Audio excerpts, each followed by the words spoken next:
because there's no music yet, don't worry. I got distracted looking up the lunar eclipse and I didn't get the game up. I didn't even know there was gonna be a lunar eclipse. I don't even know if Warehouse Land gets it yet. I go online and there's video. I think, how did I find it? I think Final Fantasy 14 like retweeted it. And they're like, this looks familiar. Showing like the red moon and stuff. And I was like, wow, that's crazy. And apparently, yeah. Apparently there's gonna be a lunar eclipse. I don't know what time it is or anything yet, though. I'm gonna have to look into it. Hold on. Try to figure out where it's available and stuff. Kind of perfect timing, though. When we're playing Reverse 1999 of all streams. The one where I think people would actually care about a lunar eclipse, probably. Brush my teeth. Hold on.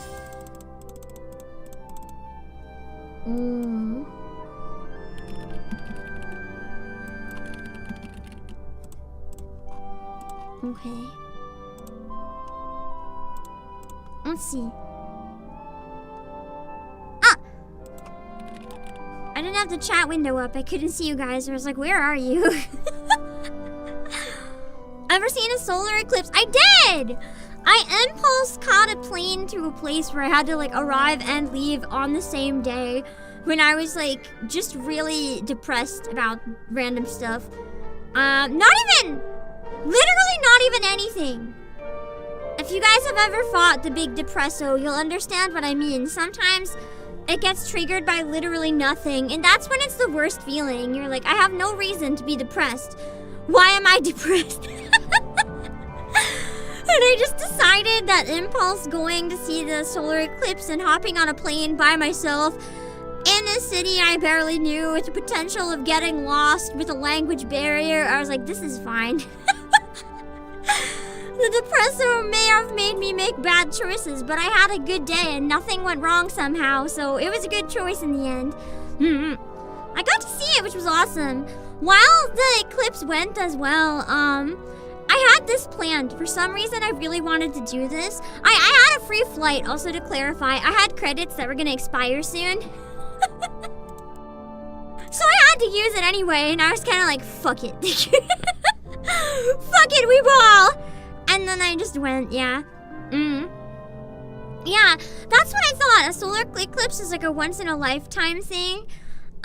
So I went, and it was kind of awesome. I also decided that I wanted to listen to Shadow Lord from near while the eclipse happened. So as soon as it started happening, I put on in my headphones. I put on Shadow Lord, and it was kind of crazy. It was really eerie too, because like you could hear all the people talking, and I don't know if it was instinct or what, but when the eclipse hit, everyone went dead silent. And it was really windy. It was really windy right before the eclipse happened. But when the eclipse happened, like, it's not just that the sun is gone. It's so weird. Like, right before it happened, birds started flying away. And it got really windy and really cold. And then right when it happened, everything was so quiet. And, like, no one was making noise. No one was moving. Not the people, not the animals, not anything. It was really weird. That's when I first told you about Vietnamese coffee. I don't think so. I had it way before that. But it might be. I definitely had some that day, so it would have been one of the times. It might have been the first time I talked about it. Yeah. It's the same place I went to, So I went to see the eclipse near Otaku-san, actually. Because I'd gone to that con once before, and I was like, I've been there once in my life. I'll survive if I try to figure it out and go to the eclipse. I never took Montreal's public transit before. I only had ever gone in a car with friends to Otaku-san on, like, the world's longest road trip. And I was like, you know what? That's fine. I can figure it out getting there from the airport. It doesn't matter that everyone speaks French. I'll figure it out. I lived, bitch! I actually walked by the convention center while I was there too, because right by the convention center is where there's really good Vietnamese coffee. So I had to go, and I got the Vietnamese coffee, and I did the same thing when I went to Otaku-san. That's actually why I went to Otaku-san, because I did that trip before and I knew I'd survive. You can take like an overnight type flight. You can get there really early and then leave at night, so you don't have to worry about a hotel. The problem is you have nowhere to crash all day. So I ended up having a friend that was at Otaku-san, and I had to message her and be like, bro, I'm dying. I think I have heat exhaustion. She let me go in her room and pass out for a while. I learned my lesson. I can't just go to cons anymore until I get my health a bit under control. But I also can't just do single day trips in case it's really hot, because I need a hotel. So I guess I can't do that again, but I tried. It was fun, regardless of I lost a couple hours from getting heat exhaustion 3 times.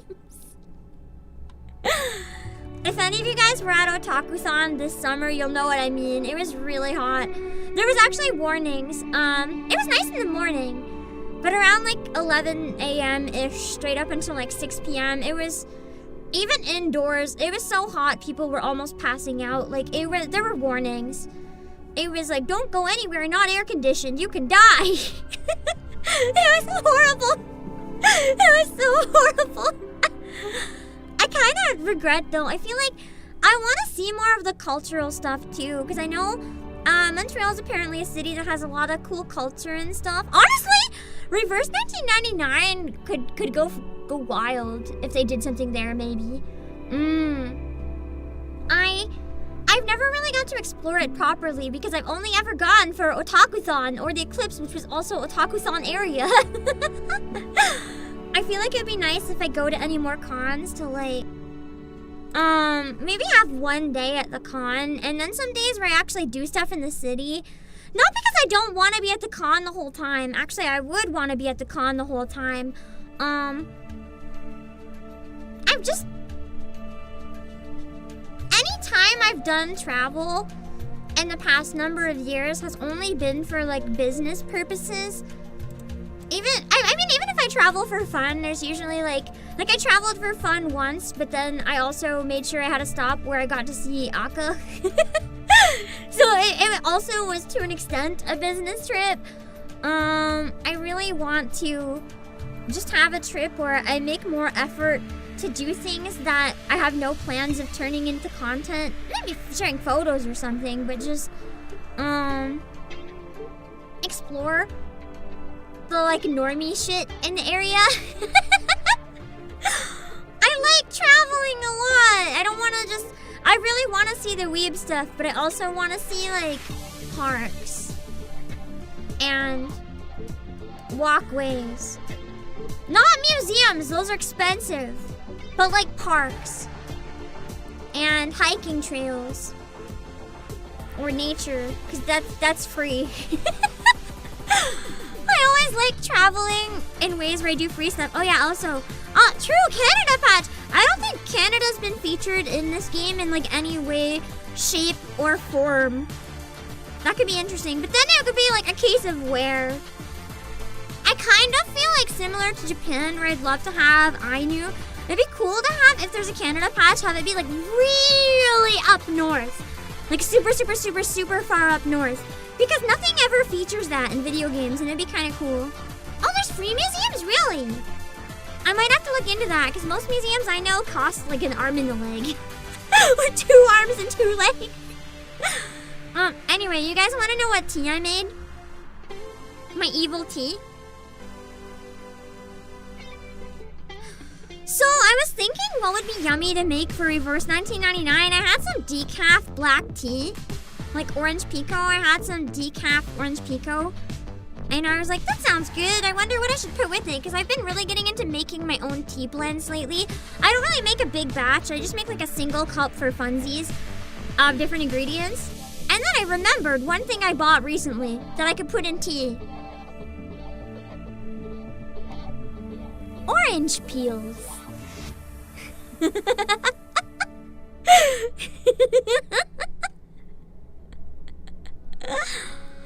So it's like the classic English tea, just black pico with some dried orange peels. And a bit of honey because I didn't put milk because of the orange, and I thought orange pico without sweetener or milk can be kind of weird. Yippee! It's orange peels. Reverse fans in shambles. I'm gonna try it.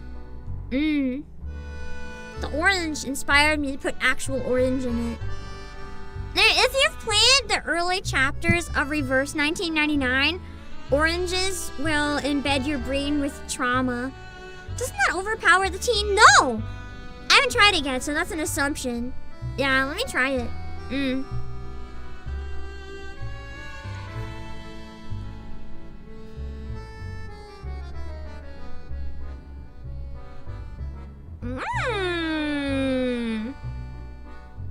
Actually, this is amazing. The tiny bit of honey, I literally mean barely any, and the orange peel took away all the bitterness of the black tea. Like, you can still taste the tea, but it tastes kind of, actually this makes sense, it tastes kind of like your classic iced tea but hot. But a lot of the iced teas are like lemon, honey, black tea, so I guess orange peel would make sense. It basically just tastes like iced tea but hot.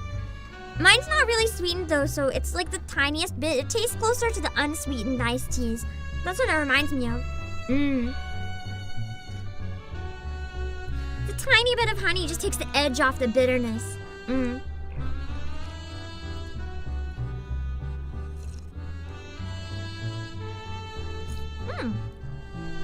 Anyway, we're gonna look into the lunar eclipse. Hold on. I think because it's a nice, small, chill group again, I can speed run, say hi to everyone. Oh, wait, the calendar's not active! There you go. And then we can get into it. Hello, Josh, and Vongala, and XG, and TGM, and Blake, and William Shakespeare.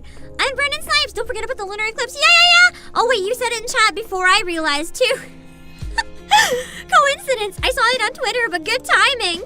I'm gonna have to see what I can do. I'll have to check the time. I was gonna try to go to bed early today, but I want to see an eclipse if there's an eclipse, so I'll have to check my weather and check if it's in my area and all that stuff that I will not be sharing informatively with you guys. Hello, Mercury. Hello, Christian Yabuki. I might have to stay up anyway and get some stuff done, so we'll see. Might make the rest of the week a bit easier, still catch up on stuff I missed when I was sick. Hello, Fideldog. Hello, Mercenary, and Dark Shadows, and Garderborough. I still always mix up your icon and think it's like a rapture with a core. It's like 10 by 10 pixels in the thing I have, so I always think it's a rapture. Hello, Machine Mac. It's gonna be in 9 hours for you to see it. I mean, I think for most people it's the same time. It's just a matter of what time that is in your time zone. And if you can see it. Are you playing Winter Waves when it comes out? Absolutely, Joe for Games. I want to play it. I haven't decided which though, because I really like both themes. I don't know which one I want more. We'll have to see what ones have better Pokemon, I guess. Usually I know from the start which one I want. I'm leaning towards Waves, but I don't know. Hello, Damian SD. Hello. Oh wait, no, that's a bot. That's Streamlabs. Oh. Man, now I want Vietnamese coffee. I might make some tomorrow. I'll be if I have the coffee and then end up doing the GTA RP, I'll have to decide today. I'm either doing GTA RP marathon tomorrow, maybe very late at night actually after CEO meeting, because then I can be there in their final hours, or I might take a break and do 2, or I might skip it entirely and do Pokopia on Wednesday. I don't know yet. Hello, Baku. Hello, Aaron Kelly and Dragon Hub. And hello, Hyperepsilon Millennium. I died of Ligma, indeed. What a pain. I live someplace with weather. Makes no, actually I don't.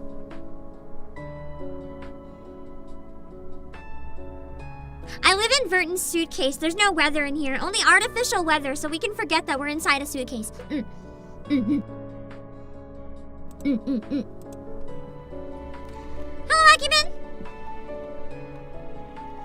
Frosty Petite and Frosty Udon. Ella Dormitorex. That's the thing though, even with weather and stuff, it's...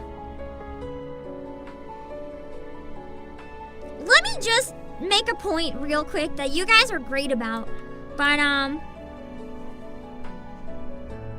saw this happen to another VTuber, so just in case people didn't realize this is a thing, you guys have never done this, don't worry. But, it's always good if someone's talking about, like, having a certain type of weather, not to be like, oh, I live in XYZ city. Maybe you're also here in XYZ city. Because I know at least one person, I saw them make a public tweet once about how someone guessed right about that, and they felt really uncomfortable, like they'd been doxxed in their own chat by what should have been a harmless comment. Probably someone just having fun. But the thing is, just be careful. If someone talks about weather patterns that sound extremely familiar to your own area or to something you've heard, probably just don't mention the location in chat. It's very fair, I guess, if you're having similar to be like, oh, I'm having similar. Like, that's fine, but maybe don't add the location. Just because you never know. Like, what if you do live in the same city as your Oshi? You never know. You never know. And some people don't want to share that kind of info. So keeping it, on the down low a bit more is always a good thing to do. Am I here for Louise or Louisa? That's the joke's on you. I'm here for both. I love them. Twin Sleep, actually, I have my lobby set to random, but before I got good characters, I mained Twin Sleep. I really liked them. I don't know if their attacks are that great, but they're cute. I like the creepy twins vibe, so yeah. They were some of my favorites, yeah. You wouldn't be able to see it anyway, so no temptation to get up early. I'd probably just stay up all night. I'm not a wake up early kind of person. That's not my thing. It's best to never know exactly. For like everyone's safety, it's best to never know, because then, anytime you go in public, you'll be paranoid. It's like, is my Oshi here? Are they gonna see me? It's just good not to know those things, I guess. Unless someone's public about it, of course. If someone's like, I live in New York. I'm going to XYZ store in New York at this time of day. Say hi if you see me. Well, then it's fine if you say hi. But if you think you run into your Oshi anywhere else, ever, under any circumstances, you probably shouldn't say anything. I definitely had someone clock me once, but it ended up being a mutual, and I was lucky in that regard.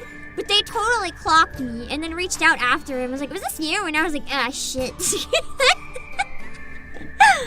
But it was another VTuber, so it was okay. Because I knew it was someone safe to be asking that question. I just didn't know I was so obvious. It is what it is. Yeah. That's a really good reason that a lot of people use models, yeah. Like, I know at least a number of VTubers have publicly talked about being VTubers, specifically because of the privacy that comes with it. Like, even some that used to be face cam streamers, so there's stuff out there of their face, but like they'd rather bury it and move on.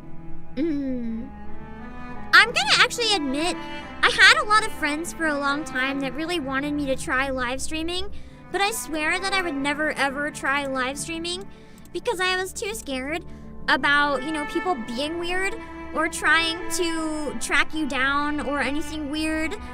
And I didn't like the idea of having my face online. So I just was like, nah, I will never stream and we'll keep it this way. And then VTubing came out and I was slowly getting a little more curious about it. And here I am after 5 years somehow still surviving in this dog-eat-dog world of VTubing. Yeah. So that's nice. That exists still. I love Hero 9. I love Twin Sleep.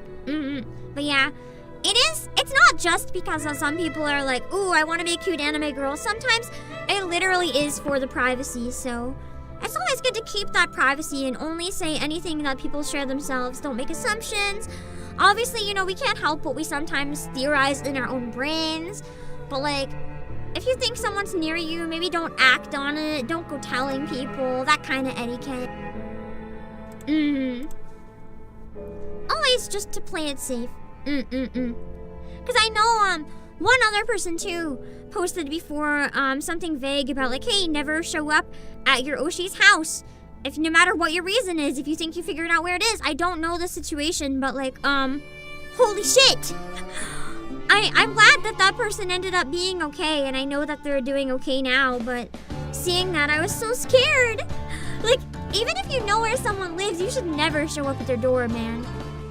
Even if you go to every stream, even if you're like the #1 donator or a mod or a mutual, you should never do that, like, under any circumstances. Listen, I don't even want my best friends showing up at my door, like my IRL. If anyone I know IRL randomly shows up at my door and it's like, hey Pam, wanna hang out? I'll be like, no! You need to give me a heads up! Don't show up at my door! I'm a like stay inside, stay in my pajamas all day kind of person. Don't show up at my door. Don't expose my lifestyle.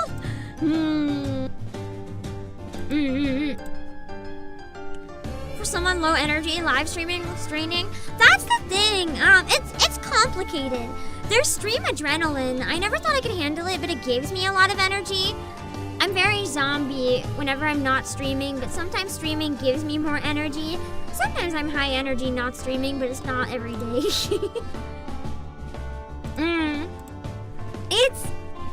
It's hard, but at the same time, I've tried articulating this before, but I don't know how to explain it in a way that doesn't sound like entitled or privileged as fuck. Live streaming is one of the hardest things I've done in my entire life. And I've had, CEO part-time gigs here and there, so I have other job experience. It is the hardest one in some ways. And in some ways, it's not. Like, in terms of mental, hold on.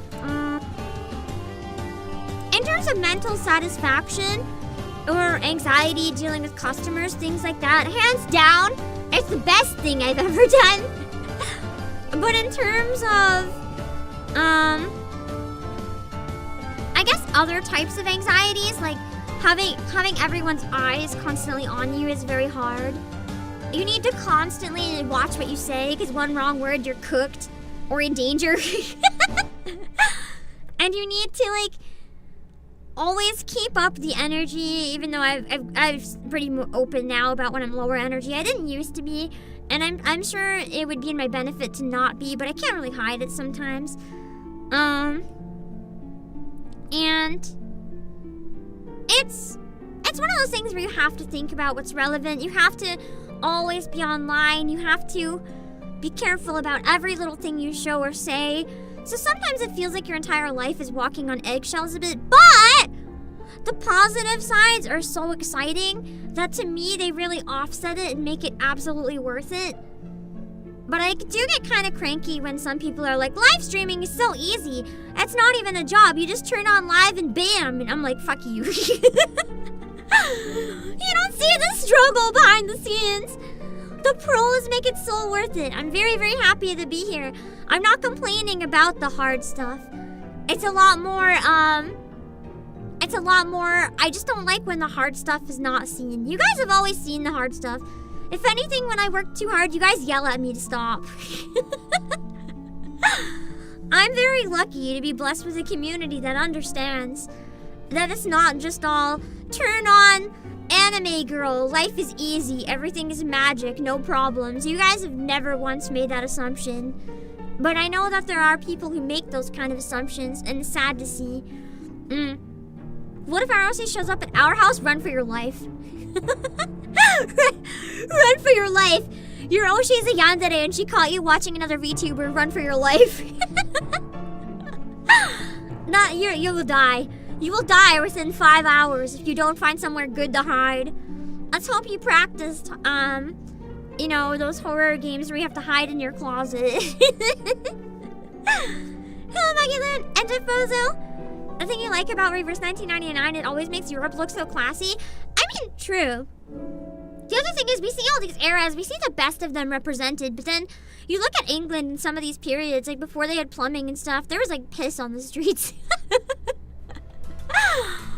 A lot of historical fiction makes history look so classy and beautiful when the reality is often quite nasty. Hello, Kyle Bridges! Only be here for so long. That's okay, I'm sorry you had a day. I hope tomorrow is less of a day, a better day. Oh no, poor doggy! Hopefully doggy feels better soon. Yeah. There are people that just turn on the camera and stream what they're eating.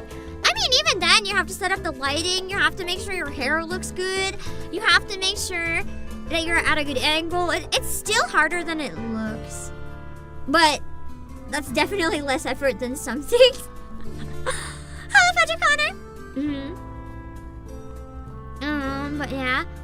Timer is up, so I'm gonna eat a bite and then we can get into it. I did play Broom's side story last night. I'll summarize it for those of you who didn't play it and aren't going to play it. So, Broom is now working for Beryl, hunting down gems and stuff like that. And she went on an adventure to... it was the background from the India event. I don't know if it was actually India. I think it was, though. And she was hunting down a cashmere diamond. She finds a young boy that works in the mines. A child miner, in both senses of the word, I guess, who works in the mines. And he was trying to sell a really shitty gem so he can escape his life of hell in the mines. She doesn't buy it for enough money to help him escape, but she buys his gem and follows him back to the mines, where he works away slaving in the mines, trying to find diamonds and whatever. It was India, okay. And then, while in the mines, Broom is helping him find gems in the mines, but they have no luck finding any gems in the mines. And then the little boy fucking dies!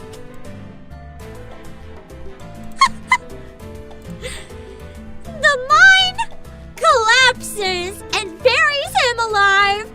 And the other miners are so obsessed with finding their gems because the storm is coming that they're just like, fuck this guy. He couldn't find gems, you couldn't find gems, he's gonna die in the mines like the rest of us. And they just didn't even try to dig him out. They just let him die there while Broom tried to dig him out. And eventually Broom found his body and dug out the boy. He was dead. He suffocated from the mines. Yeah, child mining event where the child canonically dies in the fucking mines. Anyway, yeah, the mine caved in. She did stay a couple days, all sad. She found the cashmere sapphire. She lied and said, I can't find a sapphire and you guys are crazy, I'm leaving.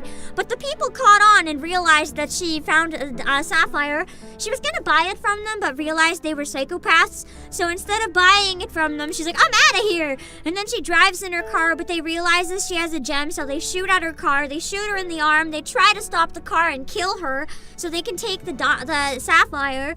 Luckily, she lives. She doesn't die. She goes back to Beryl with the sapphire, who uses it in some sort of ritual and breaks the sapphire into nothing. And then the fruits of her journey have been turned to dust. And she's like, here, Broom, you can have this sapphire dust. And then there's like an existential dread conversation about how not even gems are eternal. And nothing is eternal. And everyone's gonna die. And everything is meaningless. And everything in the universe is one day gonna not exist. The end!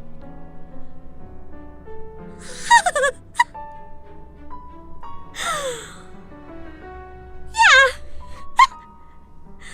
I don't think I should have read that at like 4 in the morning. I have nightmares.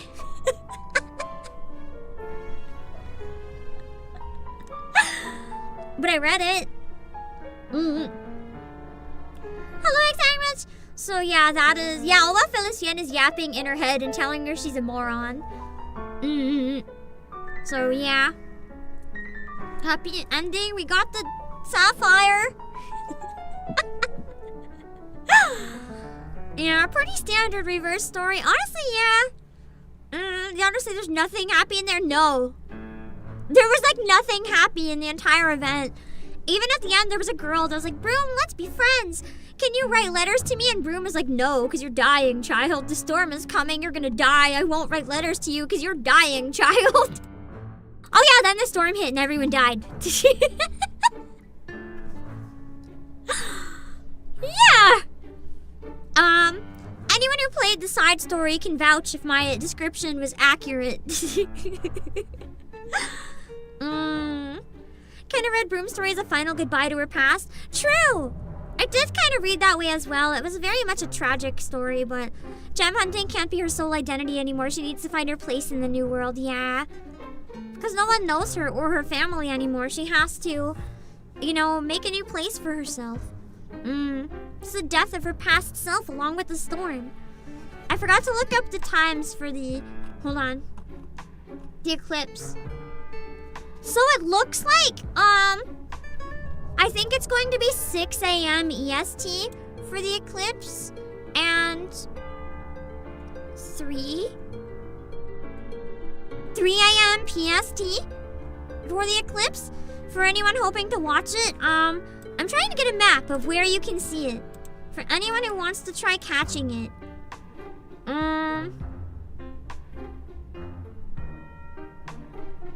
The only thing is I can't tell from this map where can see it and where can't.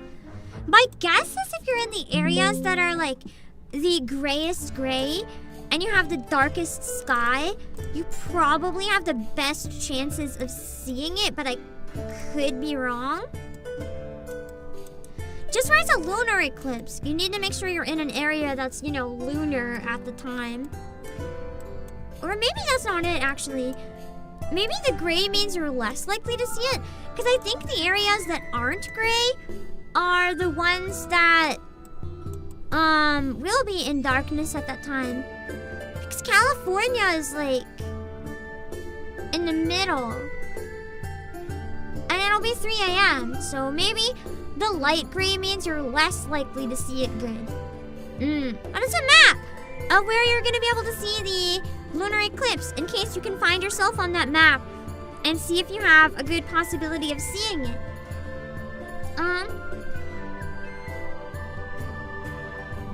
So my best guess is that, yeah. My best guess is it'll be everywhere, but you might have more trouble seeing it if the sun is up for you.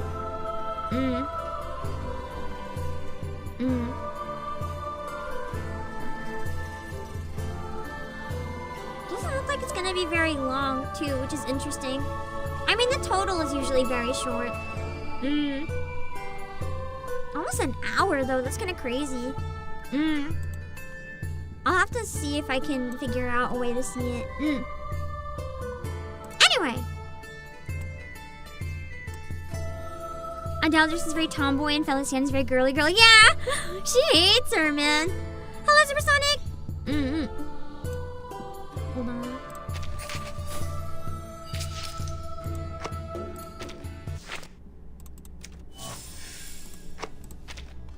Gotten a bit better at getting my dailies while they're available.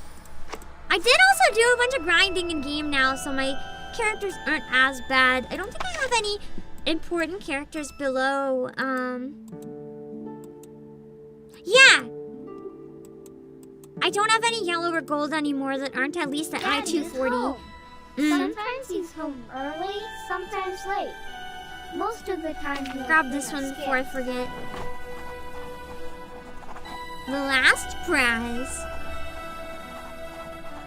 Because I think the main story is dropping in just like 2 or 3 days, isn't it? That's why I wanted to blast through this now. Because I've heard the story was really good, so I wanted to play it while it was still available. I'll eat a bit while I get this done. Oh.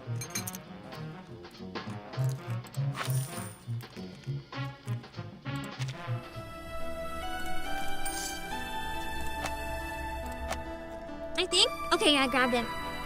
I wanted to make sure I grabbed the costumes I wanted.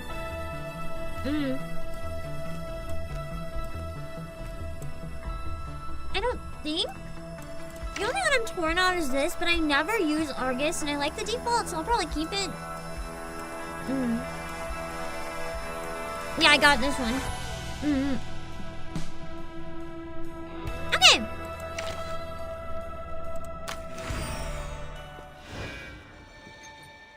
12 drops Thursday. Okay. I'm almost half behind. No, I am half behind. I finished 1 to 6. Damn it. Oh.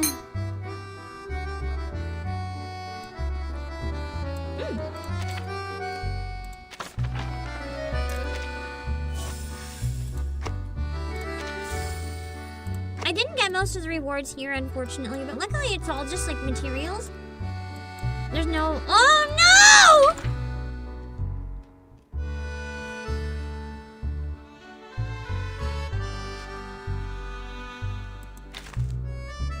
There's no way in hell. There's no way in hell I can get that.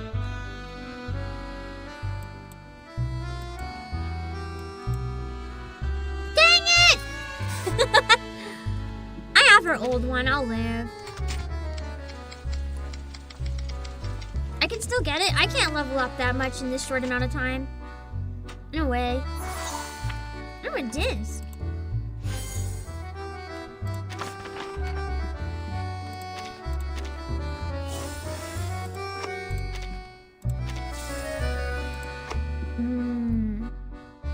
I need to blast through like 30 levels, you guys. It's not happening.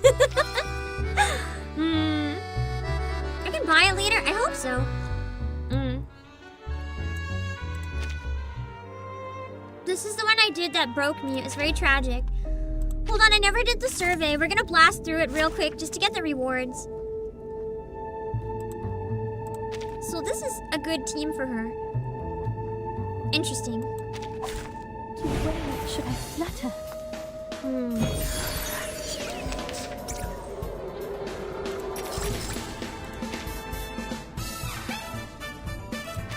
Oh, I can use 3. And then I want to use 1 of each. The mini game where you had to match the crystal colors was really fun. In I never used vtuber before. Okay. This part should do. It is here. What I'm good at. Just another shift. I think this carries over to next patch. The war room seems to be a new feature. I haven't played the war room yet, and I'm not going to, unfortunately. Like, click on the actual thing because of spoilers. I'll get the scrolls in the event, but I'm not clicking on like the war room on the homepage. Myself. I said go. Just because I was told it's one that I shouldn't do if I'm not caught up. Results should be on Ripples next patch. Okay, that's good. Dérive These le old flot is des cute. séphirotes. I can hear it. It is here. Comme la seule What I'm good at. I love having so many attacks. And then extra attacks in between as well. It's awesome. You are not welcome here. Are these surveys supposed to be really hard though? Because I noticed with brooms, it was really challenging. I didn't actually know if I would beat it. It took me so long. to you. And I thought I remembered these used to be really easy. Oh, Yeah, the critters are tanky. I guess maybe they made them a lot harder so you can test the mechanics longer. I don't know. Like, you don't take a lot of damage, but they're really spongy and like I think they literally want you to just test out a lot of stuff. Maybe. yes. I thought that I can hear it. Dérive dans le flot. It is here. Comme l'a scellé le destin. Also, weird monsters appear in the tutorial videos for the characters. Yeah! Because this is basically an interactive tutorial for how to play as the character. Just high HP enemies so that you can see team synergy. That makes sense, yeah. That's why I was wondering if it was like a new thing. Oh, how's the volume? Can you still hear me over the everything going on? They have big HP because the amount of damage new teams do is insane, yeah. To be fair, I still use old teams. I know I shouldn't. Stay away from me. I really like my classic poison team. But I know there's been a lot of power creep since it, yeah. I don't,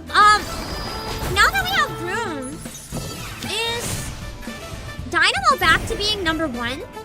Because I know for a while Blood Tithe was better. What a Did tragedy. Dynamo beat A it? glimpse beneath the veil. I can hear it. It is I here. wonder. Good to know.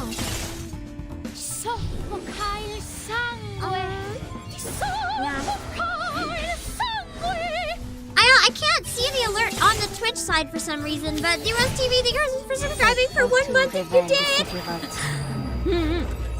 I see it in Restream, but I don't see it anywhere else. That's how they get you to roll for new characters. It becomes so easy to get swept up in following the meta. I don't follow the meta. Yeah, that's why I didn't pull for Brew, but I did pull for Beryl. I very much don't pull for meta characters. I just pull for whoever I want for whatever reason. And then if someone's meta, maybe I'll get them eventually. Maybe I won't. Poison got Euphoria in 3.4 and 3.5. I know Sotheby got Euphoria. Who was it, Tuesday? Who else got Euphoria? I don't think I remembered. I might have fallen behind a bit or didn't notice. I can hear it. If it's Tuesday, I need to go like activate that shit now. Oh look, here's another one. I feel like Tuesday did or is getting one next patch. Or getting one in the current next CN patch maybe. I know she's getting a costume, but I feel like something else is relevant.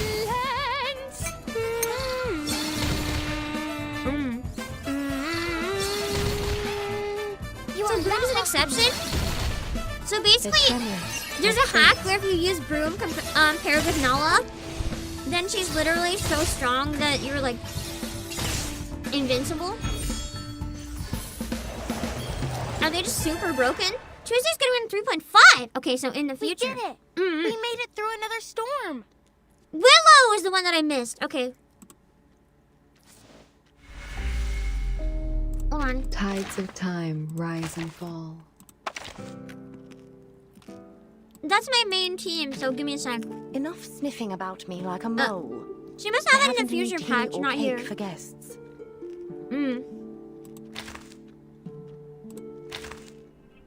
Okay.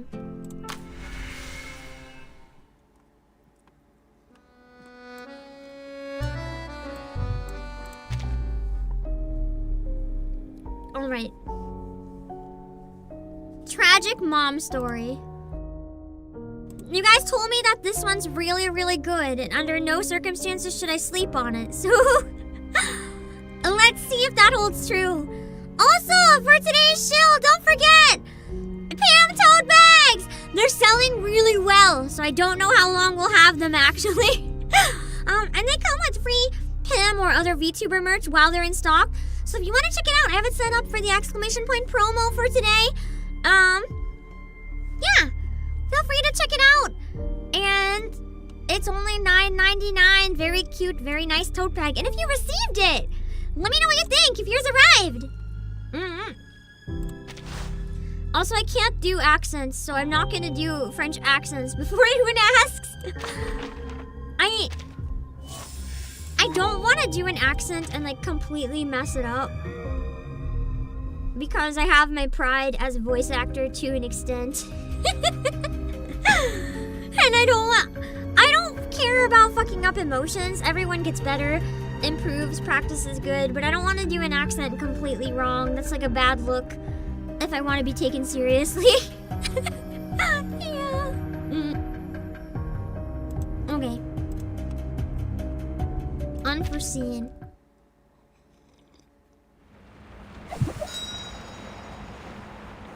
After how much brooms destroyed me, I'm very nervous where you guys said this one hurts more. Excusez-moi! Don't push me! I'm gonna make her more dramatic. I'm too tired. You brute! You stepped on my foot! These are like partial voice acted, so I'll just scream over it. Antonella's ultimate is supposed to stop the unit she's in contract with from acting. However, Broom's follow-up still happens even during the stun window. Dang! That's awesome. Thing you learned about doing a French accent is pretend the tip of your tongue is stuck to the roof of your mouth. But I can't talk. I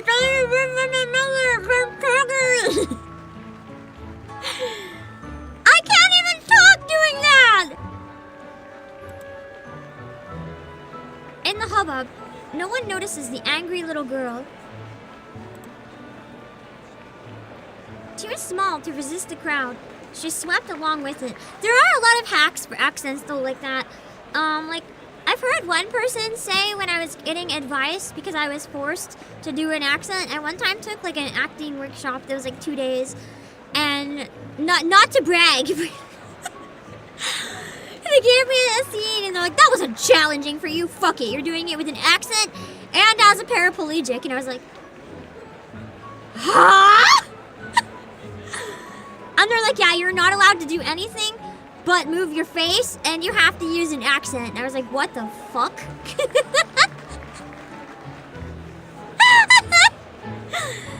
and they didn't bully anyone else like that.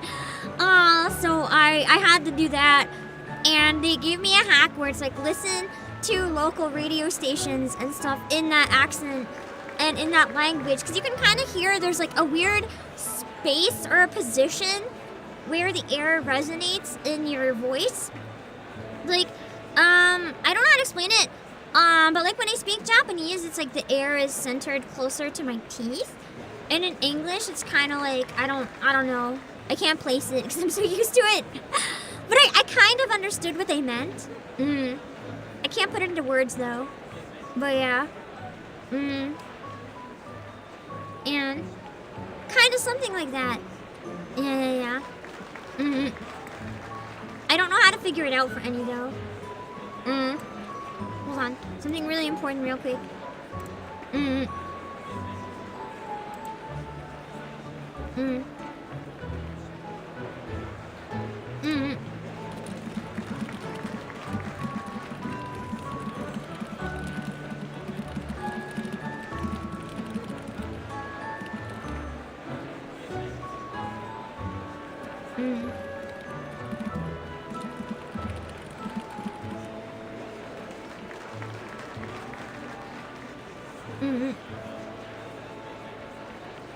Alright, hold on.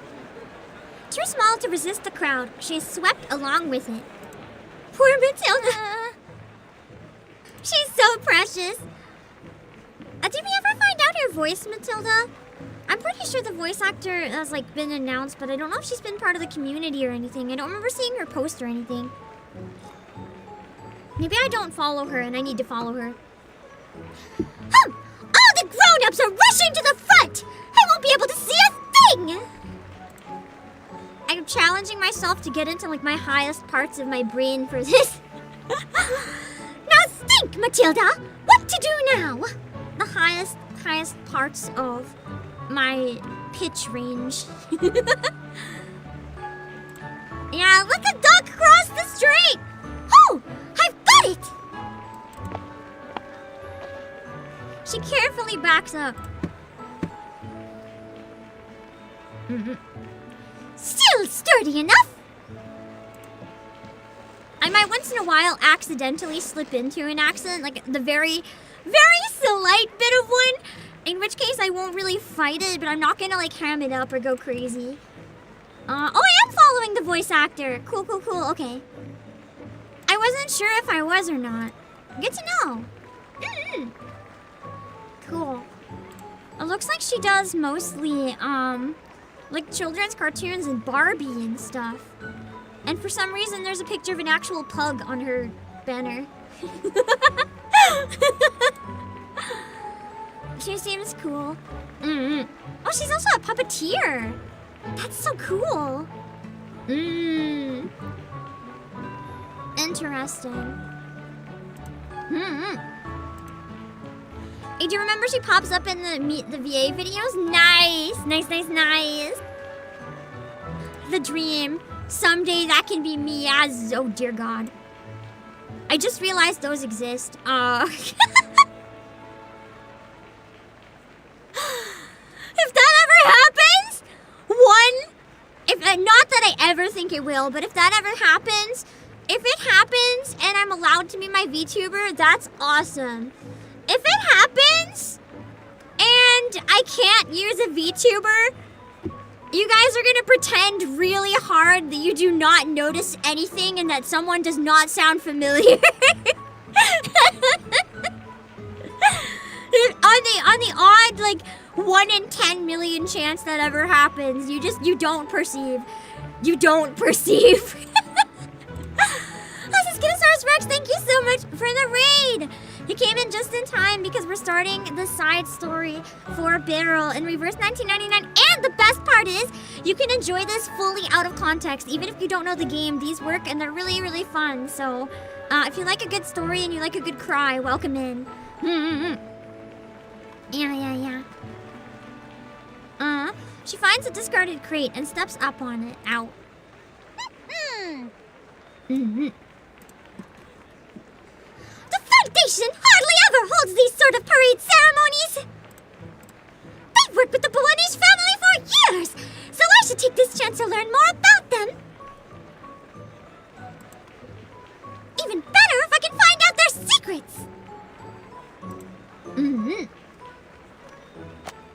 Yeah. What about if it sounds a lot like Mian? I mean, if it says Mian, that's fair game. If it doesn't, you still don't perceive. Nope. I don't think it'll ever happen anyway, but if it does, I mean, if there's ever a company that's like, yeah, we want to hire you for voice actor, but like, face and legal name is mandatory, I'm not gonna turn it down. So you're gonna not perceive shit, okay?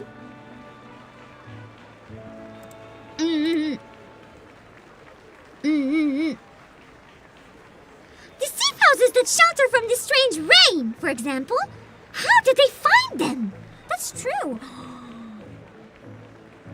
I wonder if that has something to do with Beryl's weird rituals. They might be helping find places like that.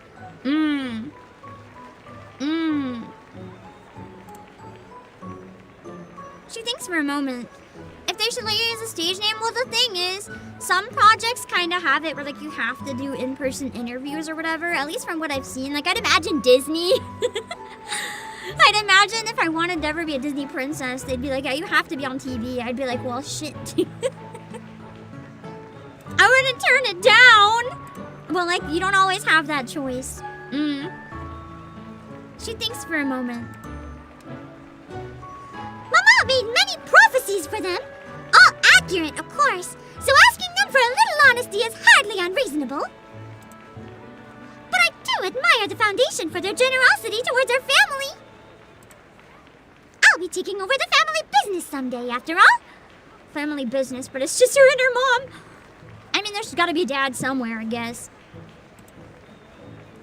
A responsible heir should show her support. A procession dressed in white approaches. The young arcanist walks in dignified unison, solemnly representing their organization. The real question is, why is baby Matilda on her own here? Where is her mom? Change your voice slightly and talk different to throw people off. I think that's hopeless because I use so many different voices on stream. I don't know if I can even, like, come up with another one.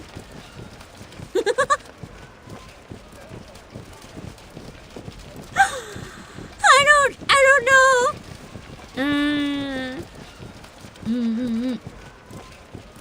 Yeah. Oh, hold on. Actually, I'm gonna mark that as unread. I can get back to that later. Let's see. As she catches sight of the orange-haired girl leading the procession, I wonder if this is where she first saw Sonetto. Her whispered monologue halts, and her proud excitement falters into uncertainty. Yes. Oh my god, it is! The Yuri began here. The first sighting of Sonetto. Who's that? Does Beryl strike you as the type to have a presence in her childhood? She strikes me as a hippie mom who'd have a child and be like, "Go, child. You are born. You are free. I am leaving. You've come out of my womb. I am no longer needed. Farewell." And then she's just like, and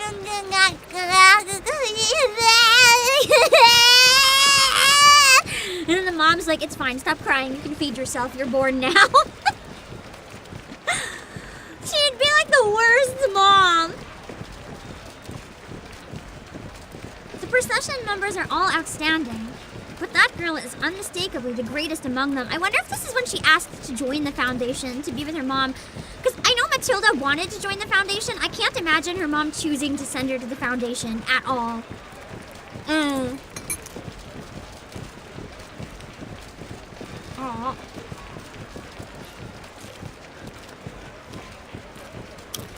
Ow.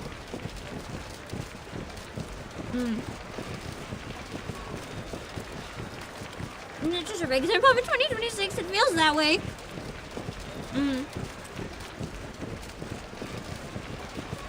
Because Beryl wouldn't stop her from going if it's what she wanted, but like she would never make the decision to send her there.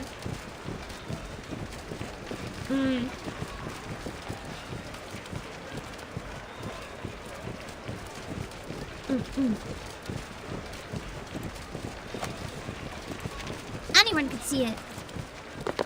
Mama! Look! I want to be like her someday. Marching proudly at the front! Then you'll have to work hard. Only the best can become a leader like that. The best! So she's like, oh no! This is why she holds herself to Sonetto's standards. This was a formative moment for Matilda. Holy moly.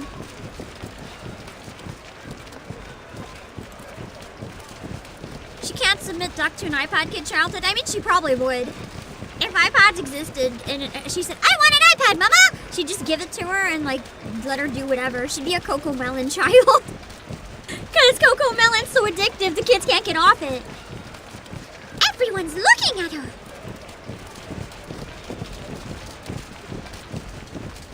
The orange-haired girl passes by, and soon Matilda can only see her back. Thoughts swell in her chest. Her heartbeat quickens. Then, she leaps from the crate and runs without looking back. Chasing after Sonetto. Or running home.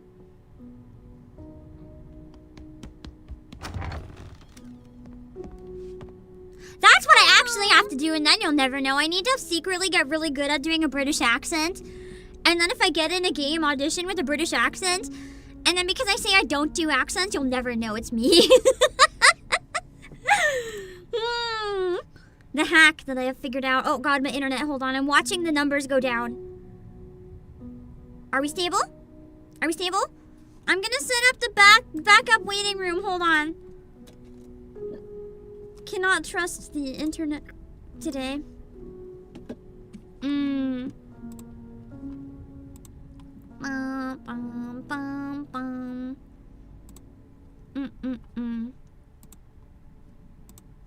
Hold on. I accidentally saw the view count, but actually, I feel like maybe I chose a really good time to get back into streaming Reverse because it's almost pulling Nikkei numbers. That's kind of crazy.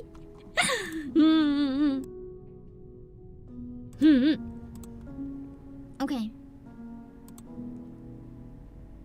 Hold on, my internet's bouncing between stable and not.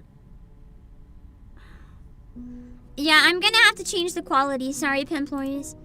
I'm putting it down quite a bit for now. I'll try putting it back up later if I can, but I'm putting it down for now. It's not holding. And now hopefully we can stop skipping more frames. Oh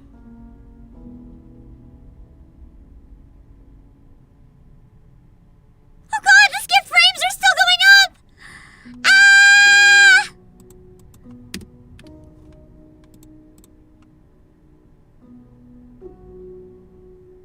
Okay. I found a quality where we're not dropping frames. Let's stay here for now. Mama! I have to! Upon seeing what's inside, she stops, slowly stepping inside. What's inside? Nothing. Not her mom.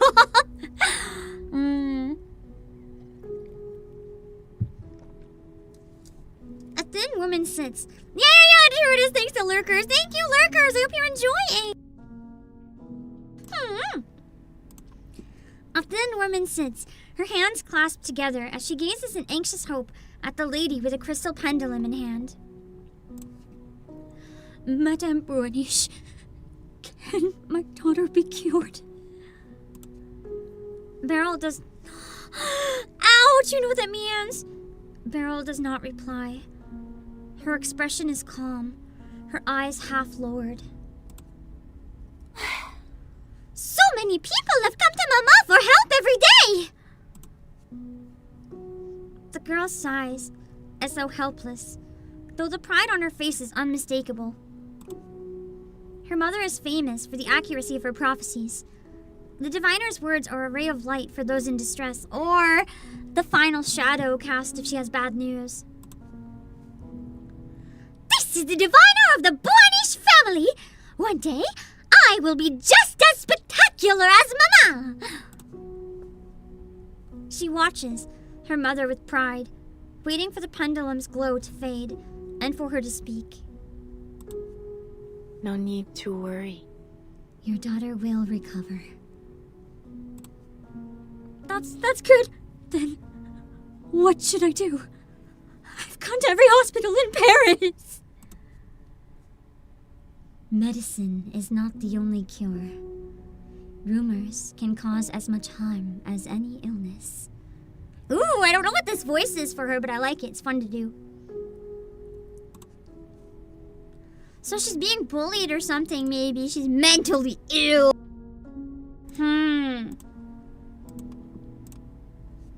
You mean... I understand, Madame Brunish. Thank you. Thank you truly. The woman rises, bows, and hurriedly leaves, a box full of purchased crystals in her arms. Oh.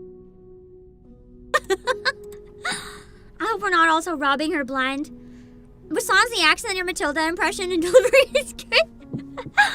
I usually don't do impressions, but I feel like the high-pitched stuff is like pretty good in my range, and the cadence is like similar to some stuff that I do, so it's not too bad. She doesn't even notice when one slips out. I thought my Beryl voice was part of the game. Nah, there's no accent there. It can't be real. That's how you know. Madame! You dropped a crystal! Matilda takes a step forward, but her mother stops her. Procuring those crystals was not her aim. Faced with a future she believes to be certain, crystals have no true value. I feel like it's similar to the voice that I gave to Mercuria, and she was really fun to voice a bit as well. Then, when will you have more customers later, Mama? I want to... Matilda. I know, Matilda. Go outside and hang the closed sign. Beryl picks up the crystal from the floor and looks gently at her daughter.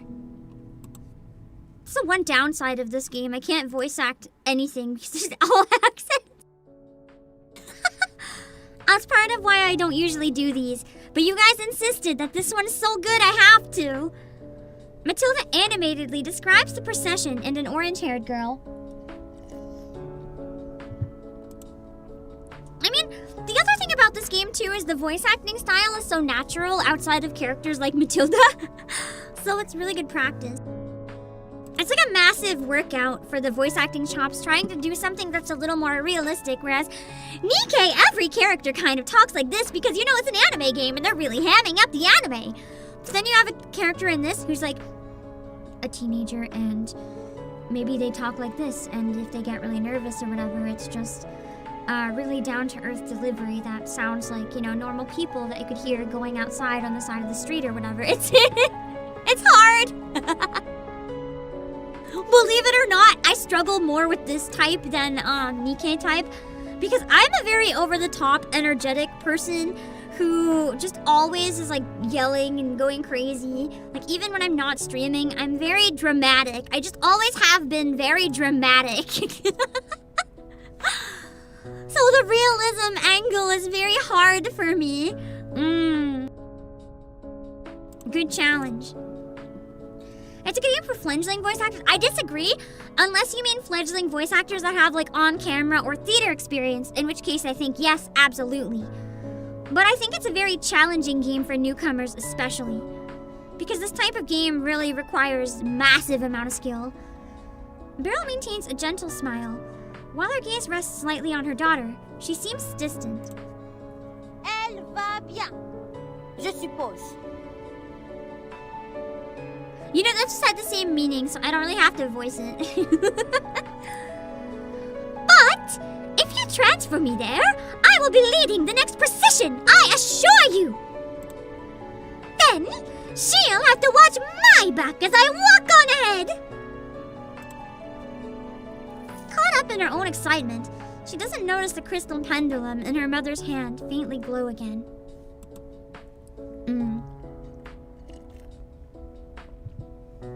That is a big goal of mine this year, though. I'm just in general, I really wanna... I might want to practice on stream, which is why it's fine. I really want to get like a proper demo reel and try, I guess, reaching out to places that might have connections for this type of thing. I really want to kick my butt and shoot my shot for like the top of the top in the industry. While I can. I mean, I can until I'm dead, I guess, but it is one of those things where, like, you'll never fully be ready. You just have to be brave and try. And, you know,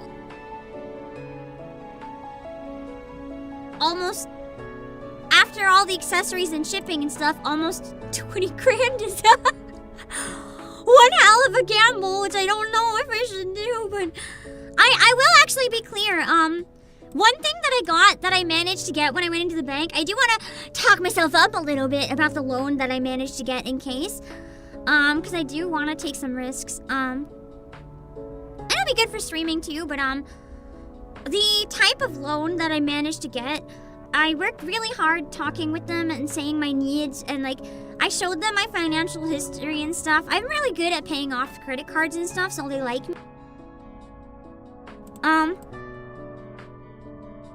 Basically, what I managed to get was, it wouldn't cover the full thing, so part of it I'd have to pay out of pocket, which is rough. But I managed to get a pretty high loan. I really like playing this game. I managed to negotiate to get a type of loan where I can pay back at my own pace. There is interest, but the interest is low, and I only have to pay the interest. There's like a special deal type thing. Essentially, like even if I put down like 5 figures, if I can't afford to pay off like the actual thing, I only have to pay the interest. And then as I'm able to, I can pay more. And if things fall through and it never works out, I can probably sell the box for at least somewhat of what I paid, so it's not entirely a loss. I can't refund it, obviously. And it's still very scary, but like, if I had to pay monthly installments for it, because of the price, the installments would probably be more than my rent. I can't do that! But with this loan, it's actually a feasible thing to maybe try. The only thing is, it is still a lot of money that I'll owe, which is very scary. But I mean, people get cars, people get a mortgage, and all that stuff, so I guess it's kind of the same type of thing. Just making a big, risky investment. And I've been wanting to do that for like 5 years.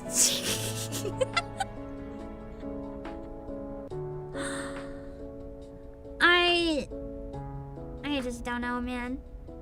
I gotta think. I wanted to decide already by now, but it's too scary. I can't decide. But if I don't decide soon, I'll sit on it forever, which might as well be deciding no. Because if basically until you decide yes, your decision's no, because I just continue not having it, so I gotta think. I gotta think faster. As I've said before, the last thing I'll say on it, I just don't want to pursue a delusion. Does that make sense? pursuing a goal that has potential is one thing, and everyone I've spoken to is like, yeah, you should do it, but I they also have more money to make those kind of calls. It's like, it's really scary, but at the same time, it's kind of necessary if I want to go any further. Yeah, that's kind of it at the end of the day. It's pretty necessary if I want to go any further.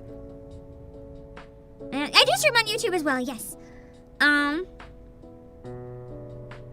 But I don't want to throw all that money out of delusion if everyone's just gassing me up and there's no chance. Does that make sense? I don't want to waste my money being a dumbass who has too much confidence. Because that's basically putting a lot of confidence in myself if I do that.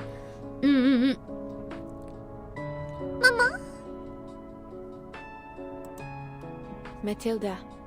Matilda, did you foretell my answer to this request? Oh no! No, I didn't! Why is that? There's no need for me to divine this. Even if you don't agree at first, I am certain I can convince you. I love her. I need to believe in myself the amount that Matilda believes in herself, man. I need to learn from this sassy French child. Ow. Am I broken? Hold on.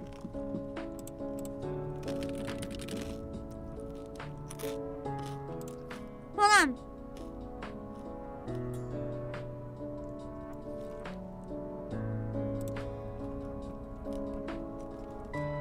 Let me check on if Twitch disconnected.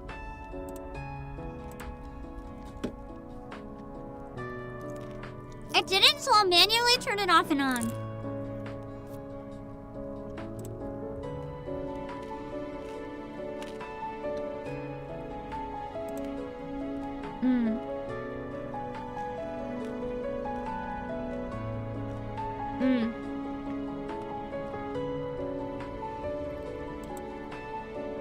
Okay. That should be good. Indeed. It seems you are doing so now. However, if you already knew the answer, there would be no need to work so hard.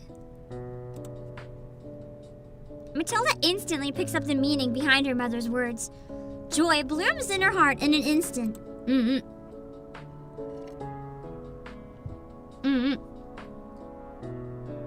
Stream on Twitch is fine. Yeah, just the commands. Is it working now? I hope so. She doesn't notice the emotion that flickers briefly across her mother's face. Mama! You mean... Certainly.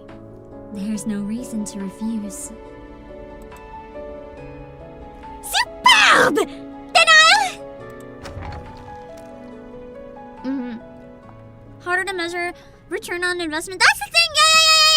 Yeah! So, like... Just to give you context. The top industry roles, like, I don't know what this pays. I have no idea. But the top industry stuff can pay, like, thousands and thousands and thousands of dollars per role. Even 1,000 a day. So, like, if I knew I'd get work, it would be no problem. And the investment could pay for itself. A lot of smaller work doesn't pay that, but you can maybe get a couple hundred at a time. My thing is, there's no guarantee. It's not like I'm buying something for a job. It's like buying something for the hope of a job. So it's like if I invest in the fancy box, it could be that I never get anything ever again and I am broke. That's the scary part.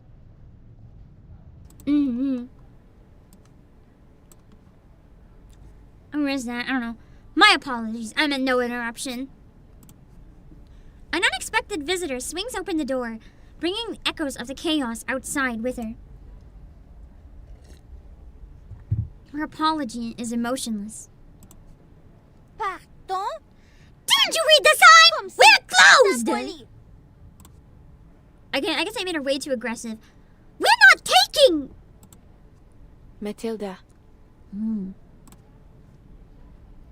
know when your mom says just your first name and that's the whole sentence? That there's a problem? She looks at her mother in surprise. The usual gentle smile on Beryl's face is a shade fainter. I don't know who this is, so... Beryl Buonish. There are none with prophecies as true as thine. In thy sight, the past, present, and future coexist. Hello, Fuzzy, you just finished this character event. I'm excited. I didn't plan on streaming it or playing it at all, but you guys told me it's too good that I can't skip it. The guests thou sawest this day were merely the memories of yesterday. And thou placed the closed sign early, just as the future instructed. Hello, Abyssal Wraith. You know that face silhouette? I don't recognize it. I don't know. Yet here I am, utterly unpredicted.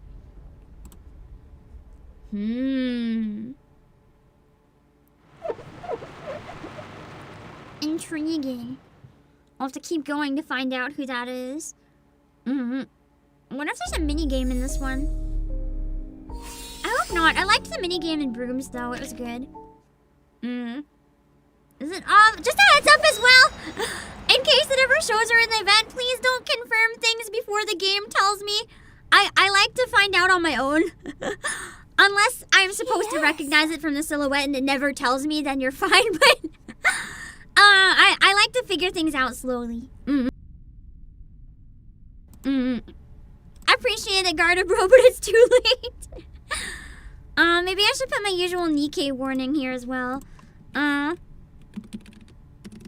on.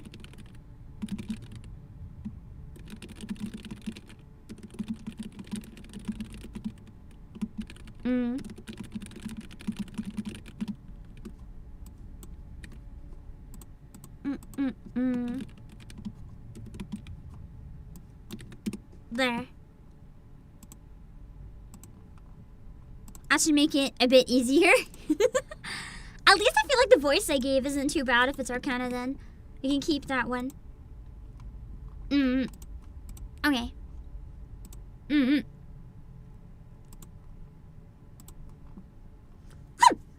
does she think she is? Barging in here while I'm having such an important conversation with Mama! Beryl follows routine and leads the guest to the crystal display room. Mama never sees visitors after closing. Why today?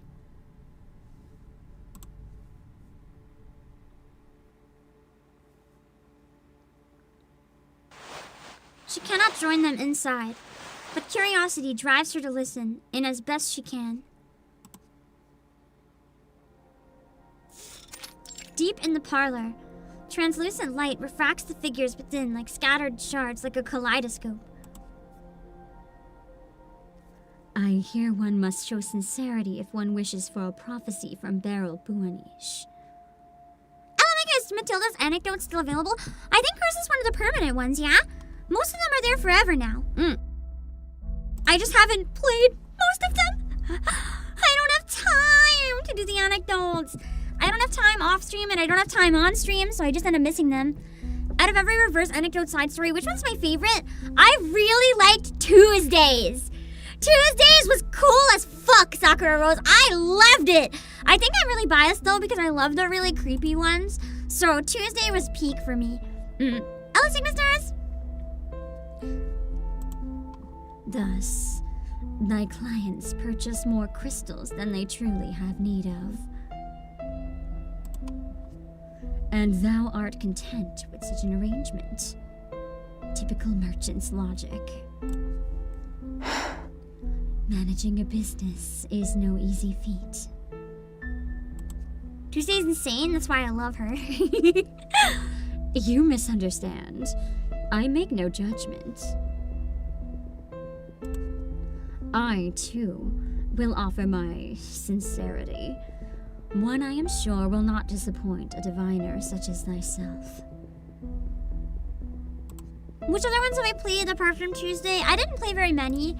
I played Oliver, Fog, and Charlie, and Tuesday, Mercurium, and Jay, Broom,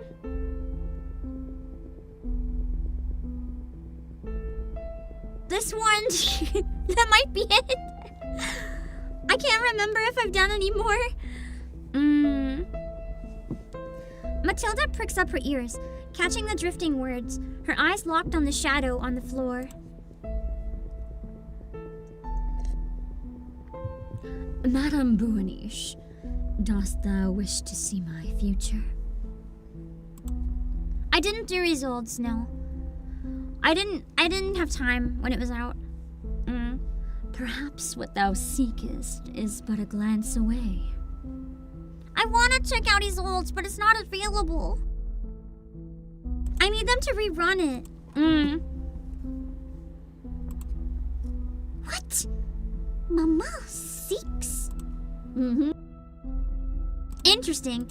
So I guess there is something she seeks, maybe. The room goes so quiet you could hear a pin drop.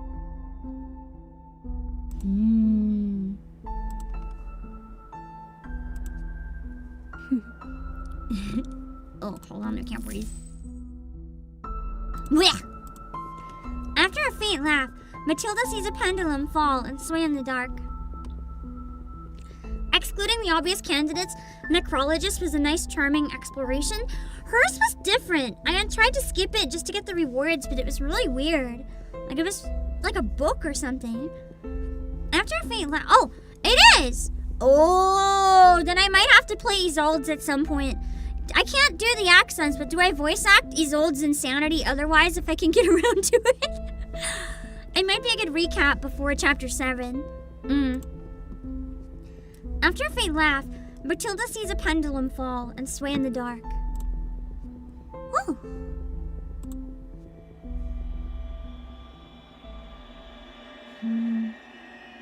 A light yet potent force spreads through the room. Every crystal trembles, responding to the diviner's call with dazzling light. The radiance swells, as if trying to burst beyond the small chamber.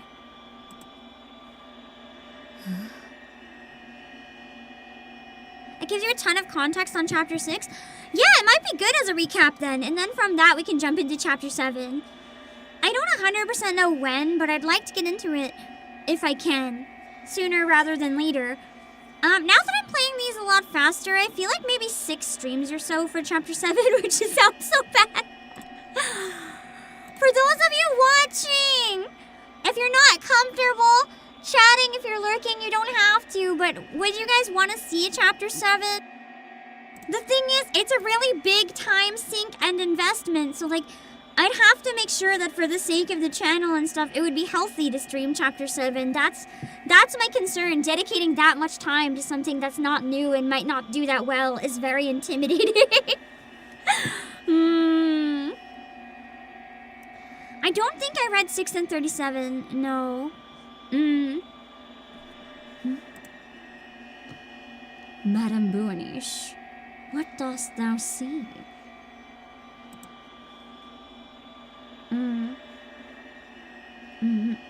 The question lands softly. Yeah, chapter 7's 30 nodes. That's why I'm worried.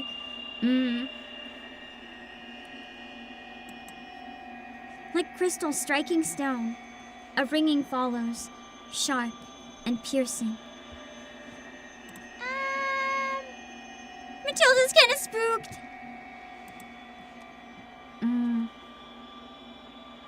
Suddenly, the light begins to falter, flickering between brilliance and shadow. Hello, Ingale! Do you want me to see it because everything new in the future will be a spoiler? Yeah! It's really important that I knock out chapter 7.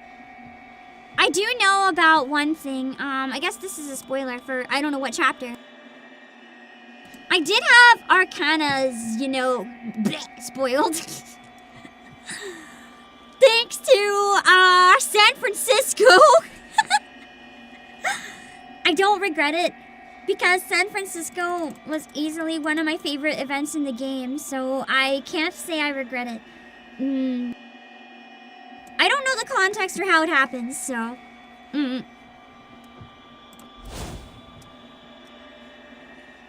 happening?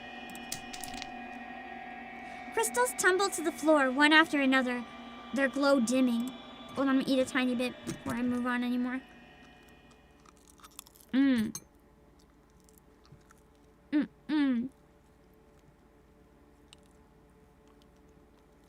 Oh, that's so awkward. I have to eat when there's complete silence.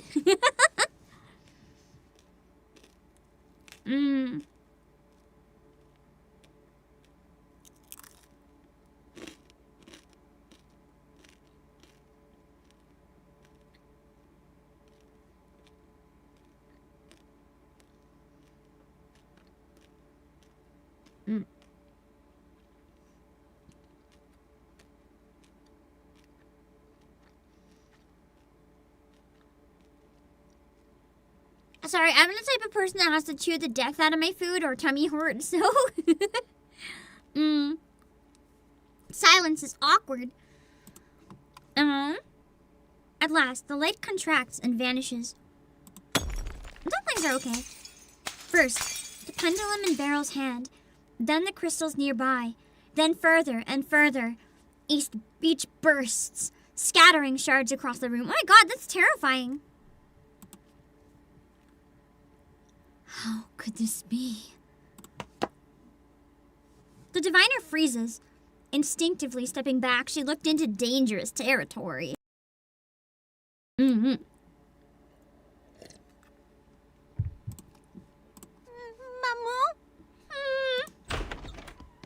Ignoring all else, Matilda rushes to her mother's side. Yeah, that's not a good sign at all. Oh no! Mama! Your hand is bleeding! Whatever you want, you are not welcome here! Matilda whirls around, stepping in front of her mother. It seems this isn't the time to chat. I order you to leave this parlor right this instant! All her training forgotten, she speaks only from instinct to keep her mother safe.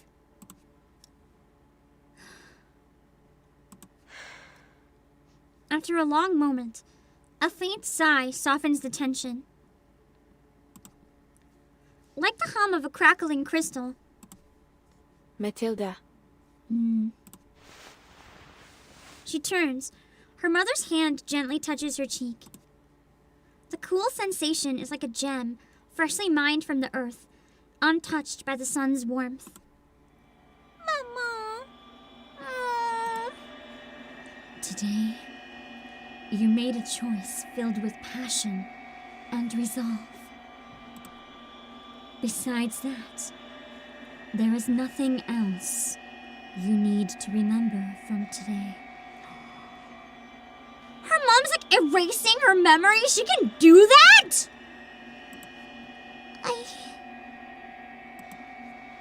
Drowsiness grows over her, forcing her eyes shut and soothing away her troubled thoughts. Holy moly! This matter has strained all your strength. So now... I need to rest, so I'll have energy to prepare for transferring schools. This fee.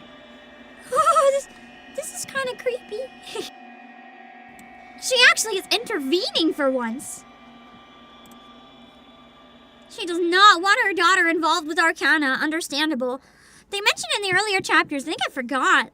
She falls into darkness. It's a Kung Fu movie event. Oh, there was something in that one mentioned about her, yeah. Wasn't that when we found out she was missing? Or somewhere around then? The linden tea releases a gentle fragrance, but neither person seated at the table cares for it. The host who served the tea takes only a single sip and does not lift the cup again. The taste of this tea was revealed to her long before today. Drinking it now is merely confirmation of it. Thy decisiveness surpasses my expectations. I know, I was gonna say she decides nothing. You did not wish the conversation to be interrupted. Fulfilling a guest's needs is a basic skill of any merchant. However, And... Oh, hold on. And I will not deny that this arrangement happens to satisfy both parties. Beryl saving Arcana's ass for Matilda. That's quite possible, honestly. In the display room, Matilda sits slumped against the wall, quietly asleep. She is knocked out, man. Ooh, Matilda has some gaps in her memory during her childhood about the true nature of the Arcanist human war. I forgot about that. Her mom must have erased it.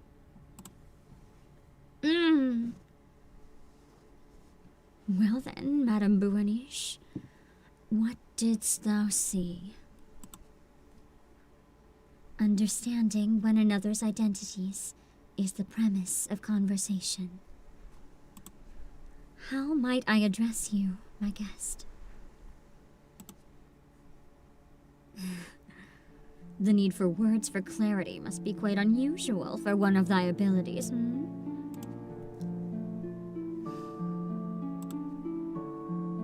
The diviner observes the person before her again, gathering her words. Ooh, ominous out says not person. She must have turned into some sort of monster after dying. Don't tell me, of course, but yeah. You are unlike any human or arcanist I have ever known. You exist outside the oracles I may perceive. That means she must not be a spirit form then, because she would have said she's similar to Felicien. She's something entirely different. Creepy. I can only conclude that you are a heterogeneous being. One that even prophecy cannot contain. Uh-oh.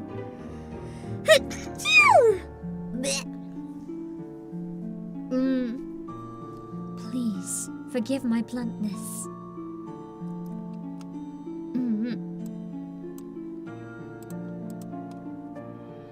No matter. Continue. A haze gathers about you. A darkness the pendulum cannot penetrate. And a whispering circles my ears. Endless. Incomprehensible. From the moment the guest entered, a damp heaviness had filled the room. The kind of air most unsuitable for storing crystals. Like the stifling pressure before a storm. I see. I have received your sincerity. I cannot see your future. Your life stream does not reveal its course to me. I believe her. I don't think she's lying. I think that genuinely she can't see anything. Because her fate's not the same format, whatever that means. It is no meager gift to one who claims to see all things. And you are not surprised by this result. Then, what is it you ask? That's different words. The price of a fair exchange. Madame Buanish, when last didst thou fall into the depths of doubt?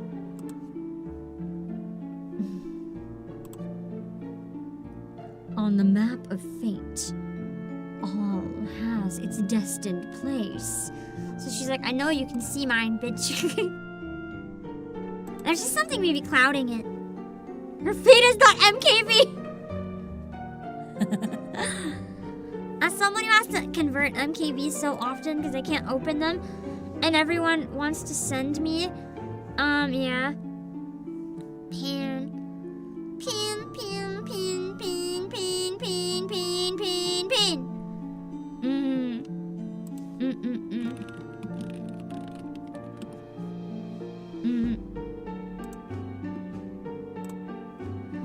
Time loses its linear meaning, and there is no hiding from it. For thou seest it true, where all things have been, where they now remain. where they are soon to go. .rmb. What even is that? Only there was a rain. Voicing Arcana is fun. I like it. Yes, thou hast seen it, and I know of it as well. The white robes have always given little. They shelter thee from the rain, yet deprive thee of the right to truly see it. Real media format. What the fuck is real media? A rain that flowed up from the ground. A rain beyond prediction. Just like your visit today. Oh, so she didn't see Beryl coming. She had no idea. Or see Arcana coming. Interesting. In late 1999, inside a safe house provided by the Foundation, Beryl witnessed the rain flow upward. When did this rain begin? How did it form? Why did it appear? I think it's possible there could even be storms we never witnessed. We know of these storms, but who's to say there aren't storms where there's no survivors, where no one was in any safe locations? For all we know, there are storms that no one has survived anything. And we'll never know about them. For the first time in her life, the unknown had arrived, bringing endless questions with it. Beryl stared at the rain beyond the window. Oh man, hold on.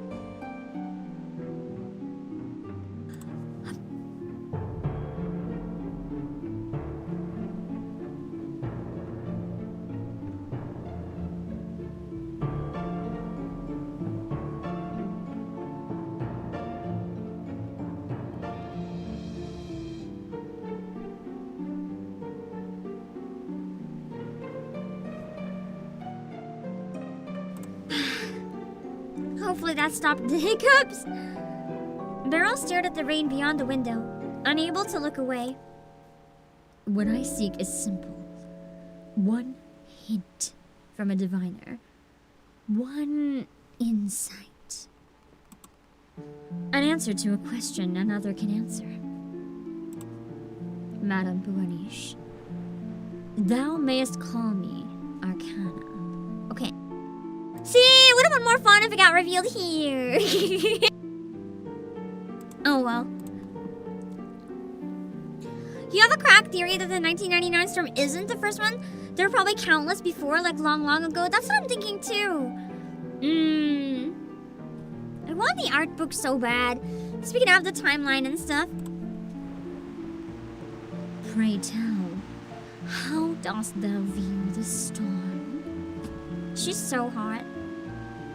God, I love Arcana.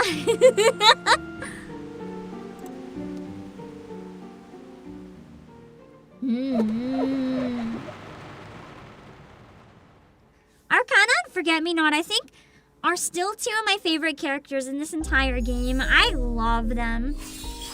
Alright, we're like a quarter done, so it shouldn't be too bad where we're not yapping as much for the rest of it, hopefully. So I'm gonna go take a break, refill my drink, and we'll be back, and we'll keep going.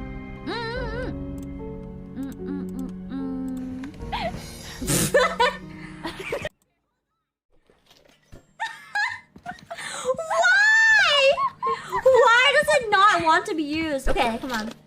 Are you kidding? Yeah, Someone else do it. Oh, shit.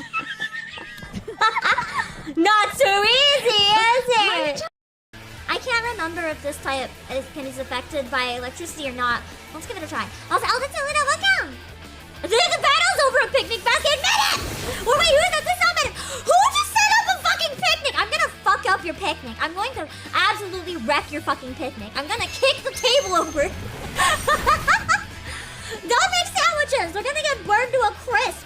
Would you trust chat? Would you eat a battlefield sandwich? Would you eat a battlefield sandwich? I would not eat a battlefield sandwich. There's gonna be charred Pokemon on that. That sounds nasty. Disgusting. This way?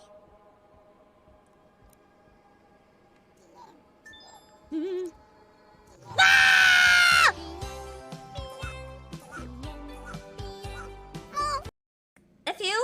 If you take a long time to poop, then you're not healthy.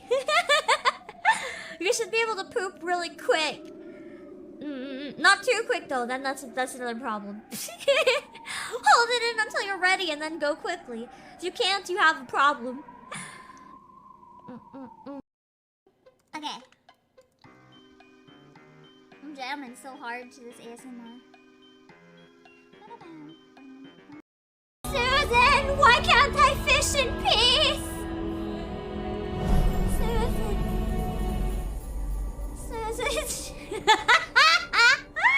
Why is it doing this camera angle? Oh, that dress is not staying on.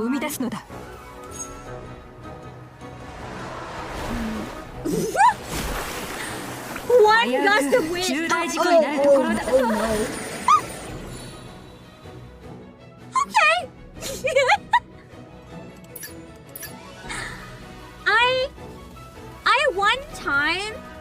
I one time was at a pool that had like a jacuzzi jets.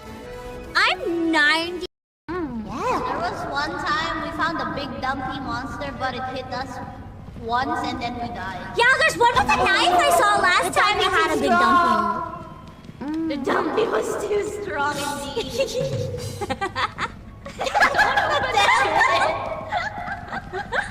Oh my god, there's so many doors. I don't get it. Oh god, I hear something! Whoa, what was that? Oh, hurry! Behind! Behind! No!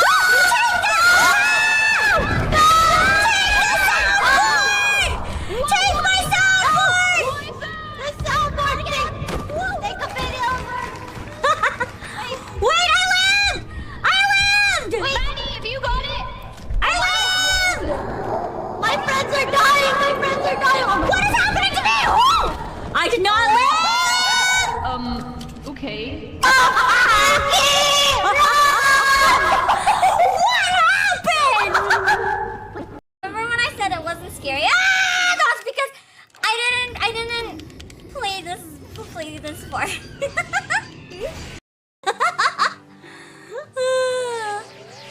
It's so bad.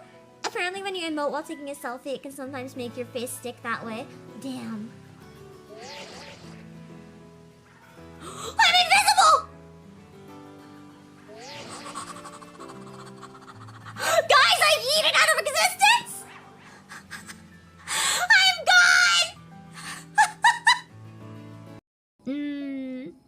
I think he's a vengeful spirit, but he's such a good boy! How could you think this little guy is a vengeful spirit? Look at those chubby cheeks! They just need to be squeezed! Man! Oh, they're all steps of the current quest. Oh yeah, you're right. I see it now. Speak with all the auspices. Got it. There was a time I killed men by the hundreds.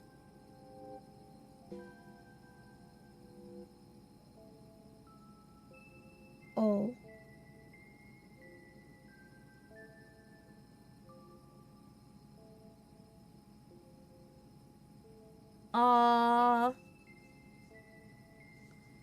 Maybe he's not such a good boy. I really need those breaks with the ice right now.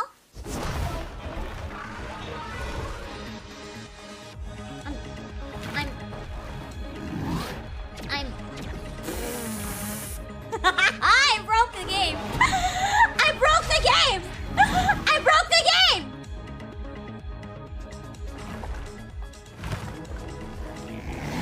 I can't.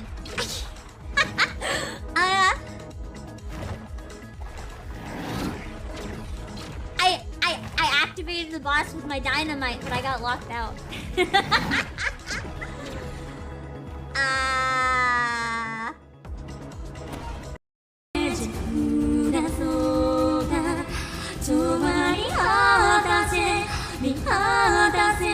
La la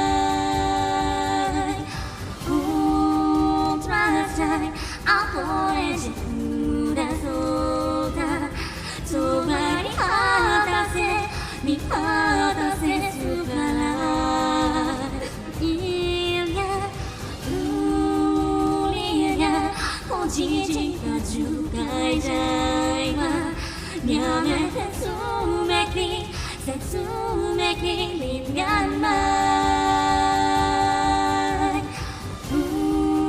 Ulari majaute haraku Harika hadashe shinuo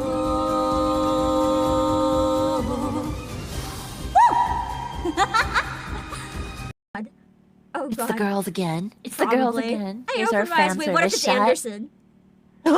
Okay, damn it, it's the girls again. I'll Okay, take it it's though, the I'll take girls. it. It's the girls. I'll take it, but I feel very starved. Wait. this year. Can you hide? Can you hide the text once for a moment? We just have to see the booty, you know?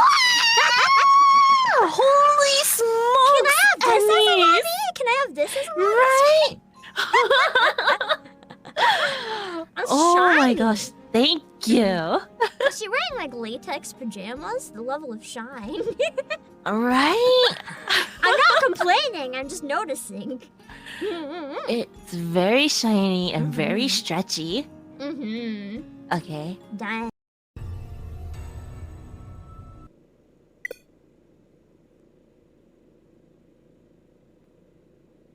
He broke my Switch.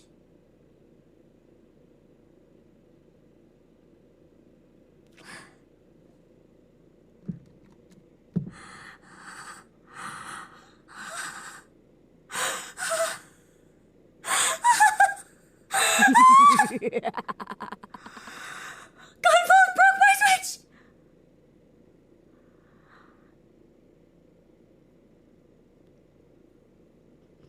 Don't give up! I already gave up! He broke my fucking Switch! How about you say hello?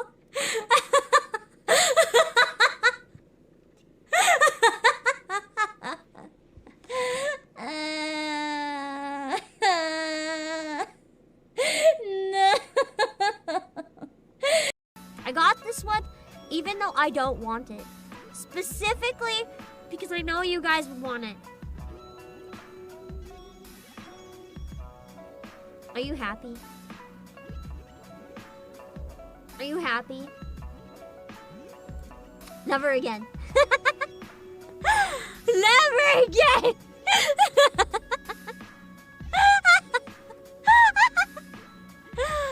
No, what do you never again? No, what do you mean hot? No! My hottest feature is my luscious locks. You can't just take them away from me. I can also do this. Ooh, that was too scary. That was too scary. That was too scary. We can't do that one again. Weirdo, if you've got any seat. Well, I did say I could use another husband. Why? It very often plays like the same clips. I wish I would vary it up a little bit. Just pull from like all the random options. It's supposed to be set to be super random and like anything and everything, but it always seems to be the same ones. Aria, AP just dropped! Sure, let's take a break and watch it real quick. I wanna watch it! I can't believe they made another Idol song. Part of me is like, can I learn this in like 2 days? Hold on. I want to learn all the Idol songs, except for their first one. I didn't like it. Which is fair. I don't know if I'll like this one yet. Oh wait, let's watch it. I'm really invested in the Zenless Zone Zero idols, so like we have to take a quick break and watch this. It's mandatory. It's mandatory that we watch this. Okay. Let me know if I have to adjust the volume as we go, okay? This is Aria's new EP.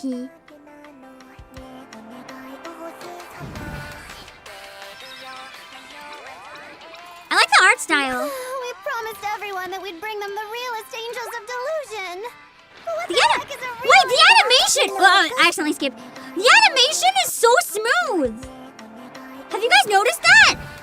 Like, look at the line art. Look at the frames. This is so smooth. We promised everyone that we'd bring them the realest angels of delusion. But what the heck is a real Holy angel moly! delusion anyway? The angels brought you back. I got brought back by Monato and his giant wolfman titties, but I mean, this works too. I wanted to come back because of them, but Monato got me sooner.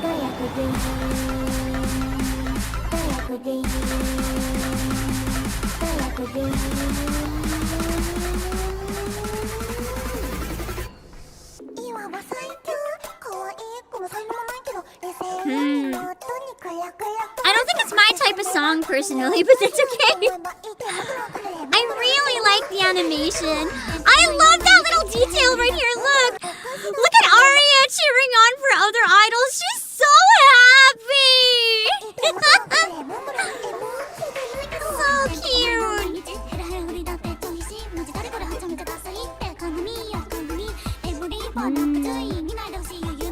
The police? Why is she running?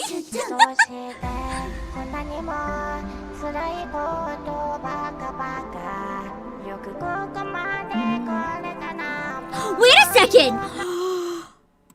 That could be such a cool VTuber cosplay if I can find a way to robot form Arya with some sort of mask to make it look super robot. That'd be awesome!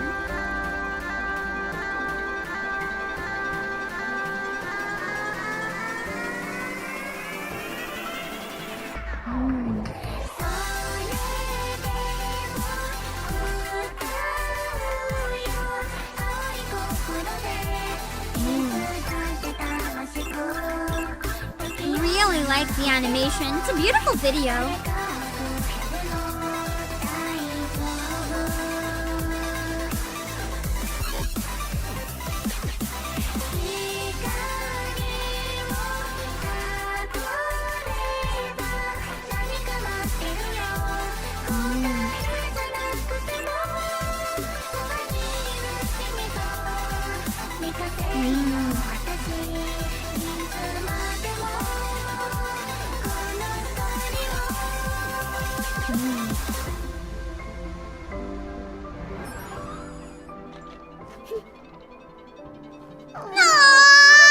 Aren't that calm and collected. But the three of us stumbling together, that's kind of fun too, right? Cute! Aren't the Angels of Delusion doing an actual live stream in a few days too? Like not a scripted announcement one like they did, but like an actual live stream? Or did I misread that? Because I'm pretty sure I saw they're doing like a real live stream. I'm kind of excited to see what that ends up being. I don't think I'll be able to watch it, just time-wise, but I'll probably end up checking out the VOD if I can. But I'm excited. I will say the song though isn't so much my thing. It's a little too like diabetes, sugar pop, barfing rainbows vibe for me. But I liked the video a lot. The animation was really nice. All of the frames were cute. I loved how the characters were interacting.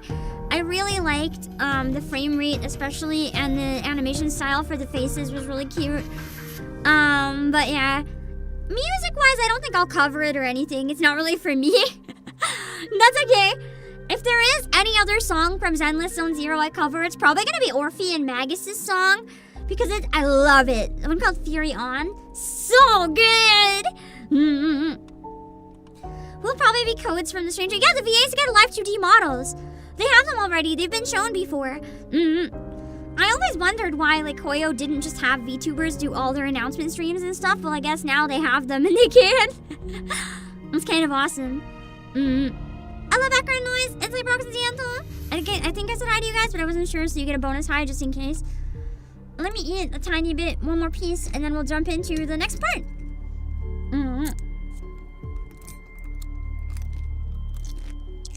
Ow.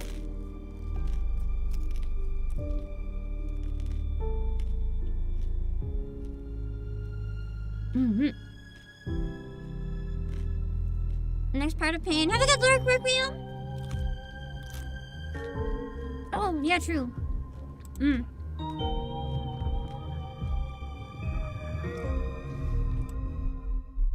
I also do really like Lucio's, yeah.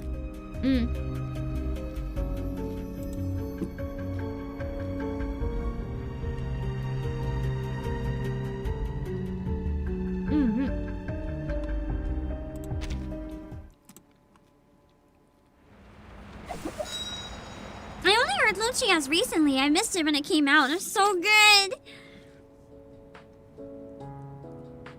A courtyard on the outskirts of Delhi. If you ever visit this place, it is so quiet. It feels as though the sun itself has cooled. Hold on.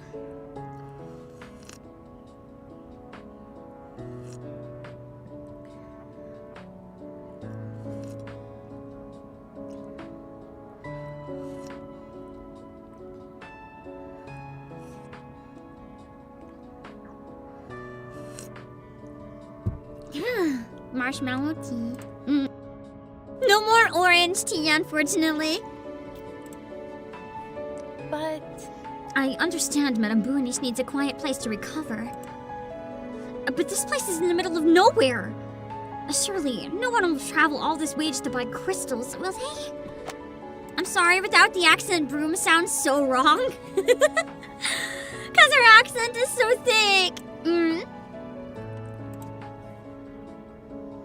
The gem hunter, having left the lively gem market, can't help but sigh. She walks toward the side room at the corridor's end, a conversation drifting over from it. Who is that? I don't recognize, like, random child icon, maybe? So, in Moorpunk. In the room, a lively young girl is talking rapidly before Beryl. I don't think it was baby Matilda. Oh, maybe it is, though. Because if she's with her mom. She hears movement from outside and turns. Bonjour. Oh yeah, it's just with this hairstyle. I forgot this one existed.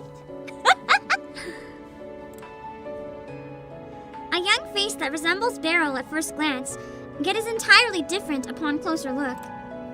goodness!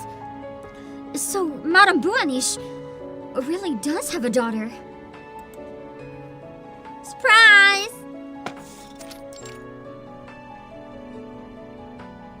I like how we're in the cabin in the woods now. What radiant celestial energy you have! The great Matilda must not miss this chance!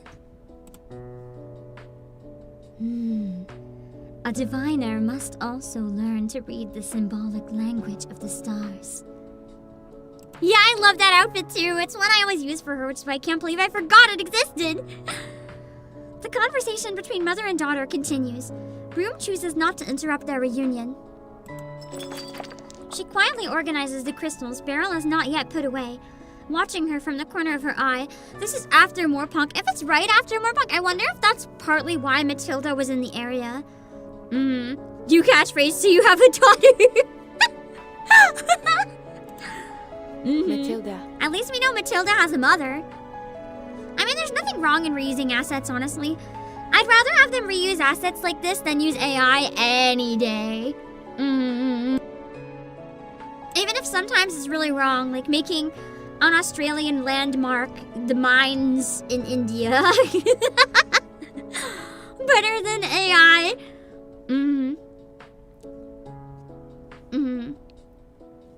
You don't think it's after? Oh, I assume maybe there was a bit of a time gap in between the other sentences, but I could be wrong. Do you believe that by borrowing the power of the stars, you may truly see the future? Well, the shifting of celestial phases. Oh yeah, you're right. That now I remember the Moorpunk event. The shifting of celestial phases mirrors the relationship between universe and human destiny. Then. Well, that didn't work out so well for Kumar. And once you join the Foundation, what will fate mean to you then? This is definitely before, I think. Because wasn't she in the Foundation for quite a while? Before? Moorpunk?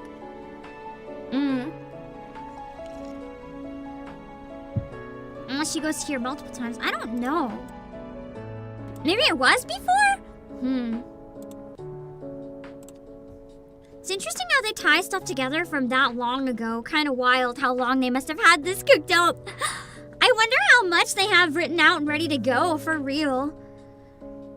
Is it in the angle of the moonlight? Or the image shown in a crystal ball? She poses her daughter a rare question. Broom stops what she's doing and looks back at Matilda. Matilda shows the same confusion and hesitation she feels inside. No, that is only the shallowest edge of fate. Fate gives us guidance. It is precise, but it requires spirit to comprehend. Still, I believe that every omen in the world is part of the path of destiny. The diviner smiles, saying nothing. Actually, she said a lot.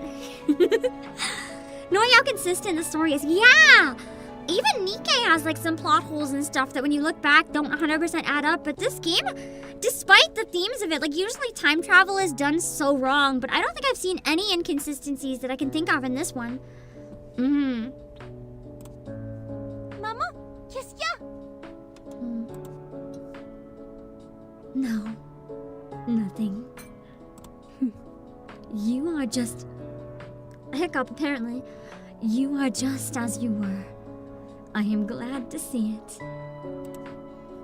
From the moment you asked to transfer schools, your choices have followed the stream of fate. Beryl seems to return to her earlier demeanor. Aha! This is a test, isn't it? From one diviner to another. This fee. Naturally. And you passed. Seeing Matilda's joy, Broom furrows her brow. Minigame time, maybe? No. Most of the sapphires circulating the trade are fakes these days. I plan to go directly to the mining site. Oh, it relates directly to what I read last night. Interesting. Surprisingly tight. I mean, yeah, there's obviously going to be some because nothing's ever perfect, but I can't think of any out of the top of my head, and that's already huge. Especially when they give so many additional lore and tiny details. Imagine having a mom who knows your entire future. Hello, thanks.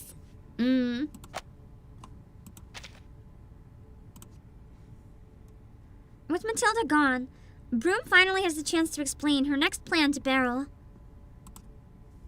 During her final moments in Paris, the Gem Hunter and the Diviner formed a partnership. Now, their search for the rare Kashmir sapphire has brought them to Delhi. I see. Yeah, they did a really good job with Broom's Live 2D. I personally think they did an amazing job with Barrel's Live 2D. Her very subtle expressions in the moving dragonfly are all so beautiful. Then I will have to... then I will have to trouble you to make the trip. You know what I was thinking? You know those shitty overproduced 3D printed dragons? Broom could be a pretty easy cosplay if you print one of those 3D printed dragons in red. And just put it on your shoulder. Yes. Oh, yes, Adele?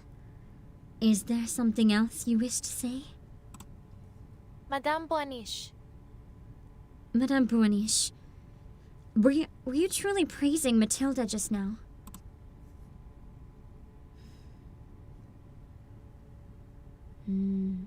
As you can see, I believe I made myself clear. What?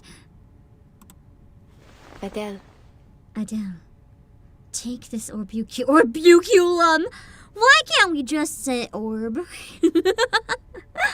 Pin.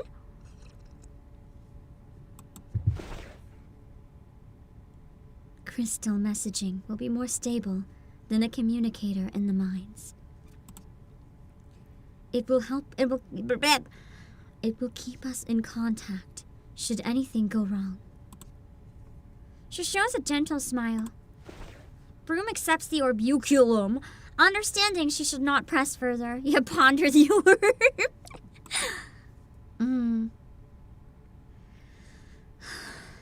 Right.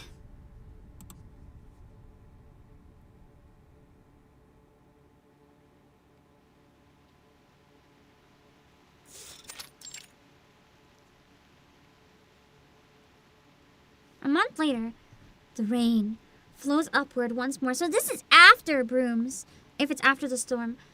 Accompanied by zealous pop art. In the safe house, Broom watches Beryl's busy figure in a daze. The sapphire that nearly cost Broom her life is now placed at the center of the table. Why are you still making that face? I'd have thought you'd have got yourself together after leaving the mines. I love Felicien. What a bitch! Felicien, the escapee of death, lingers on in the jewel. Only the diviner who entrapped her and the gem hunter who shares her life can hear her voice. Oh, so that means Beryl can also hear it. That's nice. Then I must be like Madame Bouaniche, calm no matter what. Never shaken, no matter what I face. Outside, the rain grows heavier. Meanwhile, the diviner takes her seat. Her hand rests upon the mineral, and the glow of the ritual grows. I only hope Madame Bouaniche's ritual is successful this time. My guess is maybe she's trying to stop the storm or something with it. I don't know. Or like course correct fate or something. At least then, everyone's efforts will mean something. And I know they fail, and that's why she was so heartbroken.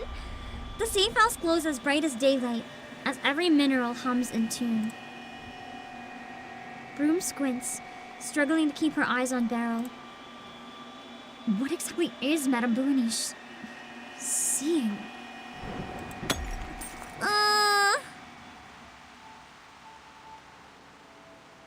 The answer slips away. Or if it keeps breaking, maybe she's continuing to try to see Arcana's future. Because we can hear Felicien when you talk to Broom in the lobby, we can only assume Vertin can hear her. I mean, Vertin's pretty OP at this point, so it makes sense. Vertin just hears everything. Vertin is like the protagonist that somehow has every special ability, so yeah. Casimir Sapphire reaches its limit and bursts. Fragments scatter across the floor. Oh my god, maybe that's Vertin's arcane skill instead of just the suitcase. Her arcane skill is hearing Felicien. What a terrible waste of an arcane skill.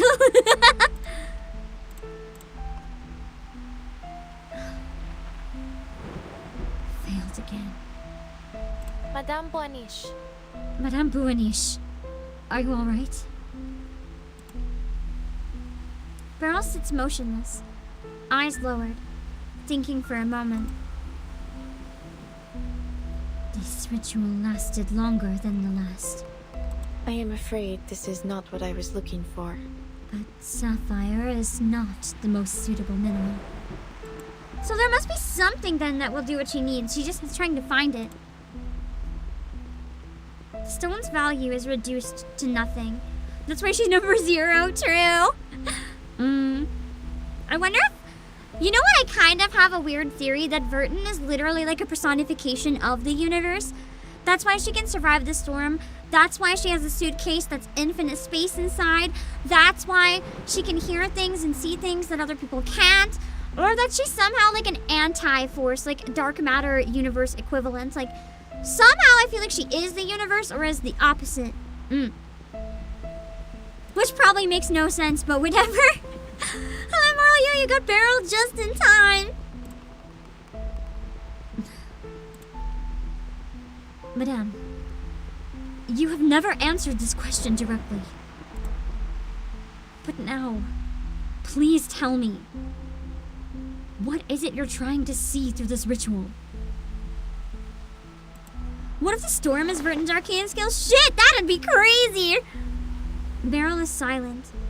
After a long moment, she lifts her eyes. Hold on, I'm gonna eat a tiny bit more. I know it's a bad time, but the hungers. Ow.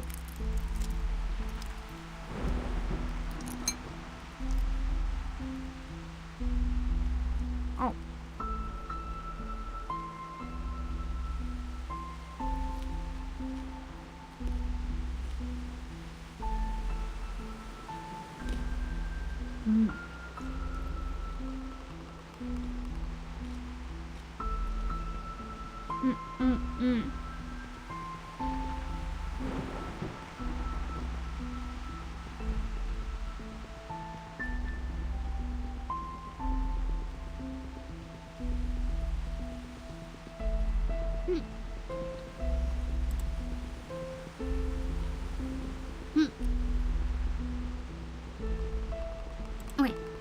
Okay, thank you, Mortal You!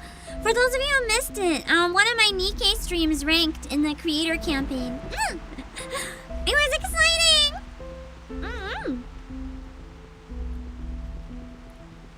Best part is I don't remember entering it, but I guess I did. I'll take it.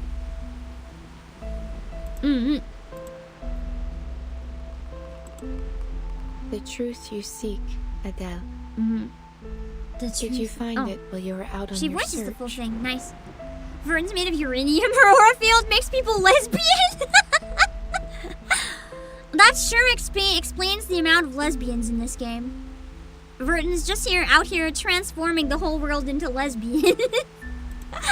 I don't think we're complaining though if we play the game, so it's fine. Both you and your Oshi went, what do you mean I'm not your Oshi? Just kidding. That's awesome. I'm glad. The storm has disrupted the world. The chaos of this era will bring it again at some point. Just like in Paris.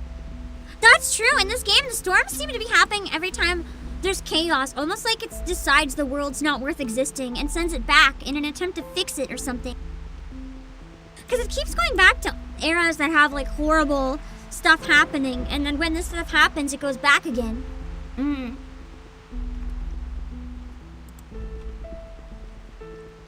Before it stops, there's no predicting which era it will take us to. Even for you. Then, what is your conclusion? The roles of questioner and answerer switch. For some reason, the scene involves a strong sense of deja vu. That's true, it can go backwards or forwards, but it doesn't go forwards very often. But she answers firmly. The storm has made life lose all meaning. This is very much a conclusion of Broom's character story, by the way, because it's like anything everyone ever does in life is going to just be wiped away anyway. That was the conclusion she came to in her character story. It hurts so bad to read.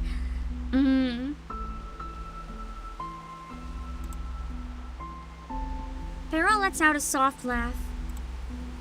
Broom suddenly recalls where this scene occurred. Just earlier, between Beryl and Matilda. Beryl, what's got you so on edge of late? Her daughter. Understandable, really. Her daughter is a powerhouse. The storm is something of a save state reloading. Yeah, sometimes you just go to an old save. Sometimes you go to a newer save. It depends on what you feel like.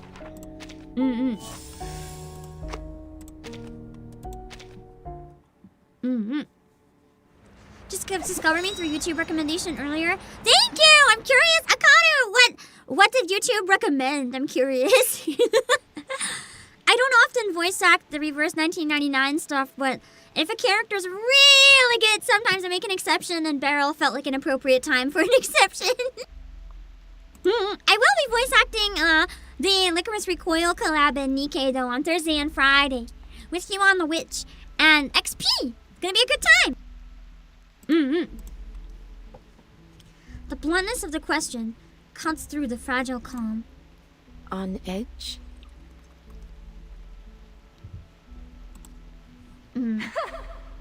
Sulky, anxious, irritated. Pick whichever you prefer. This one, oh! So you got this stream from recommendations. Thank you, algorithm. I guess that means the algorithm's working. Thanks for coming in. I'm assuming you're a reverse player then. But that is how you're acting.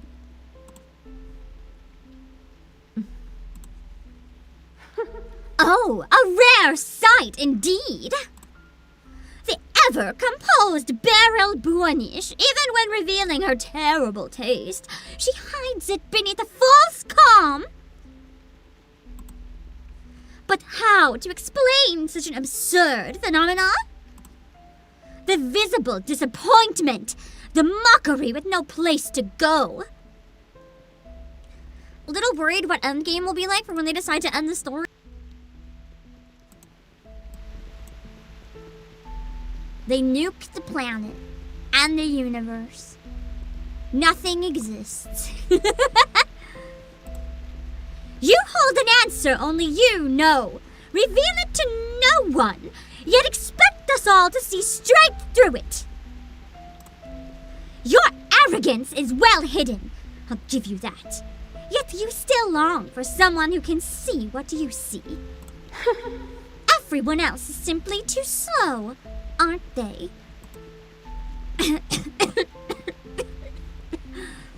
That was fake. Felicienne gasps for breath. She's done her best to conceal her weakness in this confrontation. And before it was all a dream ending, God, I hope not. I'd rather literally have them nuke the world into a black hole than the it was all a dream ending. I am a bit worried about how it'll end, but hopefully we have a long time before that. We can enjoy the journey on the way. Think they should hire me at some point to voice the characters? I wish! I wish! That'll be a dream. I've asked this on Nikkei streams, but I'm curious for reverse. Regardless, like, ignore the accents. Ignore the accents, just personality-wise. I'm curious. What type of character in this game you guys think I could have potentially pulled off? Because I have a guess at who I think I could have done a good job at, but I'm curious what you guys would think.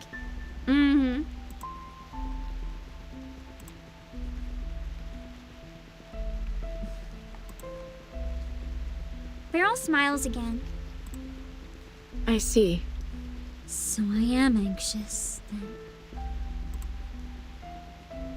This is not the smile she uses to navigate social worlds, but a smile born from within, vivid enough to change her whole expression.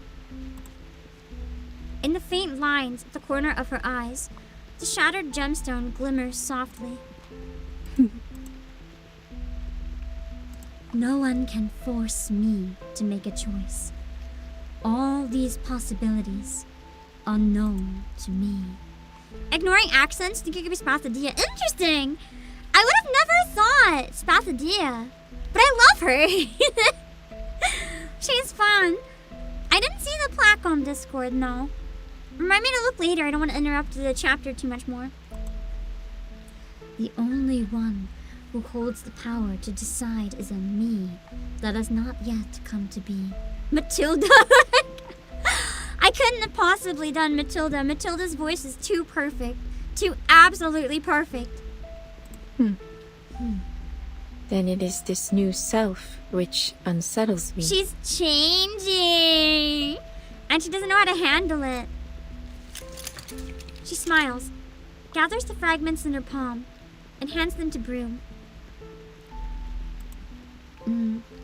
Loggerhead? I love Loggerhead! I love her so much. I feel like, believe it or not, I feel like if I could pick who I could have done, it's interesting. Because what I feel I'm good at and what you guys feel I'm good at often end up being really different things. I feel like I could have been a really good 37.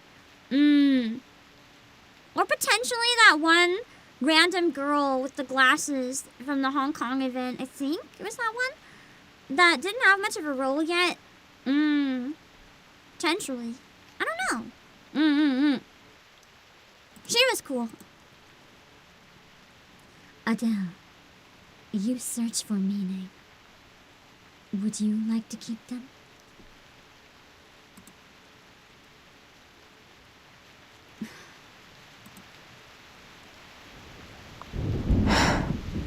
When did I begin to no longer need me and the possibilities it brings? Let's hear my 37. No. Maybe if we have her voice actor story, otherwise no. Wait, actually, I think the one I would have done better, not than the existing voice actor, she's phenomenal, But the one that I think I would have done the best out of all my potential voices is actually, Mercuria. Memories surfaced before her. Before I was born, the parlor of crystals was nothing more than an old, cramped shop. My mother. My mother, facing the difficulties of survival, took the box of crystals passed down from her mother. So they were inherited down through the family. She had no carefully laid business plan, no network built over generations. But she knew the crystals were of good quality and would fetch a fair price. Or ignoring accents too, maybe Flutter Page.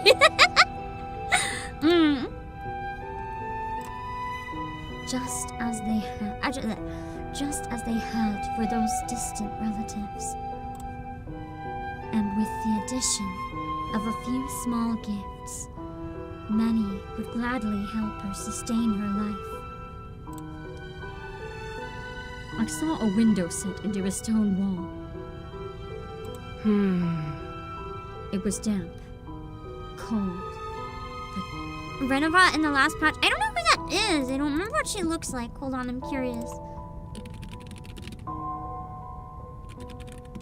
Actually, I feel like even Rubushka potentially. Rubushka actually might be potentially my strongest. I never tried though.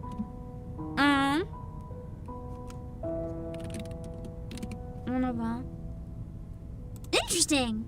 I would have never. Oh, wait, no, that's Ricoletta.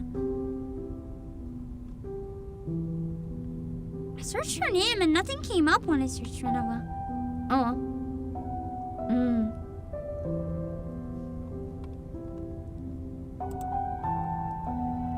Let's see. Who's Igor? Sure. Okay. outside the window was a clear blue sky, where all light gathered. The woman quickly sorts through the tangled thoughts in her mind as she describes what the orbuculum revealed. Ramona.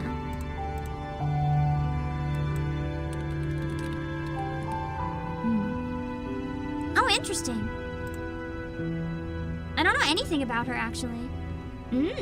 She's cute.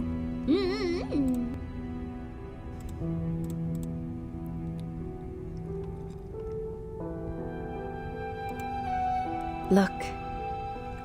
She attempts to push beyond her limits to reach the truth. What does that mean? Clearly I could be a canon guest, right? It best not to rush. Understanding fate's hidden language requires patience and insight. An ill-matched scene. It means your life may need a turning point, or that you may soon fall into hardship. As you can see, Fate was still stingy with her. The image it provided ever unclear. She had to choose her words carefully. Gently, leaving room for retreat. Thank you, Arcana, for joining membership! Thank you so much! Madam Clarine, do you mean... you must live cautiously. Your life is indeed improving. The turning point has already arrived. You must be cautious moving forward. Oh, I'm gonna eat a bit.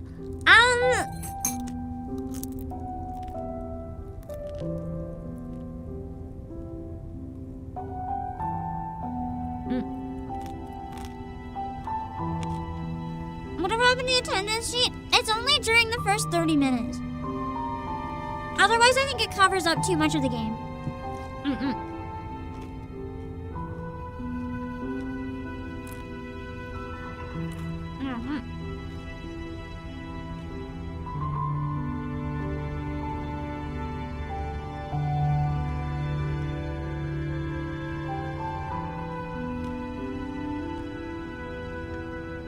Ow!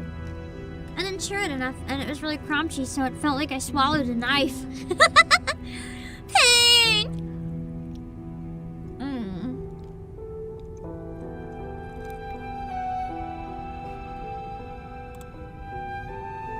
It will determine whether you live outside the window or inside it. Oh, I knew it! Those greedy parasites! Madam Clarine, thank you for the warning. No need to thank me. This is but a small repayment for your generosity. The client leaves, taking the yellow crystals he purchased with him. This was her tactic. After the sale, she would offer a complimentary divination to draw in the curious. She interpreted vague symbols, disguising fate's turn as gentle care. She even led them to believe that if they followed her guidance, what the pendulum showed was only a possibility, not destiny. Just like the window my mother saw. And then, It was a window of a prison cell. And the sky outside was the last view that client would see at the end of his life. Ooh. So she used words to very carefully hide the exact details. For he would soon face the guillotine.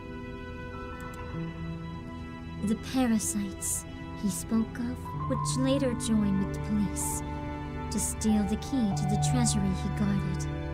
He's a criminal! How do I know this? Let me tell you. The minigame. No! everything's fine now. The woman gently pats the wailing infant in her arms, pacing the room with a furrowed brow.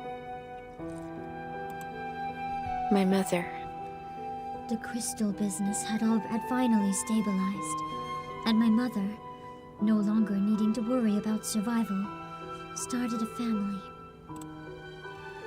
But for a long time after my birth, My stomach growled! my crying never ceased. She was seeing all the trauma, even from an infant age.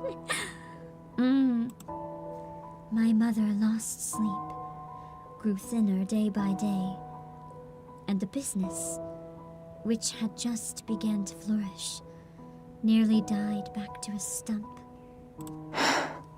Her modest divination revealed nothing to her. So, she turned her hopes to a doctor.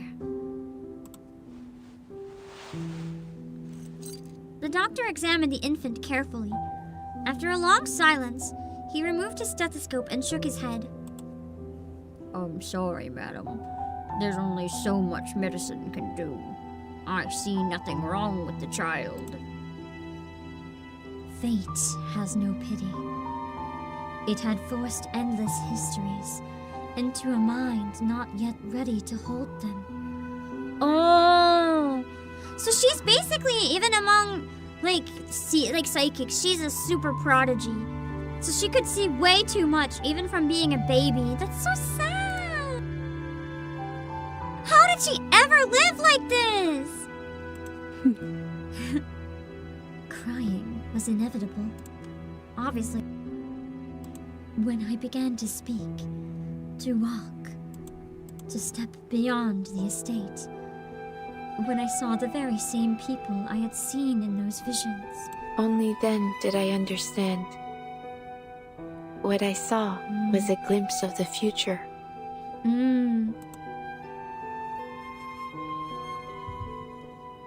Allah, that transcends time and space, reenacting the past, present, and future in an endless cacophony. Among its noise, the history of the family called Buanish unfolded before me. The entirety of our family line, she was forced to understand it from birth! My gift led my mother to believe I was not suited for public education. I mean, yeah, if you have that happen in school, that's pretty bad. And then, So she kept me at home taught me everything she herself had learned. The cover, oh, that's not, the cover of the Revelations of Lenormand hits the table with a thud, breathing out a puff of golden dust into the air. I wonder if that's a real book. A voice declared to me that the moment of judgment had come for the crowned one. That was Napoleon's defeat in the Lenormand prophecy. J'ai vu quelque chose aussi, maman. Brilliant crystals with glitter in our parlor. And customers will come one after another, drawn by our name. Our storefront will be elegant and luxurious, and raw minerals from all over the world will all be within our reach. You mean to say? Allons-nous donner vie à ma vision? Mama, shall we bring my vision to reality? Creepy! But she was the one that knew the vision would get established, I guess, and that the business would be a reality. Mademoiselle Beryl, about my fate. Your fate. It takes an ambiguous form. Wait a moment. It's about to take shape. I gotta tap on. Oh, I have to fill it in the puzzle! Their true radiance only forms when they finally meet.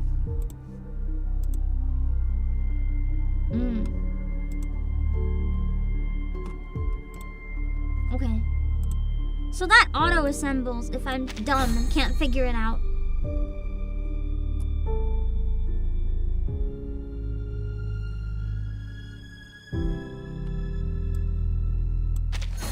I was confused that it looked like a hat. I was like, why is it a hat?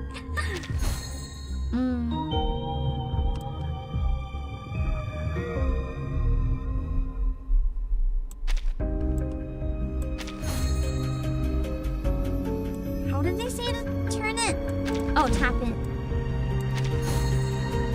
Oh, it's a face!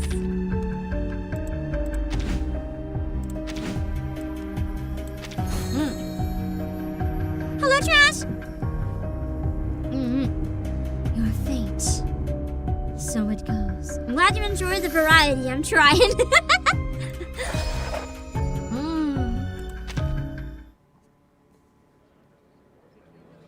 Yeah, Broom is a match and merge puzzle. It was fun. I liked it. Thank you for your reading, Mademoiselle Beryl. Madame Clarine, please show me only your finest crystals, would you? Price is no concern. Please, come with me. A Buenese crystal never disappoints. And then, I took my mother's seat, where she once conducted her fortune tellings. I gave precedence to those fortunes that would please them. look, You see, even a brief life will have one or two moments worth cherishing. As for misfortune, I followed my mother's example, disguising calamities as gentle warnings, and their silver linings as true hope. So really, all this time when she was talking to Broom, she knew that there was no changing your fate. She just tries to word it in a way that's more digestible. Thus, people would not fear fate so greatly that they would refuse to enter the parlor. Ah, Madame Clarine, your daughter is your greatest treasure. So many spend fortunes just to hear a word of divination from her. I wonder if your good fortune will continue for years to come. Huh. Monsieur Eloi, I suggest you look after your own shop. Beryl says your district may not remain peaceful for long. That would be a jump scare. From the person that always gets stuff right.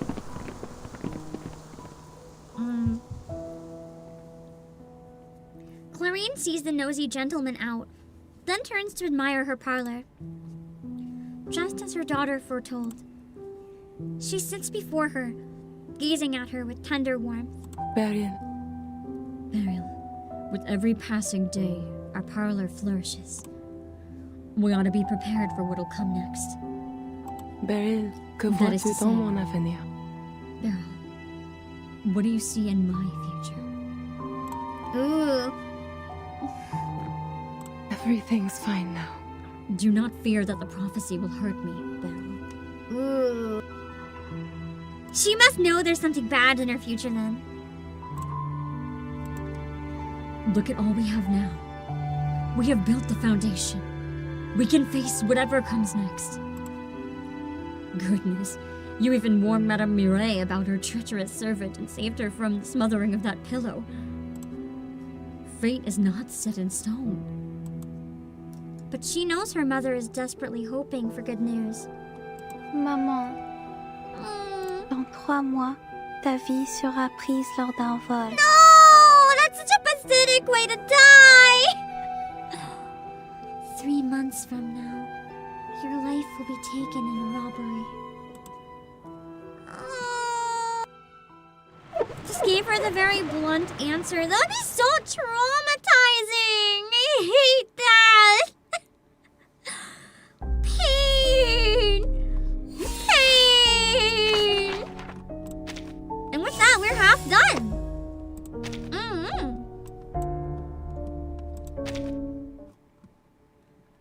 Alright. Let's suffer, apparently. Because there's only one direction this is going, and it's pain. Monsieur Eloise's words had pierced my mother, allowing her weakness to pour from the wound. Before then, she had never once asked me to read her fate. But she looked upon all she had gained, her life of comfort, and drew false courage from it. Yeah, she would have known that since she's a baby. It's so messed up. It was on that day that she decided to confront it. So she asked me, and I answered truthfully. Fate always keeps its promises. As fate would have it.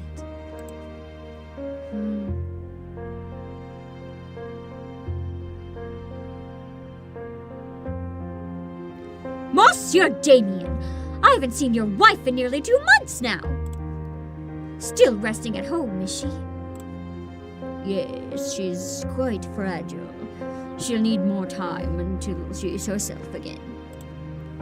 Oh my, I'll be sure to help her keep her in my prayers. And Mademoiselle Beryl, may I see her today? I wonder if that's the robber. My apologies, madam.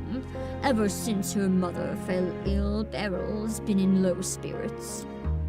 But I can relay Oh, no, never mind. But I can relay a message to her for you. I'm certain she will be glad to ease your concerns. Yeah, I'm excited to see why she joined the Manus. The other thing is, I feel like Beryl knows the secret behind the storm. She's all but admitted it, basically, so we just don't know what it is. He glances toward the closed door deep within the showroom, then resumes his polite smile as he greets the next customers. Hold on, I'm gonna eat a bit in this transition. I gotta stop this stomach growling!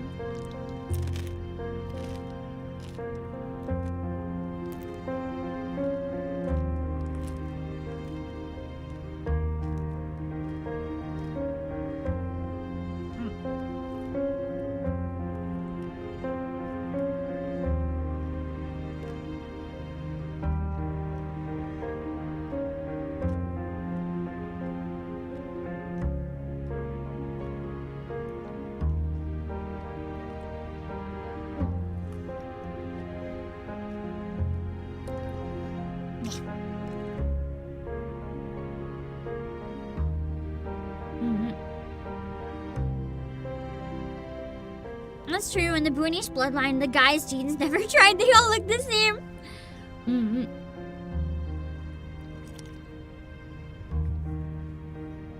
Books. Oh, Hold on, my throat. Okay, hold on.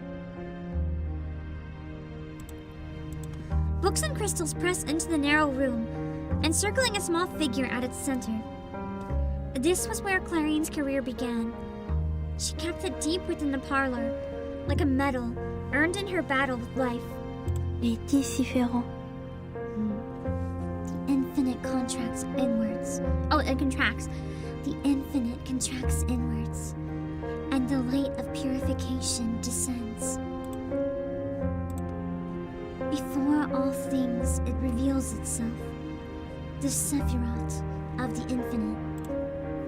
And then, After that, I no longer offered my divination. The future had already realized itself. I was to move to the next place. Life is only a phenomenon. Once placed beneath fate, it becomes transparent, its ending visible at a glance. what is This fate is so to you? ominous! But what is fate? Why does it hold this absolute power? The teachings of the Kabbalists became my reference. My mother. As for Madame Clarine, she was an interesting person.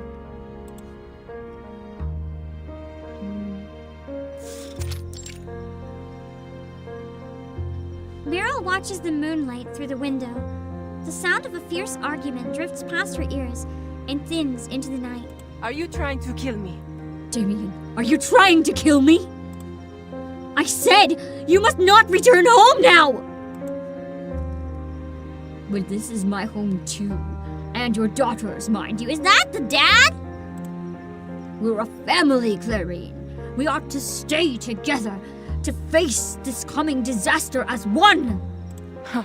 No, your presence will only push me closer to death. The wretch may have followed you in already, hiding in the kitchen with a knife, waiting for midnight to strike. So sad. Clarine, stop! You're imagining things. No one followed us. And didn't you already throw the knife away? Leave the parlor. I can deal with that. But what about your daughter? Are you going to abandon Beryl too? It's tough. Hearing her name, the girl turns.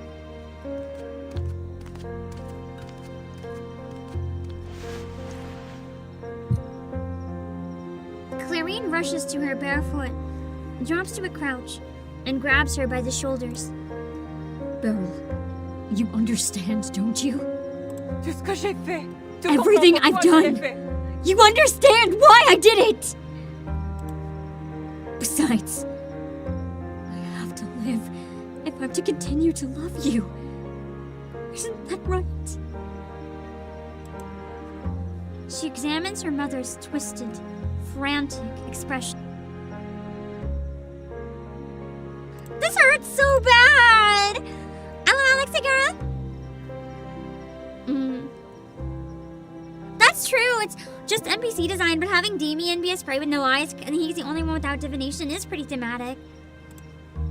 Papa. Hello, Mauricio? Damien stares at his daughter. Ignore my hiccups in surprise. Her eyes rest on her mother with faint, unreadable interest. Hold on.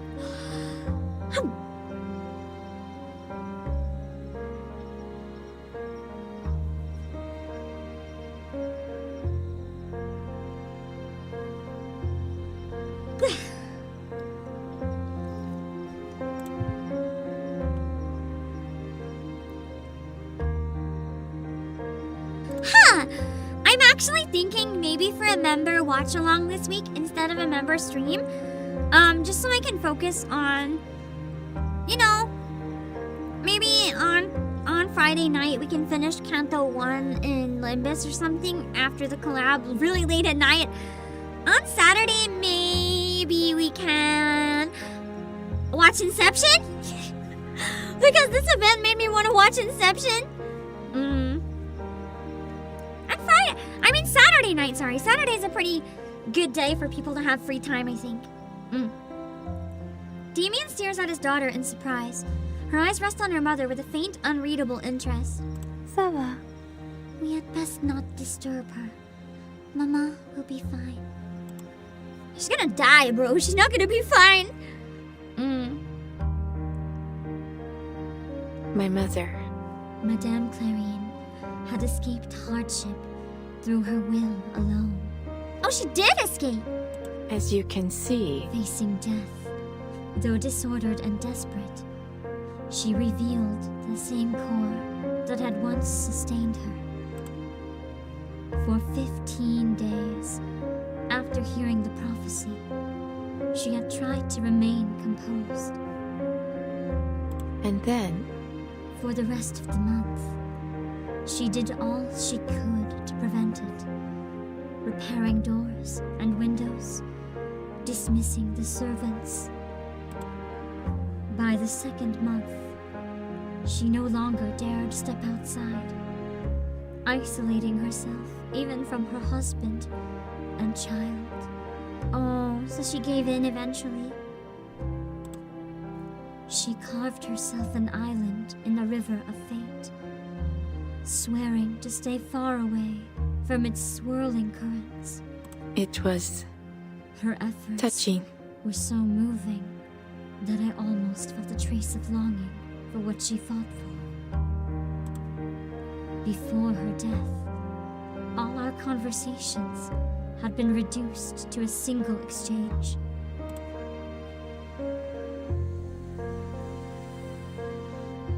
Beryl, has my fate changed? So, must be why she always just takes everything as it is and doesn't interfere.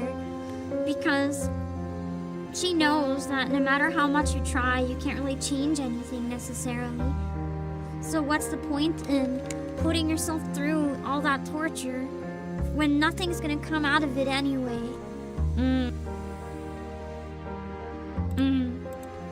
No, maman. Oh.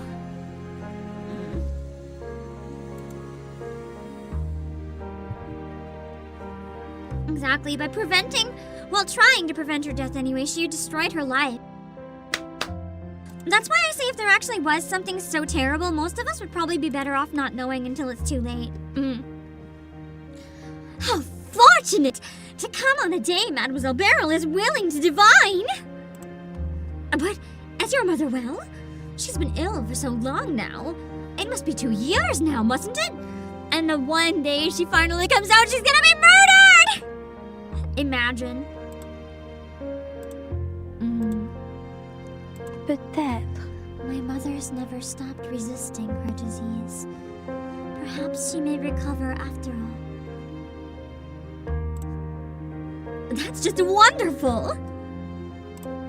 So, Madame Solin, what troubles you? My husband hasn't returned home in several days. A vision strikes abruptly. It flashes before Beryl's eyes. It's like that story about a king who found out he died by drowning. Yeah, true!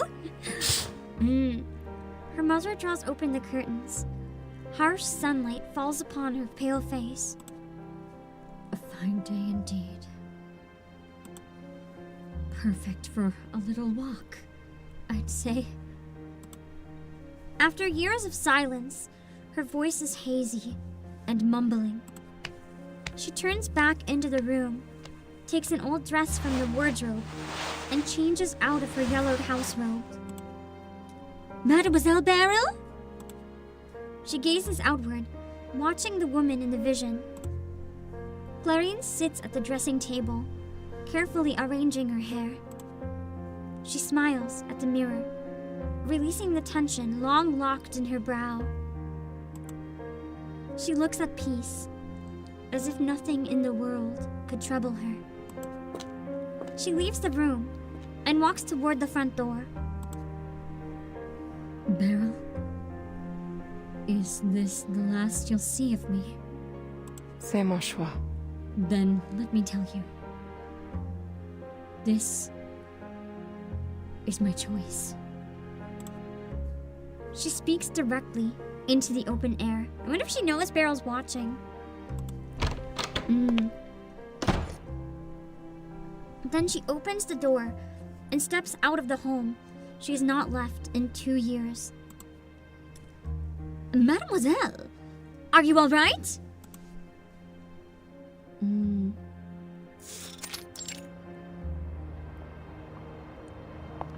Clarine walks along the street toward the parlor. Oh, Madame Clarine! Oh wait, this looks like a girl probably. Oh, Madame Clarine, you're recovered, have you? Thank you for your concern. I am well. In fact, I've never felt better. She gracefully greets them, then takes her leave. She enters a narrow... Yeah! Why she always tries to make her fortune-telling palatable true? Because if she tells anyone else something so horrible, the same thing is going to happen. She enters a narrow alley. She must pass through it to reach the street within the parlor. She's going to get stabbed in that alley! There was a canon event that had to happen no matter what! But Clarine would never emerge at the other end of that alley. No! She literally ruined the rest of her life. Damn. Mademoiselle Beryl! The diviner returns to herself amid Madame Solenne's anxious calling. No one present senses what is about to occur. C'est le destin. Yes, this is fate. My apologies, Madame Solenne. I was distracted for a moment. Oh, the cold disassociation from it. But I mean, she would have known all along, so... Oh, that's so hard. Oh, that's quite all right. Are you well? No. She's not well! The young diviner smiles faintly. Ça va. Just fine, madame. Le destin est immuable. Fate is unchangeable. Oh, it hurts so bad! No! Madame Clarine failed. On that day, she chose her own end. I was grateful. I was grateful to her, not only for her love as a mother, but because she confirmed for me the true nature of fate. True. Fate is a woven net, and we the prey, caught between the fibers. Beryl might be one of the most traumatized characters in this entire game. And yet, it leaves us just enough space to breathe. Enough to make us believe we still have the freedom to choose a path, which is, in fact, the only one left to us. That's true though, because, you know, as I said last time streaming this game, the only thing certain in life is death. Everyone's fate leads to death. And you're never gonna live a happy, long life if you're worried every day about what that death is. If you know when or how it's coming, you're never going to not think about it. So it's always better to not know those kinds of things. Sure, it would be nice in theory to get to, like, knock out everything you want to do while you're alive. But at the same time, once it comes close, you're going to be a mess. You can't live with that kind of knowledge. Like, you see people who are terminally ill, and just how much it affects them. Like, if they know they're gonna die, it's fucked up, man. If they knew exactly when, too, just so awful. It was touching. The romanticism is charming. But is there truly any difference between those who believe in free will and those who surrender to fate? Nautica's 100%. I haven't seen Nautica yet. I'm not in the main story. Isolde is like the closest I've gotten to this level of trauma. But this is worse, because here's the thing. Everyone else's bad fate and trauma, Beryl would see and know all of it. She has to live everyone's trauma for all of eternity. That's fucked up, man. Like my mother, who exhausted every avenue, even withdrew herself from the world, only to delay the ending by a fraction. That brief, fierce strength that once shone in her world, in her, would continue to play out in countless others. I enjoyed observing them, and yet I knew none would be the exception.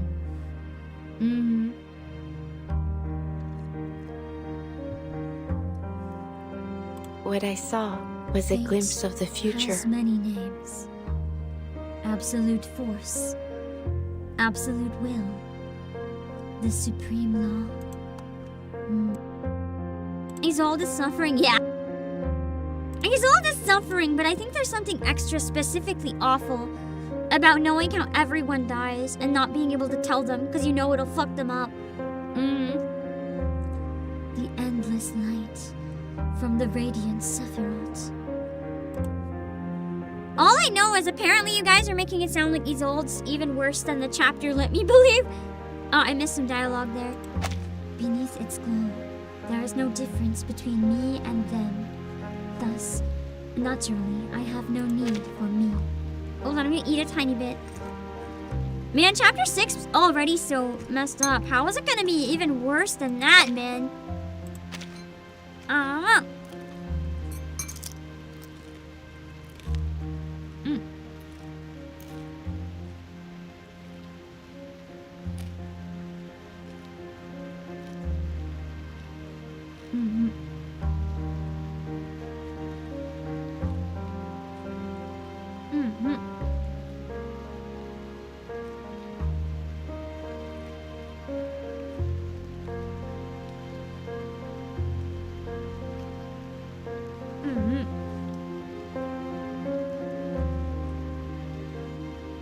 Actually,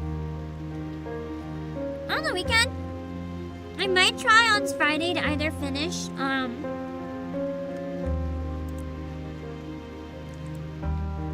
might try to finish Canto 1, or I might do Isolde's, anecdote.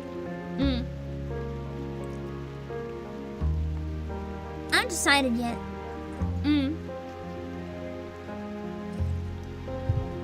Oh, I just spilled my tea all over myself.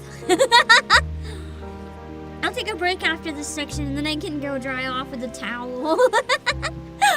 Pain. I don't think I can commit to streaming all the character stories though. There's too many. This game is already such a big commitment. The events take like 3 streams each, so I don't think I can guarantee that at all. How dost thou view the storm? Oh, I really could have just waited and ate my food after that. That's incredible. Well, it's not over yet, so we have 3 whole sections to see how she views the storm, I guess. That sounds like a terrifying thought. Let's, take a break and come back to this then. I know it's a bit soon after the last break, but I'm feeling like I kind of need it, so I'll take a break. I'll be back. Happy. She's so happy. Little mermaid. Wait, do fish even ovulate?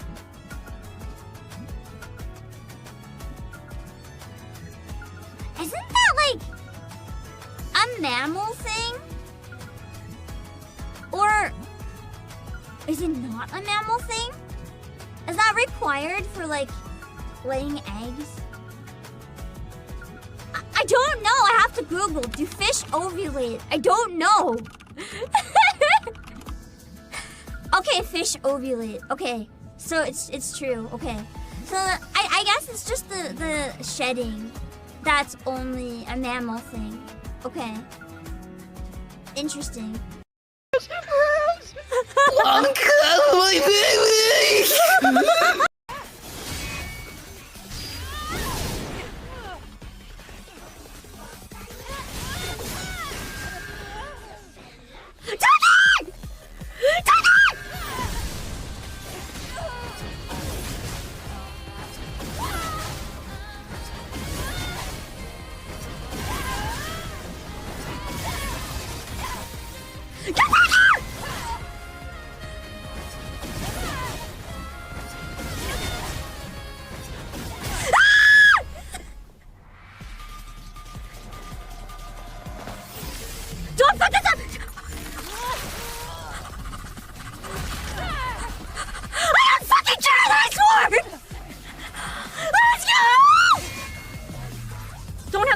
tea, please. Please don't have a second one.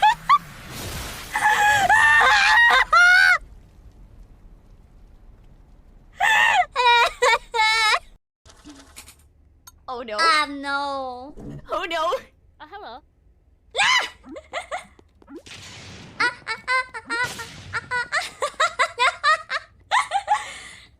Oh wait. Easy peasy. No, I'm not alive. Yeah. Literally two of us were just giant metal wheels like the size of a building.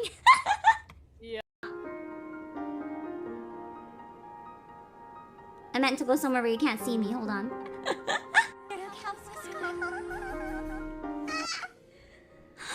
course he goes fucking into this other catboy clip. I swear I'm not always like this. I swear. Damn it. Harder than the autumn tide, burning brightly hot and white.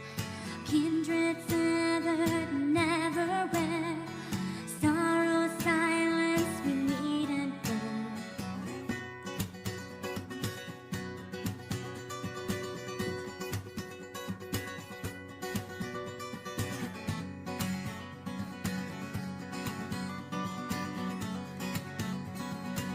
One sec. Every step we take echoes in. Too bad, so sad.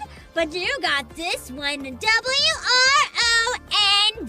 wrong.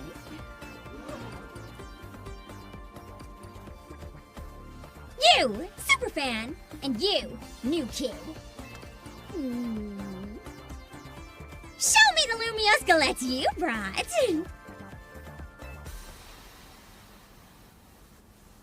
Well, wanna tell us what you got there? It's a super Lumio skeleton! You mentioned it in episode 231 of Arcana Talk. Shocking side stories, if I'm not mistaken. Zap and heck, you two! You're both so amazing! Wow, you totally got it right! Lumia skelettes or electrons. Okay, I guess these don't blow up. Hold on, I'll test. Ah!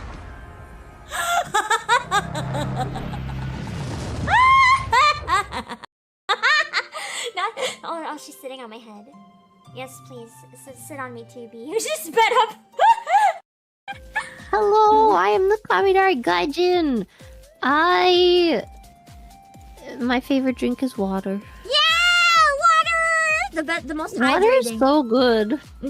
Yeah. Ironically, not the most hydrating. Because when I lived in Japan in summer, I used to only drink water. Like, I never for a long time considered also drinking like Pocari Sweat and stuff. I got so dehydrated. Oh yeah. I was like, how is water not working? It wasn't powerful enough. It was so bad. How could it possibly? Well, that's bad grammar. How could it? Sorry, what the that's fuck terrible. is this sentence? How could it possible to make chocolate? It's awful. Yeah, it's fully just. How could it be possible to make chocolate taste better in what Yeah, way? it's Like it's like that. It's written by an AI. It's fine. Yeah. So I'll give it that it's excuse. I think it's just wait. How could it be possible to make chocolate taste better in that way? Mm-hmm. I'm stupid. Assume I'm very stupid. In medieval times, incest was perfectly normal. Therefore, in this game, incest is perfectly acceptable.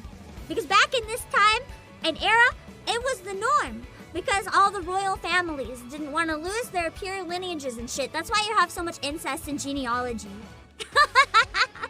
So it's fine. It's fine. Mm-hmm.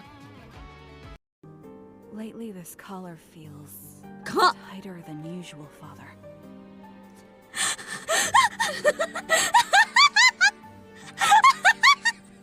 I should take a screenshot of this and put it on Twitter out of context.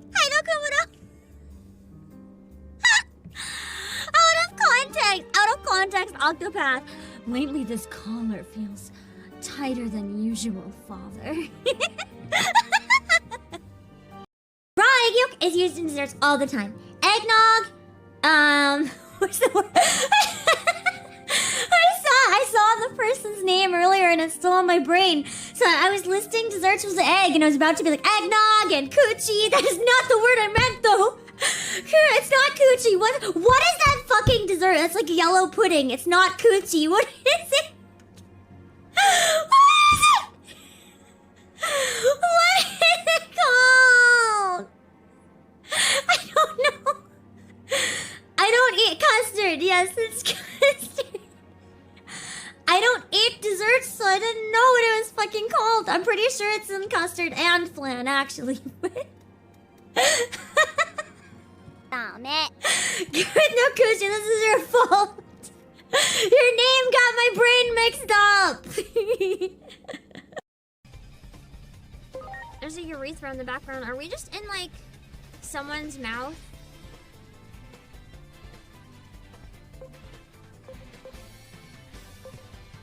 Oh, I have a heal.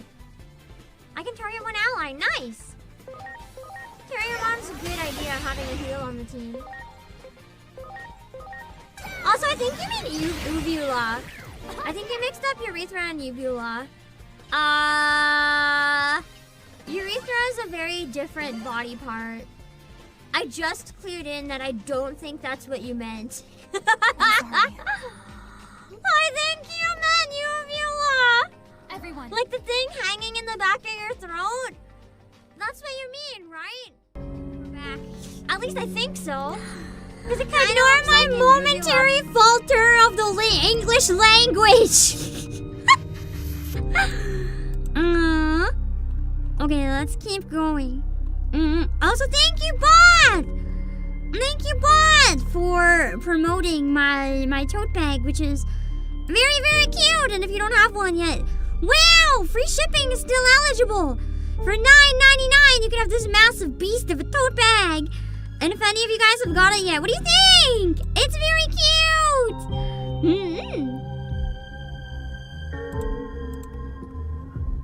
Hello, John Lobotomy! Let's see. Familiar strangers. Don't worry, after this game, you'll definitely need a lobotomy.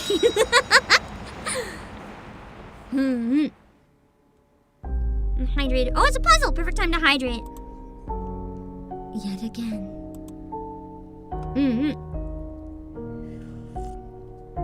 I feel like these are gonna get harder, aren't they?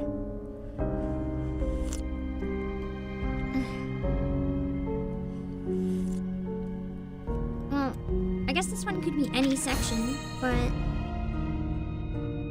I'll put it there for now. Assuming that it's correct.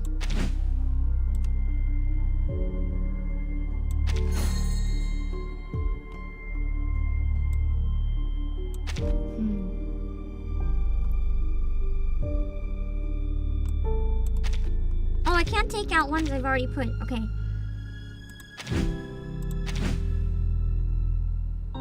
This is a weird shape here. Oh! Okay. I was trying to figure out how that shape worked.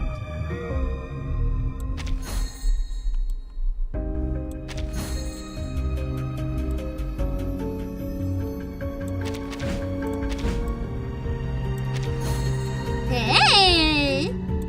Nice! Easy. An unexpected outcome. It's another puzzle! Professor Layton would be so happy you solved the puzzle and your reward is another puzzle! Yippee!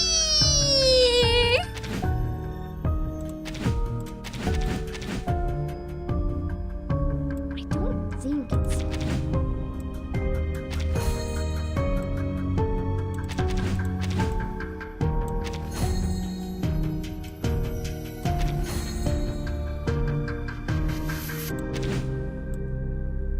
Is there a hole there? No. Oh.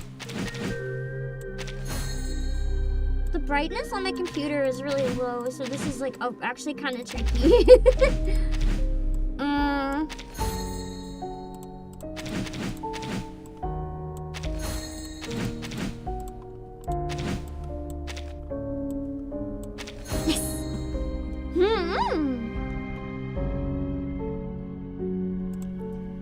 Something's still amiss.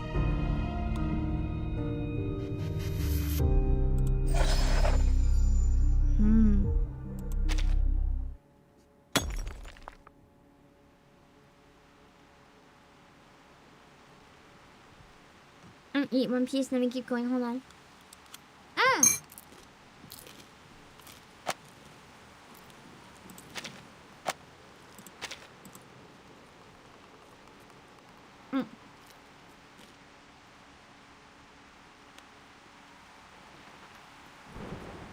I'm sorry for so much eating.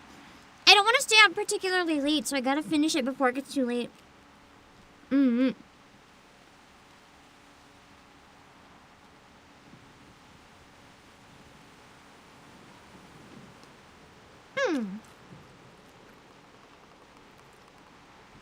Yeah, ending of chapter 2 when people were eating money. That was really fucked up. And really iconic and symbolic. It really hit hard with what it was trying to do. Rain once again flows upward. People swallow gold. Inside the safe house, a crystal has shattered into star-like fragments, and Beryl's face flickers in their glow. She picks up one of the fragments and runs her fingers across it. I am afraid this is not what I was looking for. This is not the crystal the ritual requires. Okay. What's next then?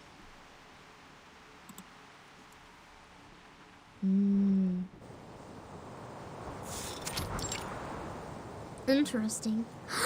Ah, Ryaski! After another long trek, Broom finally arrives in the Ural Mountains.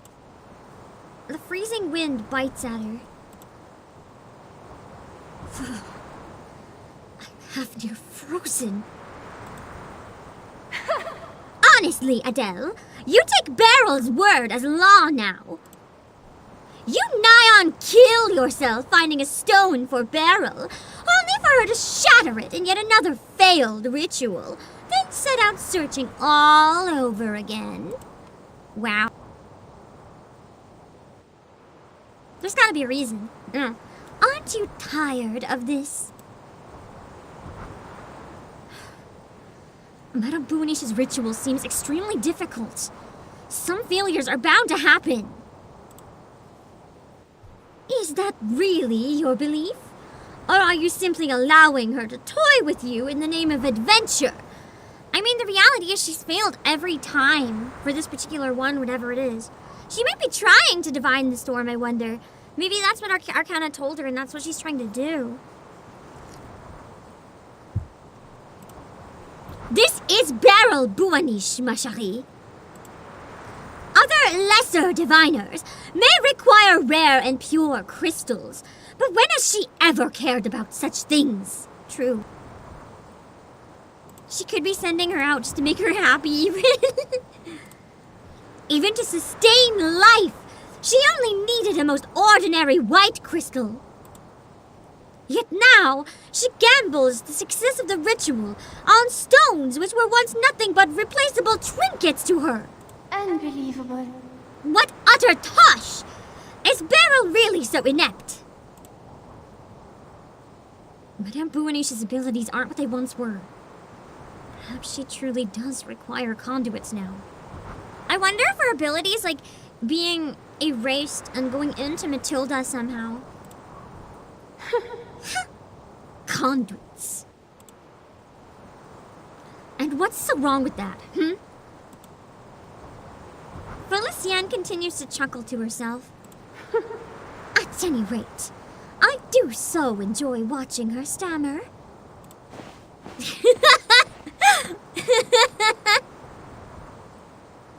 The toxic flirting is so real. Miss Broom? This way. Just as Felicienne finishes speaking, a bright voice calls out. A girl waves from not far away. At least we don't have to fear for our lives from the people in these mines. They're friendly. Broom looks toward the sound and freezes in shock. Mina, what are you doing here? Surprise!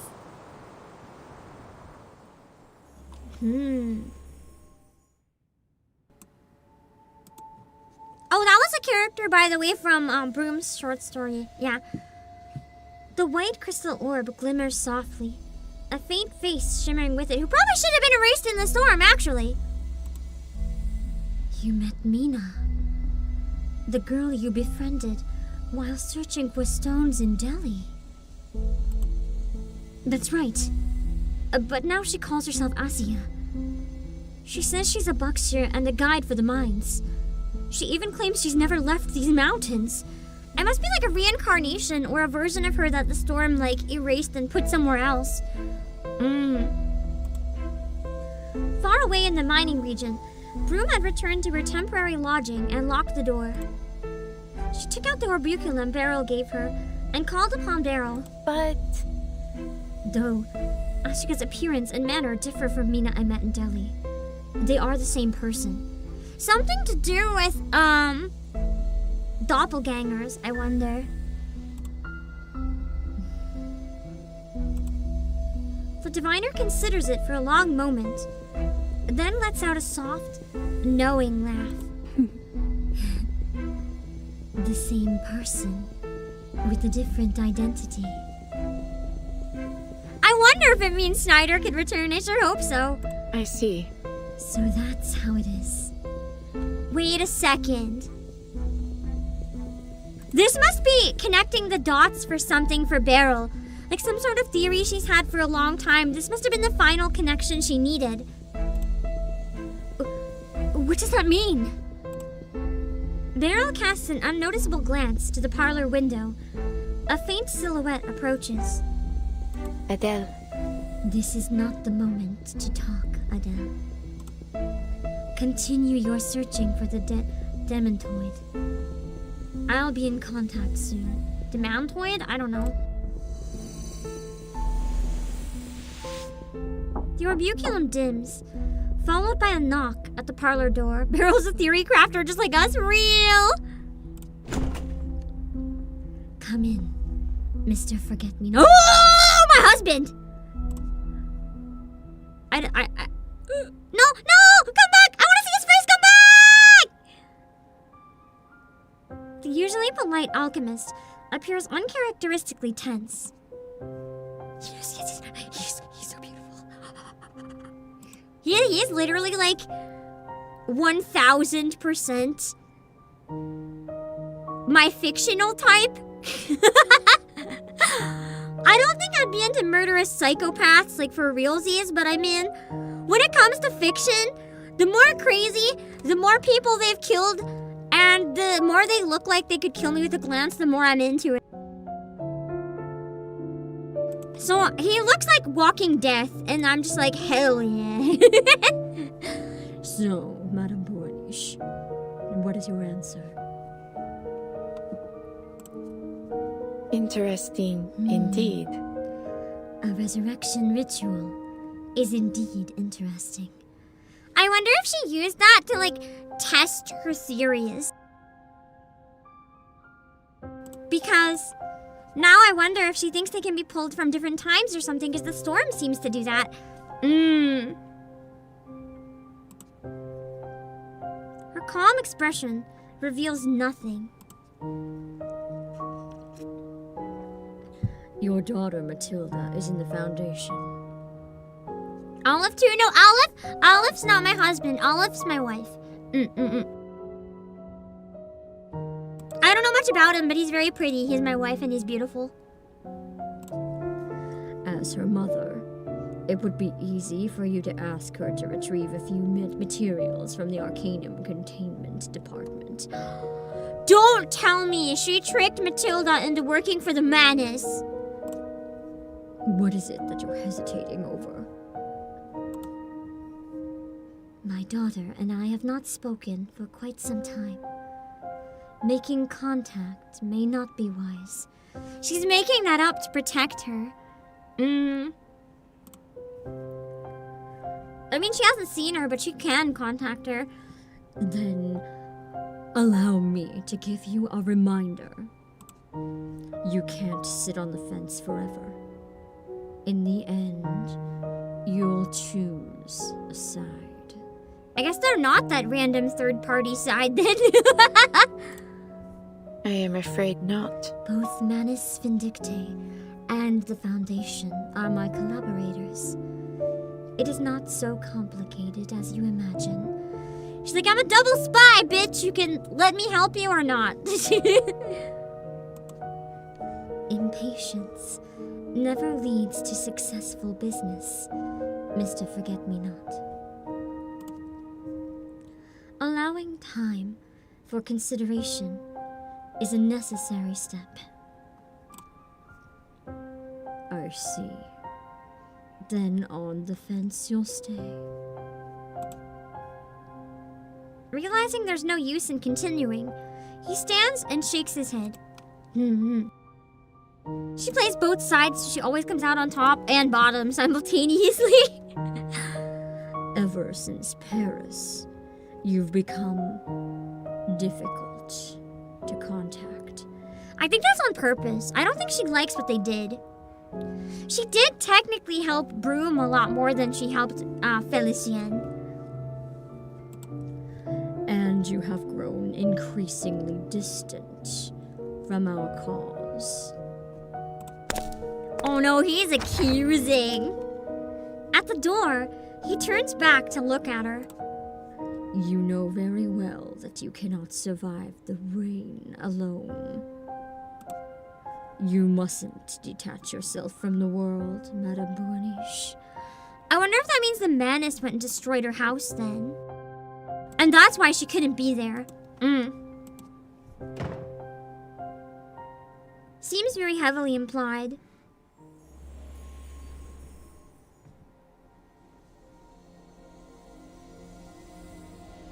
Late at night, the orbuculum glows once more. What? You mean these people are anomalies caused by the storm? However, It is only my supposition. Until we fully understand the storm, we cannot say for certain whether it is true. I wonder if that means... What is the word for those objects found out at the time they belong in? I wonder if the storm is supposed to, like, explain those. And people, too. No. It's logical, really. When the disorder of an era reaches a certain threshold, the storm washes everything away and returns it to a fragment of the past. Which would make sense if those fragments somehow go along with it. I may not restore it correctly 100%. Also, I'm gonna eat a bit more. Oh.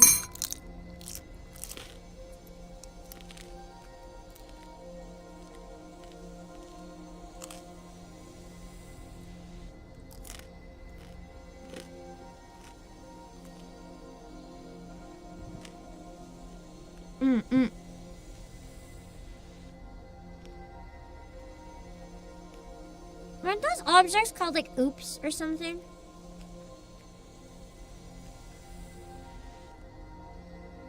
I think it was something like oops.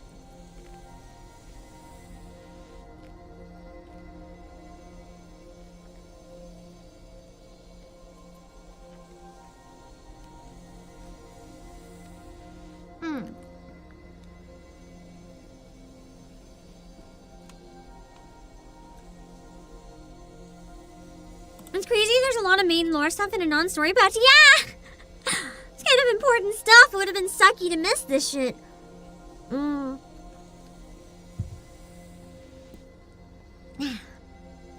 have to tap out. It is very late. I'm sorry we're running so late. The problem is, the disorder hasn't been completely corrected. So identical identities appear in different forms, and identical people appear with different identities. But yet none of them can truly be regarded as the same person. Imagine if, like, Arcana was Forget-Me-Not or something, or not Forget-Me-Not, was Schneider or something crazy. Well done, Adele. You have taken another step to understanding the truth of the storm. We're actually learning about the storm a lot in this. The truth of the storm. I still can't fathom why, or how it forms, or what its origin is. But there's one Origin. thing I know for certain. How the storm must be defined. Oh? This storm? It's an utter disaster. Playing with people's lives like toys. Amidst it, even the greatest treasures lose their value. And Manus Vindicte seeks to control it. Yes. Yes. It has only brought disaster. Its voice... So she's not siding with the Manus, she's just appearing to be. Agreement between Broom and Beryl is exceedingly rare. It leaves Broom stunned. Fate should be immutable. An ever-flowing river. Nothing should be able to deviate its course. And yet, in correcting its fallacies, it has been reduced to mechanical vulgarity, a tool to be exploited. It is no longer what it simply is. Welcome back, Felician! The rainwater has eroded the edifice of fate. Cracks have etched their way deep into its foundation. So the storm is something with the power to change fate, then. And that's why she can't read it. The orbiculum falls silent on both ends. Broom is struck speechless, while Beryl sinks into thought. Finally, a mocking voice breaks the stillness. Ha! So this is why you're on edge, Beryl! I feel like Felician has already figured it out and knows a lot more than we do. Maybe not Beryl, but at least what Broom knows outwardly.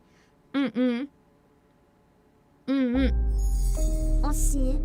On to 7.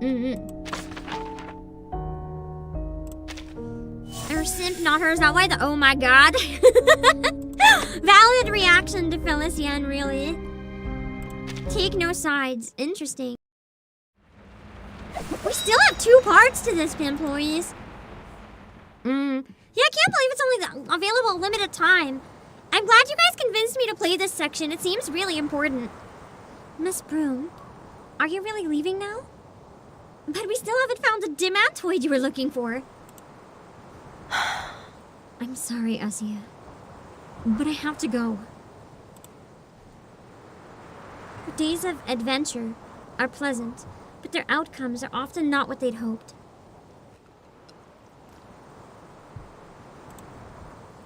Why?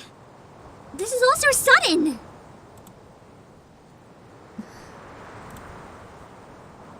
Two days ago, Beryl urged them to return as soon as possible. With Forget-Me-Not no longer providing her with precise intelligence, she can only rely on weakened divination to judge their movements. The pendulum revealed to her Manus Vindicte's acceleration efforts, meaning the storm could come at any moment. But she cannot speak this reason aloud. Have we disappointed Madame Buaniche? Does she no longer wish to work with us? No, Asia. You're overthinking it. Asia's urgency leaves Broom uncertain of how to answer. In any case, don't worry about Madame Buaniche's thoughts. And most importantly, Asia, you all must take care of yourselves.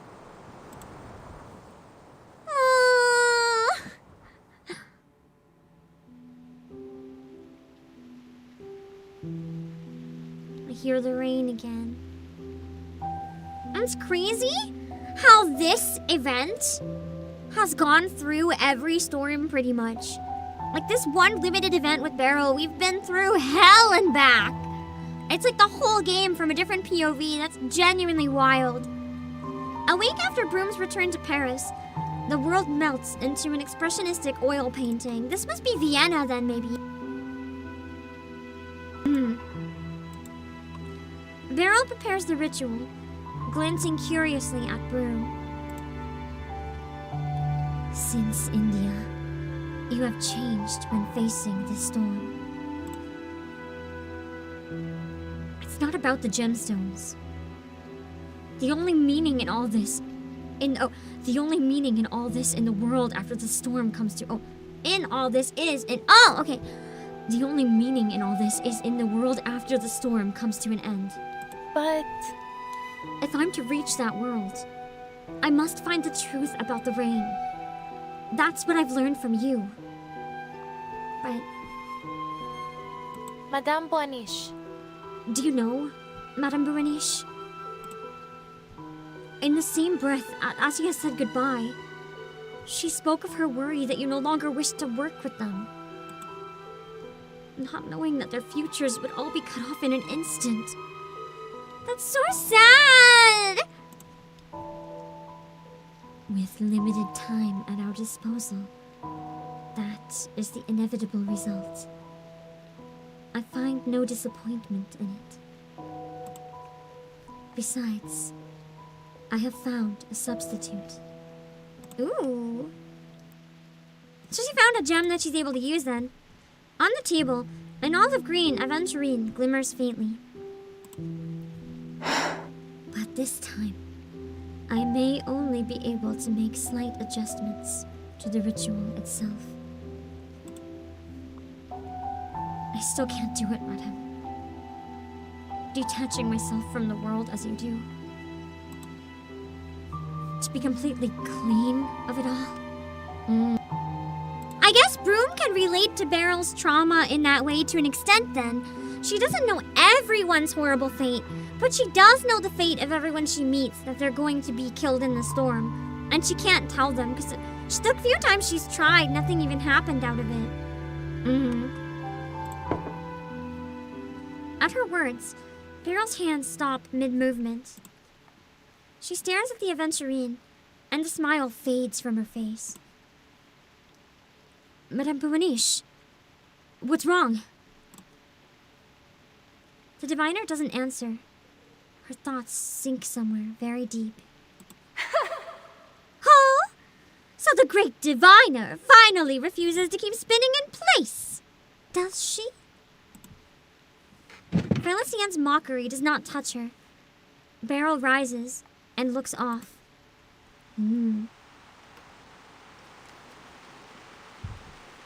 Not to a window, but a wall. Though she cannot see it, she knows the rain has begun its washing of the world. It will soon be molded into a new shape. She stands at that shore, watching the rain fall before her, vanish, and fall again, over and over. So sad!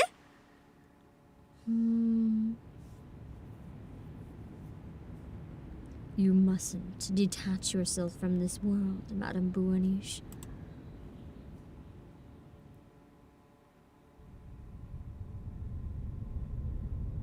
The fates of many commingle here. Her stream is deeply entangled with your own.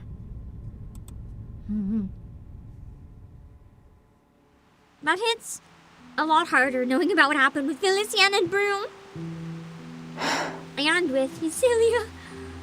Beryl lowers her head and lets out a long sigh, as if relieved of a weight. When her face lifts again, she's returned to her usual composure. I have been watching from the riverbank for too long. Ooh! Character story ends where she's gonna take action? This really should have been part of the main event. This never should have been locked in side content. Not at all. This is gonna have some really main story relevant stuff, I can already tell. She gathers the crystals laid out on the table and places them back into her luggage one by one. Madam, what's wrong? Will you not perform the ritual? Adele, Once this storm has passed, go to the parlor and bring me all the white crystals. Beryl joins the fight indeed. She's gonna be scary. Those which hold no impurities. Understood? Honestly, do you really intend to go on with these pointless... Those white crystals will serve another purpose. Interesting. In the dim, scattered points of light drift... Oh, in the dim, blah. In the dim, scattered points of light drift in her eyes. So those gemstones were worthless after all. Beryl smiles. She does not deny it.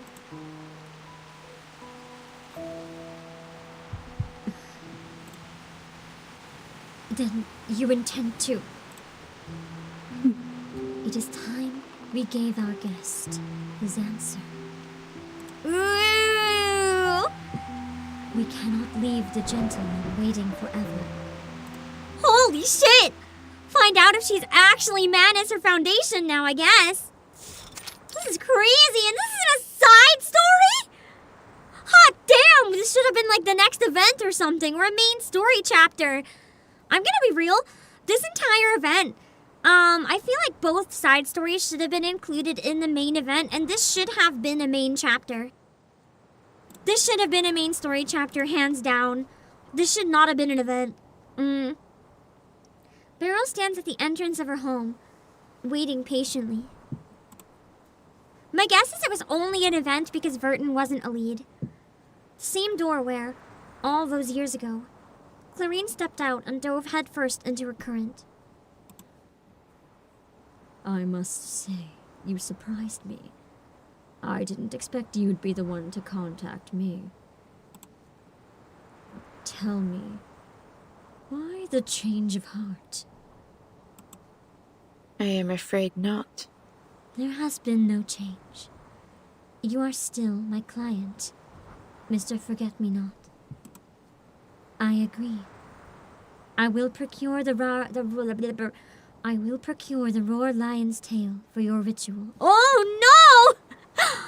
On the surface, at least, she's actually joining the Manus then. My best guess is maybe she's gonna use it and somehow use the ritual for her own means to an end. Like, not necessarily what the Manus is doing, but if they're trying to manipulate the storm in one way, like, for example, she might try to end it for good or manipulate it another way. There were some chapters in 2.0 that felt like that too. San Francisco, I feel like, should have been main story to an extent. Yeah.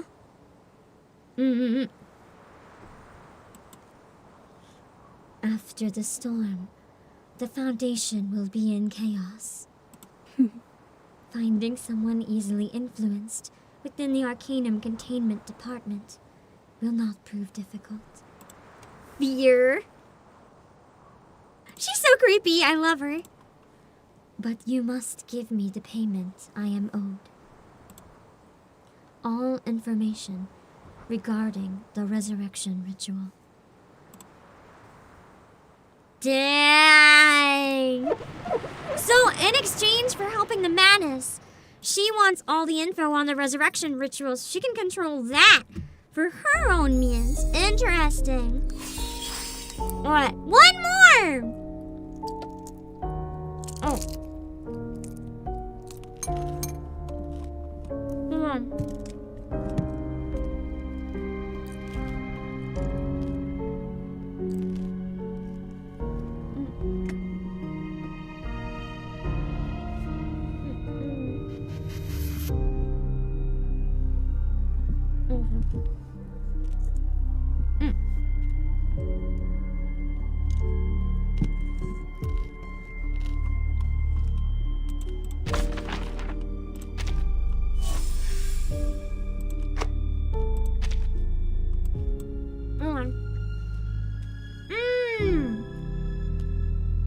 Actually,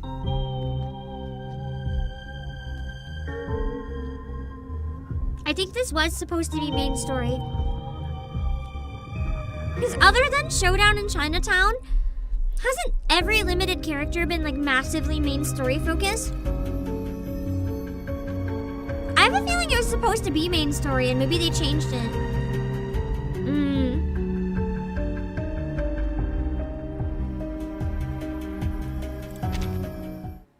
Who's she gonna revive? Imagine she just revives her mom. Understandable, but like not the most relevant character. I wonder if she'll revive Felicienne even. She seems to know shit.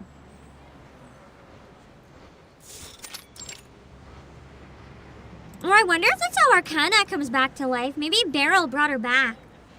Because I'm pretty sure from what I've seen in some stories she might come back, but I don't know yet how it works. Hello, MX.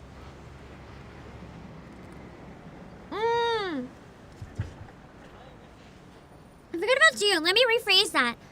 Every limited character is either main story or Chinese New Year.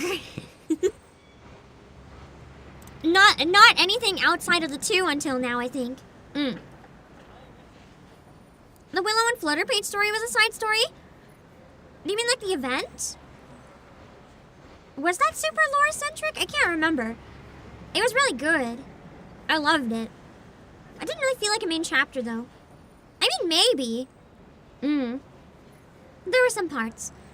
At the edge of the Earth, at the southernmost point of human dwelling, 800 nautical miles south lies the white wasteland that covers the South Pole. Oh my god, Antarctica!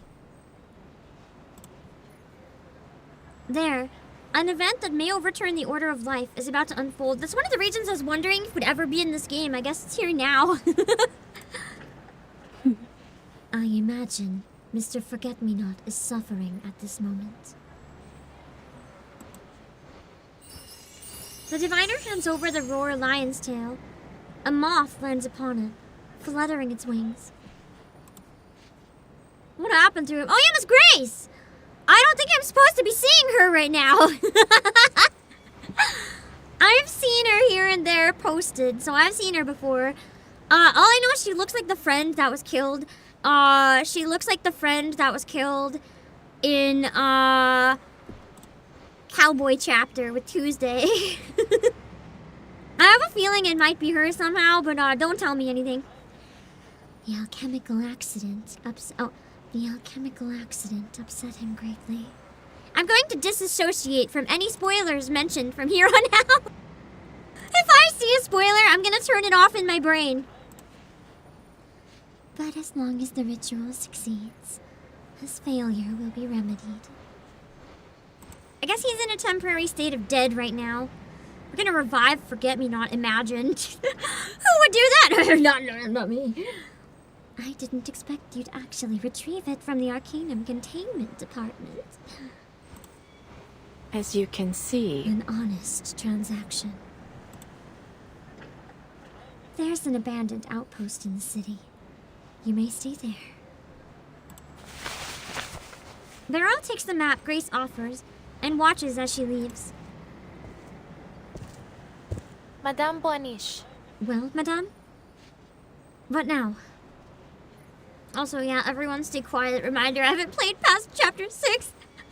I also haven't played Barcarola's event, but I'm assuming that has no main story, so we're probably good. I want to get to it eventually.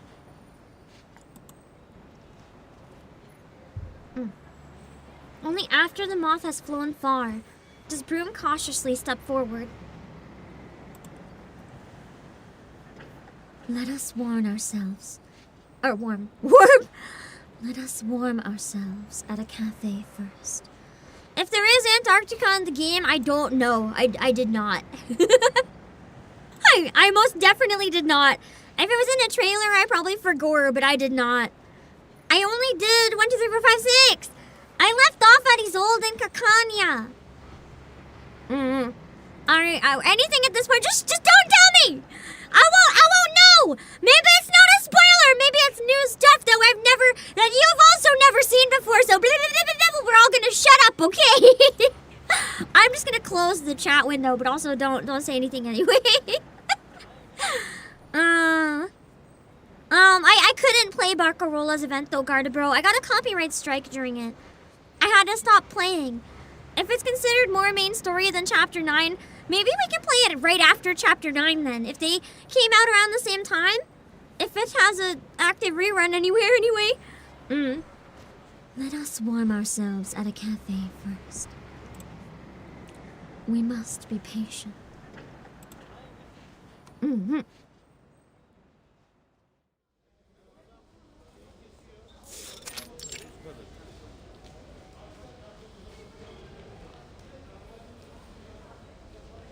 Hold on, my throat's giving me trouble. I thought you would insist on going to Antarctica. She savors the richness of the latte cupped in her hands, finally letting herself relax. A rare day since the storm, one that requires no frantic travel. I am afraid not. Antarctica will soon fall into chaos. Probably a storm and or the banners. There, the Foundation and Menace Vindicte will clash. I'm glad that Beryl's the type to not intervene so she won't tell me how the clash ends. At least I hope so. Going now would only hinder my plans. As you can see, Ushuaia is the best choice. Close to the Vortex's center, yet unobtrusive. I wonder if the vortex is... if it has to do with ley lines. So in the end, you did cooperate with Menace Vindicte. but Won't that harm Matilda? While I shared some of the information she shared, I did not disclose any true secrets. But enough so that they think she's on her side. Matilda must come to understand that she and I are fundamentally different. We each have our own goals.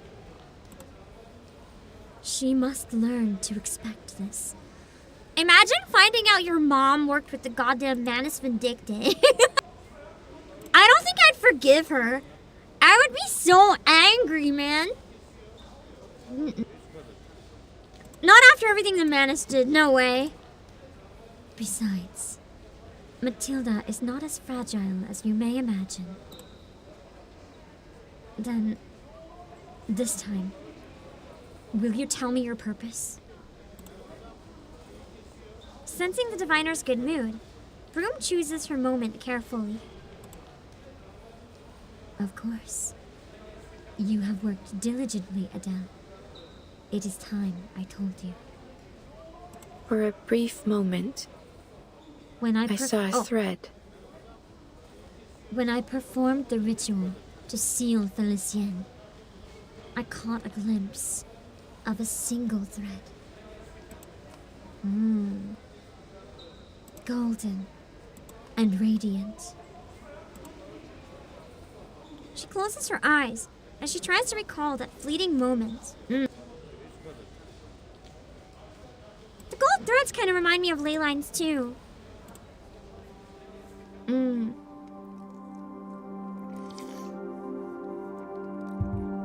Oops, I spilled more tea. I believe it may be the essence of fate itself, the original form of the endless light. You mean fate has a form? Then your ritual. It's all been to see this golden thread again. The gotcha pulls literally! Not just in a passing glimpse, but long enough to trace its shape. Then, perhaps, I will know what fate truly is. This ritual will be entirely different from those in the past. So you're telling me if I want to get good characters in Gacha, I need to have a hand cam where I smash crystals? For I have found its ideal medium. Ooh. Oranges. Imagine if the ideal medium was oranges. As for Lady Arcana, I cannot see her future, nor clearly define her nature. However, Whether her resurrections... Oh, so it is to resurrect Arcana. I guess that's how she comes back then. Beryl contributed! Beryl, you bitch! Whether her resurrection succeeds or fails, it will disrupt the false surface of this era. I mean, let's be real. She was too hot to die for good. Then, an indescribable deluge will rise. And the storm will fall in a magnitude far greater than ever before. So that's why you agreed to help Forget-Me-Not. You want to use their resurrection ritual. Correct. She'll interfere with it and hijack the ritual. It seems we finally encountered a matter worthier of exciting you, Beryl. The resident of the mineral once again points out Beryl's uncharacteristic honesty. When Beryl's honest, you know something's going down. It's almost friendly. You were even kind in your explanation. Disturbingly so. Truly disturbing, terrifying, different words. Beryl lifts her cup, takes a sip, and hides her smile behind porcelain.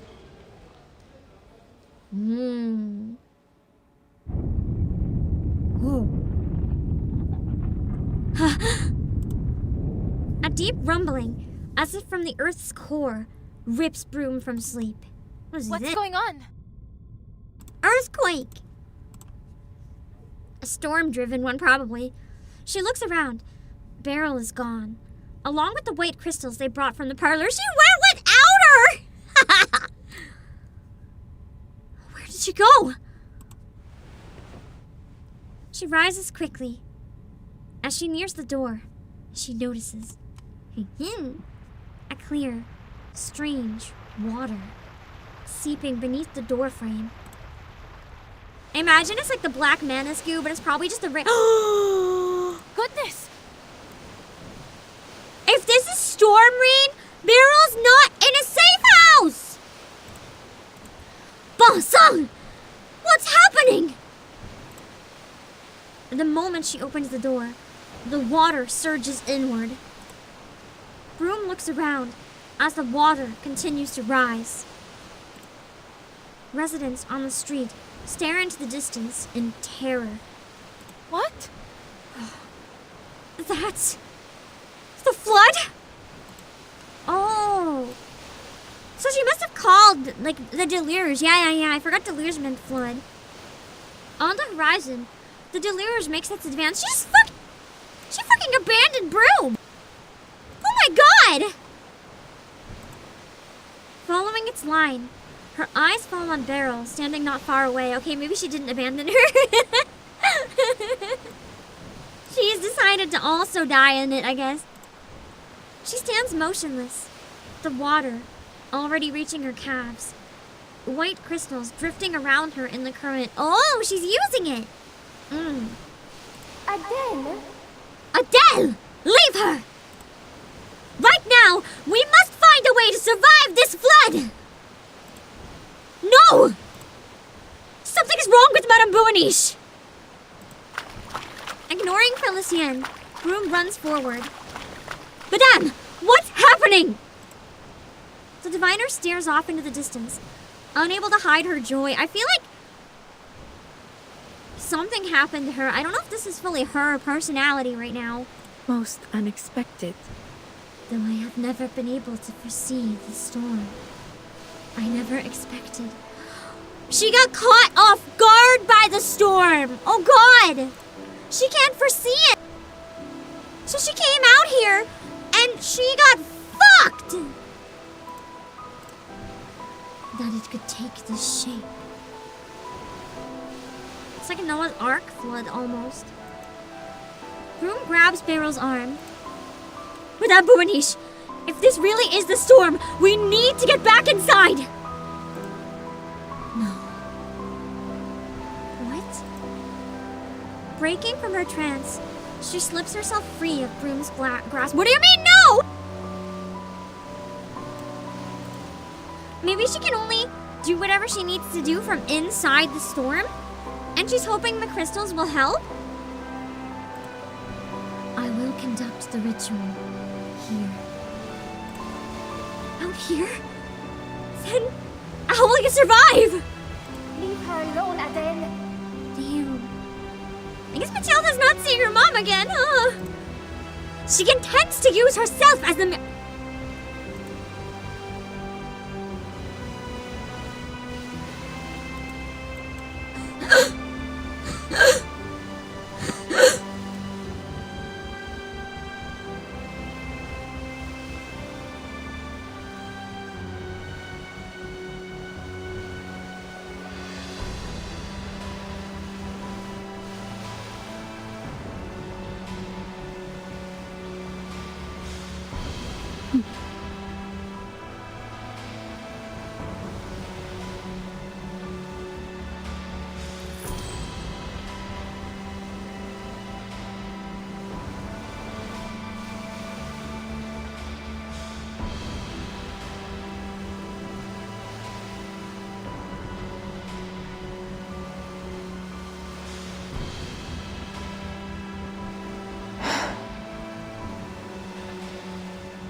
There is no medium in this world more suitable than myself.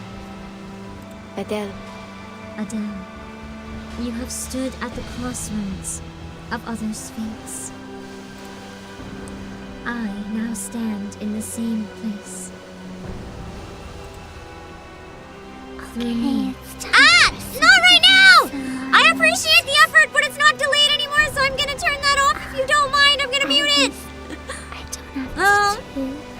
Where is the redeems? Okay, let's keep going. I'm unmuted! There's just a long delay because of the internet connectivity issues. Through me, the spiritual and material converge. I must step into the rain if I am to see the fate which has soaked it. That's kind of true, though, yeah. If she can see the spiritual and reality, she's the best bet for this. That is true. Sunday the coffee, there's no medium more suitable to myself. The line goes kind of hard. Hello, Darko. Pain. Pain. A clear light engulfs Brew, stripping away her will. She's erasing her memory, so she won't remember her. no need to worry. Do not worry. The safe house is close. When the ritual is complete, I will return. You won't return! You're gonna fucking die, Beryl! Unless she can magically pull it off, maybe she'll find a way to survive. Whether I succeed or fail, there is still much to be done. You know what'd be crazy if she is Matilda? If there's some time slip shenanigans, her brain came back in Matilda's body, but like this brain from this timeline, after she birthed Matilda and went back into the past, and my brain hurts. The Beryl stone symbolizes communication, location of things lost, and attainment of your higher self. Beryl is becoming God.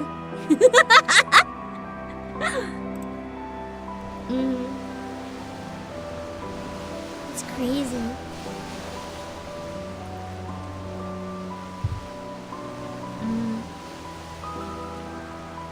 This is a storm that I must be in one of the chapters I haven't played yet then, because this is a storm I haven't encountered. Go now, Adele. I think at least. Beryl turns to face the rushing flood. Behind her, Adele staggers back toward the safe house. Come, storm. Wash over me. She waits patiently as the water rises past her knees, her waist, then her chest. God, this is... I didn't think that the side story could be more suffering than the event, but now I'm not so sure. The wave stands before her like a giant, then descends mercilessly. Cette double, cette porte, cet entour révèle les séphirotes. She sinks beneath the surface. Damn. A piece unlike any before. So now I'm in the middle of the storm and I have to solve a puzzle. Of course, this storm would have a puzzle inside. Some of these are gonna have to be turned.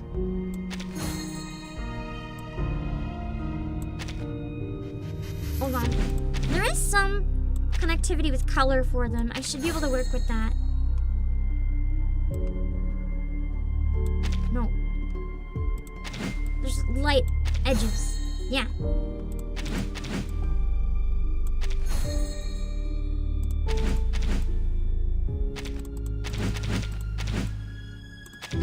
No, that one's shape doesn't work.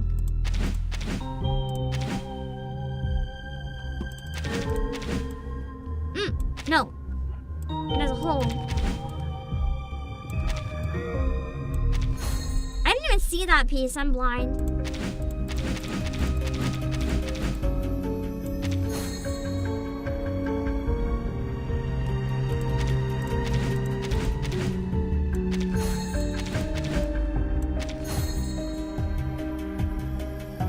Imagine you solve the mysteries of the universe and inside is just a puzzle. I don't know if I'd be happy or mad.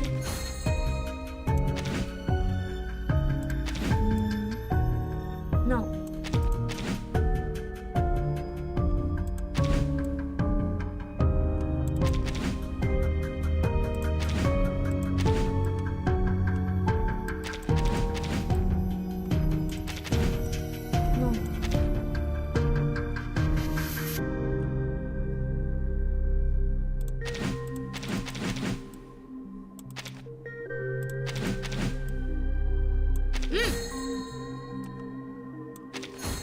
Oh, it's a thread! I mean, obviously, but it's nice seeing it.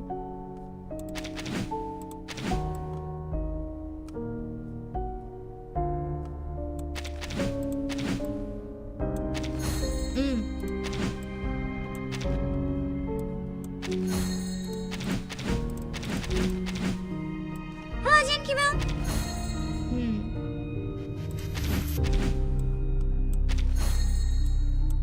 Hey!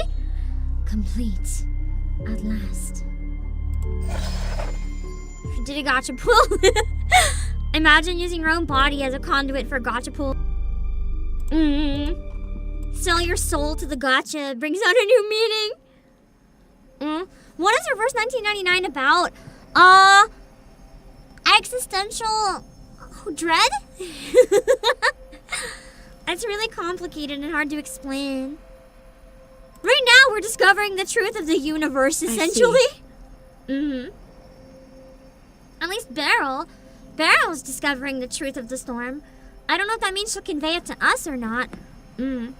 So this is your form. It's as if she has dived inside a crystal ball. A glistening golden thread is reflected in the distance. I have been watching from the riverbank for too long. She reaches toward the thread, but her fingertips meet only a cold, glassy surface. Since the storm divorced it of the clarity of fate's governance, the world has fallen into chaos. I wavered because I was disappointed by what already was. But how can one truly know the river if they never step into it? The golden light trembles. She hears something with the breath of fate. I was narrow-minded. Most unexpected. To think that thought and language could describe you. That mere fragments of experience could define you. I'm curious this game's take on like the storm and fate and all that kind of stuff. How dost thou view the storm? I wonder if Arcana said that to lure her into doing this in the first place. Like, they could have been pushing her to try this. Lady Arcana had her answer long ago. She simply offered me a question worth pursuing. And at last, I see you again, Golden Thread. The advent of the storm was a disaster indeed, and it fractured your holy face. So the fate messed up, or the storm messed up fate then.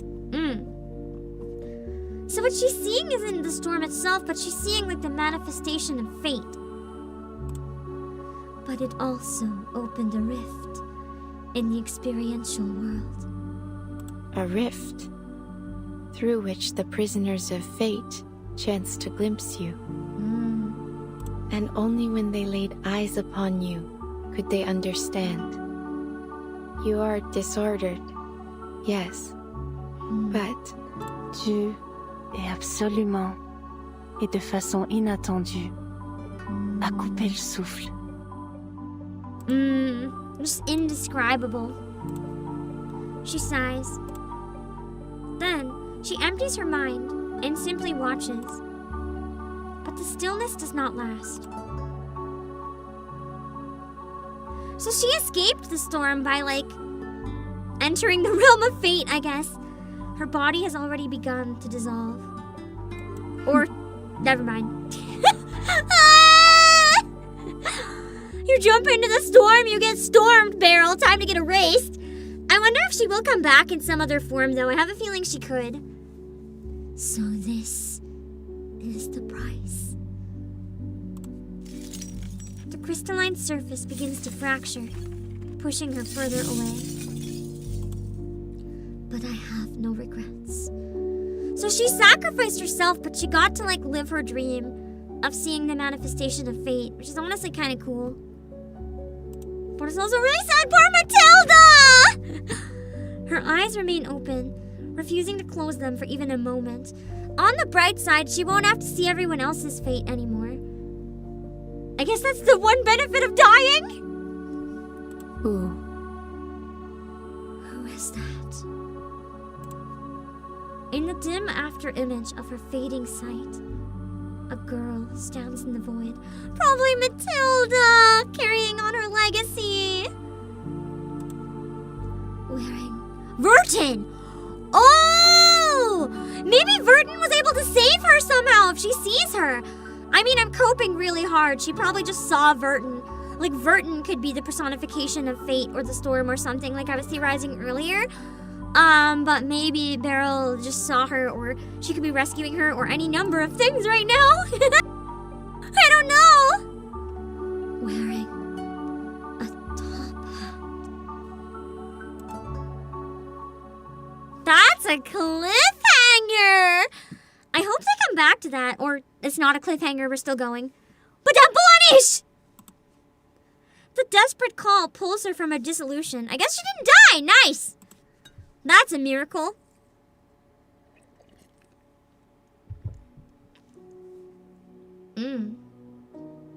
Or she's just yelling outside from the window. As she opens her eyes, they meet a familiar ceiling. She's alive! This is before the finale of the main event. It wouldn't be before the finale of this one, because this is way after. This is way after the main event for this section. Confusion shadows her sallow face. I survived. Goodness! Thank goodness! You're awake! If it was a premonition, that's a cop-out. Broom leans over her. I guess she knows how she is dying now, if that's the case. Hypnosis. Oh! There was probably some foundation hypnosis, you know, who can do that? A couple people. Someone probably wiped her own memory of some stuff at least, so she wouldn't remember how she got back here. In order to perform the ritual, you subconsciously preserved your strength. Unless she hypnosised herself, which is crazy. This explains a few plot threads. I have no idea. We'll have to have a recap when I get there. Let me know what this explained. The hypnosis was shallow. A single breath from Fufu dispelled it. Oh, okay. The dragon on her shoulder flicks its tail. When I returned, the flood had retreated. The storm turned to rain again. So the storm gave up?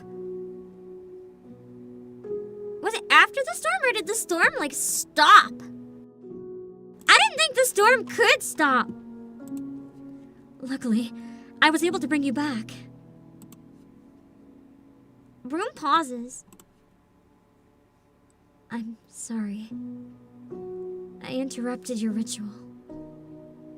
Hey, she got what she wanted out of it, so... No, you did well, Adele. She extends her hand, prompting Broom to help her sit up. Asking too many questions. Don't answer. Don't answer if you shouldn't answer. I like to guess out loud. Don't answer spoilers. She extends her hand, prompting Broom to help her sit up.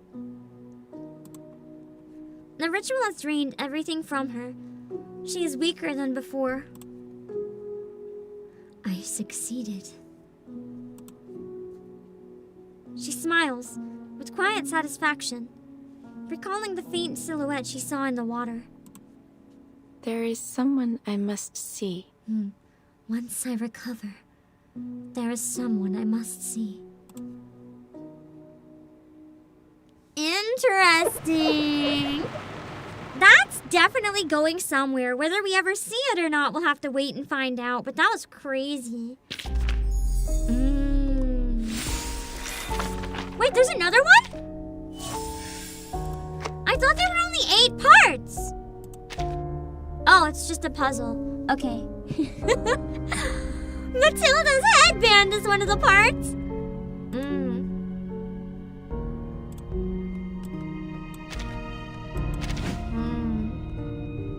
I guess the puzzles are harder here because, you know,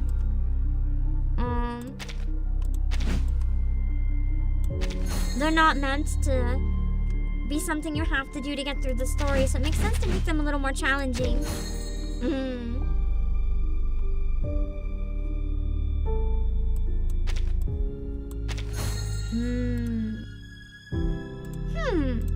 Anyway, that was a wild side story.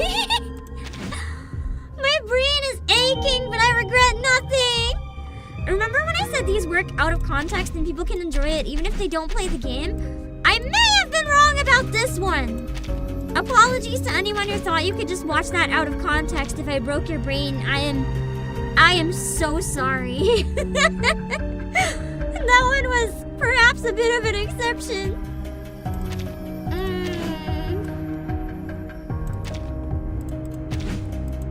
I think you need the context for that one.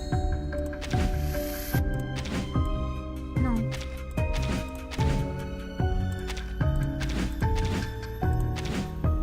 A tiny section.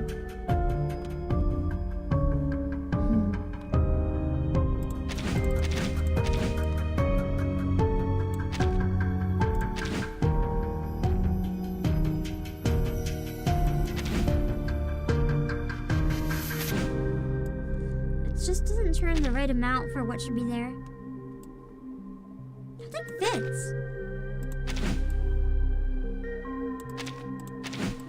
Oh. Totally understandable. It was an important story to know, yeah. I'm glad we did that one. I'm glad that I did Broom's off stream as well, because I feel like you don't really get the full value of this one unless you also played Broom's. Because they're literally both direct continuations of the event story. They're both so necessary. Like, I can't believe these are optional content. Because that really shouldn't have been optional at all.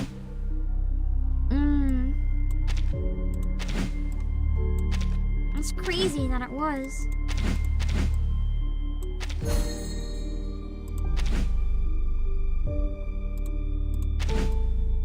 Didn't think so.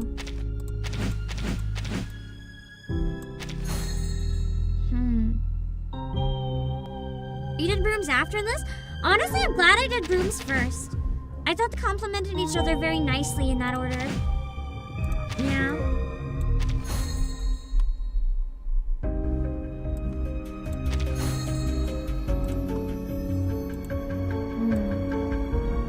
I'm just doing the puzzle on stream because I mean I might as well. We'll wrap up soon, don't worry. If I'm here anyway, I might as well do the puzzle, right? There's gonna be rewards for it. I mean,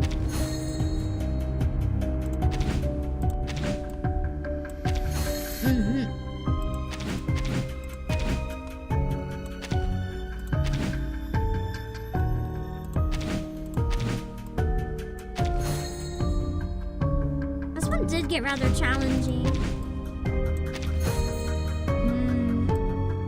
It's weird that this one came out first. Yeah! It makes so much sense playing them the other way. I'm glad that I ended up playing it so late for that reason, but I know that usually they time lock the anecdotes, so you can't really do that most of the time. You have to do whatever's available first, or you're like screwed. Because it's gone.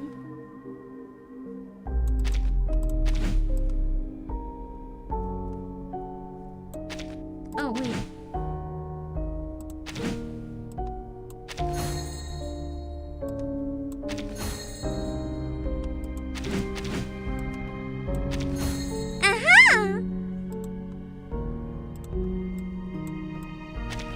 She divines her daughter's future.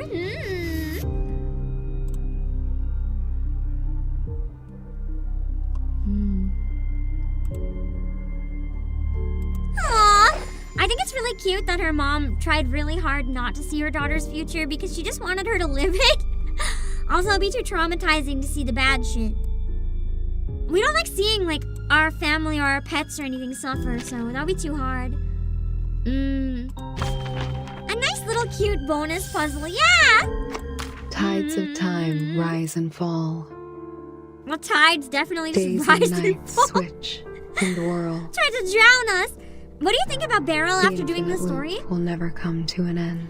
Beryl is a very interesting, chaotic, neutral character. I want to say she leans more on the good side, but it's hard to say 100%, honestly. It's hard to confirm that. She did help Bananas.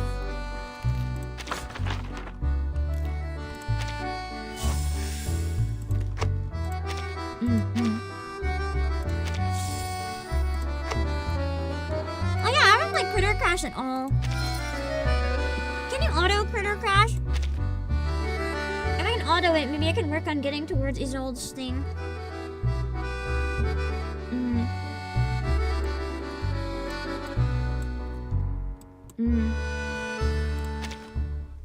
I'm so bad at this one, man.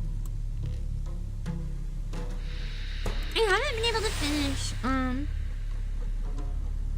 Why are these marked? I did them. I didn't get perfect scores, but I did them. Not that I recognize like any of these, but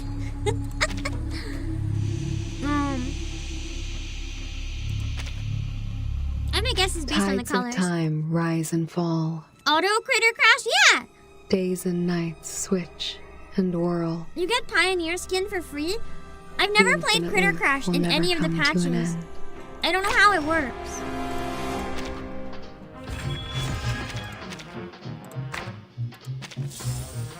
I don't think I have time to do it on stream though, but I can maybe blast through it at my best ability tomorrow. That's good. Interesting. That's why I want to do it. I want the Pioneer skin.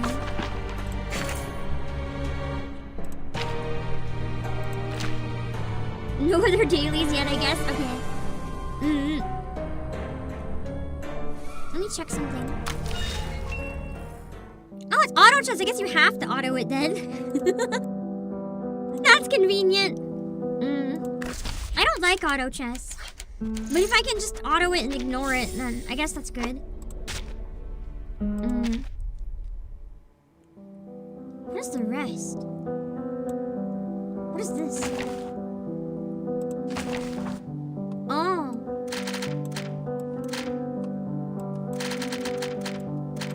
So I'm almost at the finale of the first section. And then you have another section, is the journey back.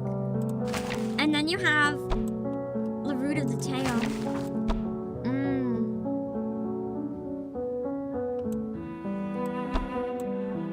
Why is it letting me pick any of those? Oh shit, I forgot about post chapter 7. So we have to clear chapter 7 and post chapter 7. Fuck!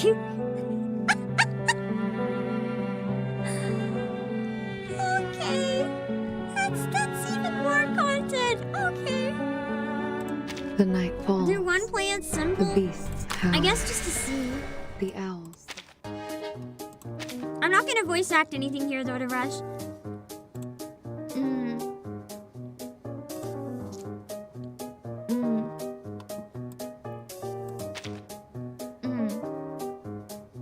Beat invading guards to raise security alertness.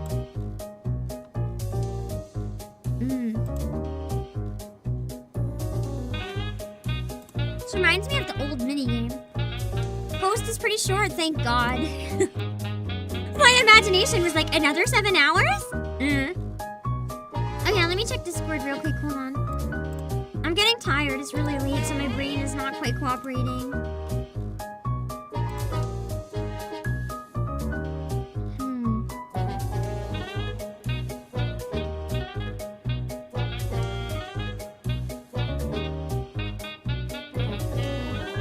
Where was it posted? I don't see anything. Okay, hello! Thank you so much for the raid. If you guys like tragic backstories, I would say go back and you can watch the VOD and have a really great time. I voice acted a MILF. It was a pretty great time. And we're, you know, a lot of existential dread.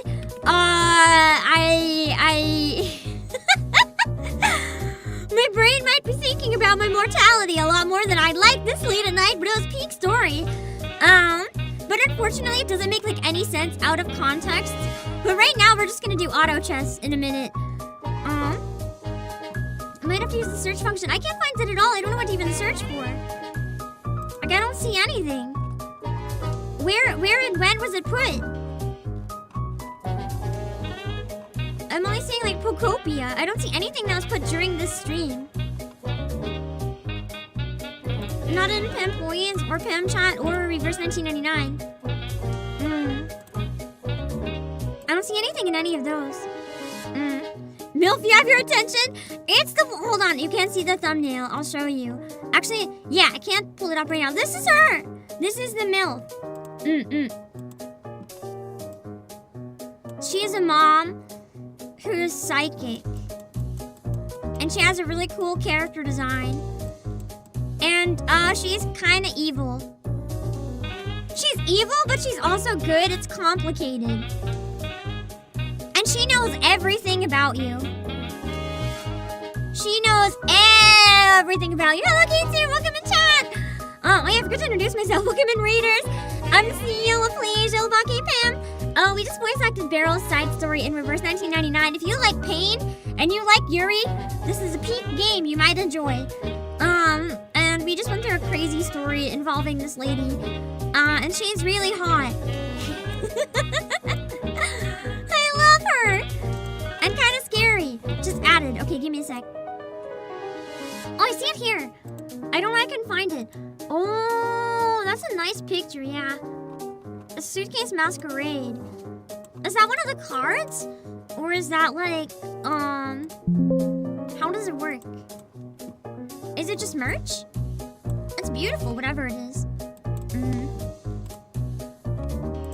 don't know why I couldn't see it.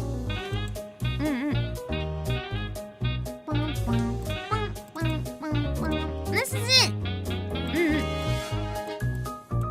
It's so cool. I love Isolde in it. Look at Isolde. She's so beautiful.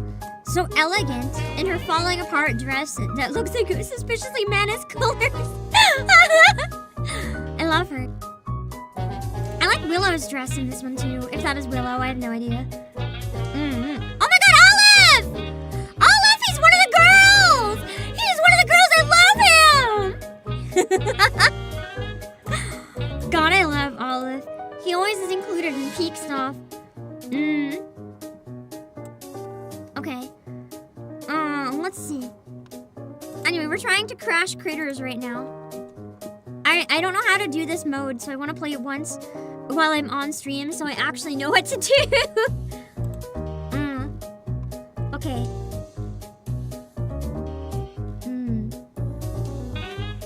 I know it's auto chess, but that's all I understand.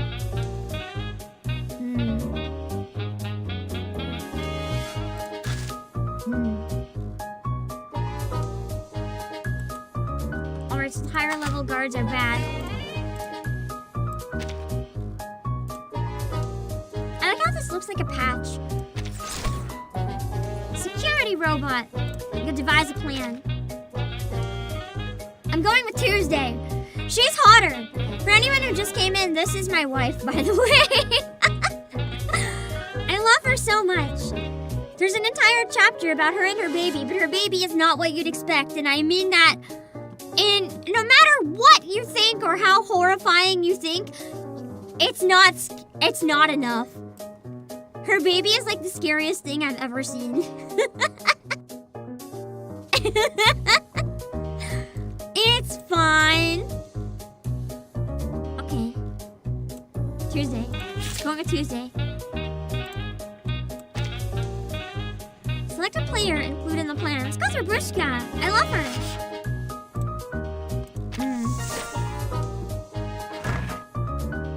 Critter Crash gameplay intro. Okay. Keep an eye out for them. Alright, I got the rules, kind of.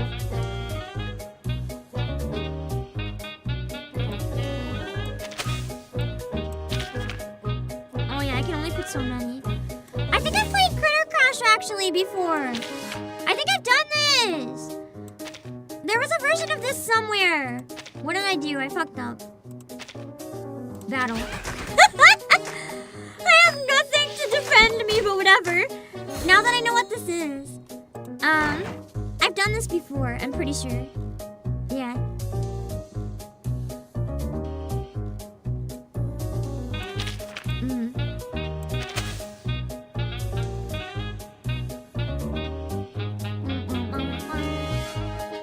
It was like in the wilderness or something. I don't know where. I know I've done this before though, and I hated it. I hated it.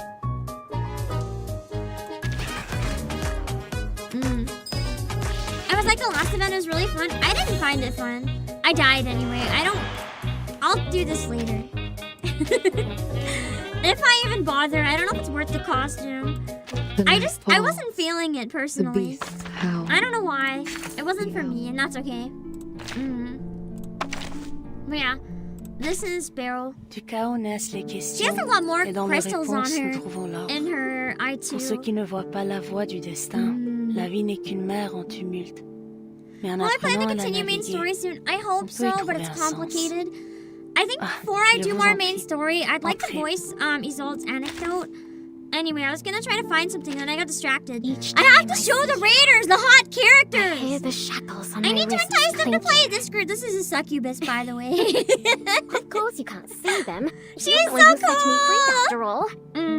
But a demon She's can from never truly the escape Brazil a chain. chapter, but apparently a lot of Even people if really this didn't like time that I wear one. them And by said it was like the worst ever way to show Brazil in fiction, and I'm sad about that. Also, Nautica, You're setting off she's again, not right? hot, but she's kind of And cool. you'd like me to travel with you too? Of course I'll come along. I don't know anything about. Oh yeah, this is obviously the hottest character of all. One lives. That's my wife. While the other dies. My One other preaches wife, peace Olive. and tolerance, while the other commits unforgivable crimes. So, I love him. which one are you seeking? I haven't gotten to him yet though. All I know is his trailers, where he's like has a crazy murder tools and there's blood everywhere and there's someone strapped to a table and I was like, I'm into it. So I have no idea what his chapter is going to be, but I feel like it's going to wreck me, whatever it is. Willow is also pretty hot. Enough sniffing about me like a mole. Olive is baby. I haven't exactly. any tea or cake for guests. And then there's Tuesday! Now, I forgot to get Playhouse Alice Skin's shit. If it ever reruns, I'll get it. This is a costume I bought for her, though. This is her default. How about the most people like this one the best, but I actually like her default, I think, the best. But I wanted to have the costume to support my wife. I had to. Andra's side story was good, but it was the main story that was rough, apparently. That sucks. We'll have to get through the main story when we catch up, so I hope it still has some good, enjoyable moments in it. We'll see. Also, there's hot robot Your lady. visits are always unexpected. She single-handedly that. doubled the player Your base in knocking Japan. is more of a Because formality everyone was than a really functional down bad for her. The place we left off in the main story when we finally catch up involves her. So if you're into Robot Lady and want to see a lot more Robot Lady, you found me at the right time. Isolde is also great. If you like toxic women, you would like Isolde. Ease in my home. She's much less toxic in the will manipulate you and cheat on you way, and much more in the will manipulate you into killing yourself and everyone around you kind of way. She is terrifying. Mr. Mister, they're actually doing a collab with Atomic Heart sometime in the future, yeah. Her actual other designs too are so good. So good. That's her default. But this is the newest one, and I had to get it because it was so cool. I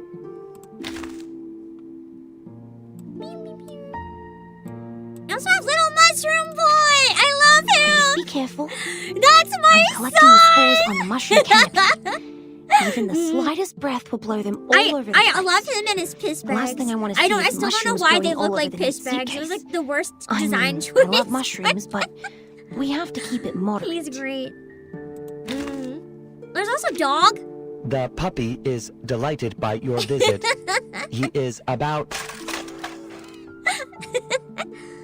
I'm so sorry, Raiders. I really love showing off the characters in this game to Raiders. So, especially the more unique ones, like Dog. His name is Pickles, and he's based on a real dog from history. He's great. I also have Maid Kakanya. She's pretty great. Welcome. There's no need to knock. I saw you, Suzumiya, at the door. Also, if you're into horse ladies, I'm so glad we met again. do deer ladies count? When you were gone, I collected every hair of yours. She's a little more deer than the Umas, but I mean, like, you know, it's fine. Yeah. The dog has a crush on Camera Girl? Oh, God. You know what? I can believe it. Truth Fairy's also pretty cool design. Stop talking. It's time for a checkup. She was scary. Please open your mouth. This outfit was actually a collab this game had with the Discovery Channel. I'm not even kidding. The game has collabed with the Discovery Channel.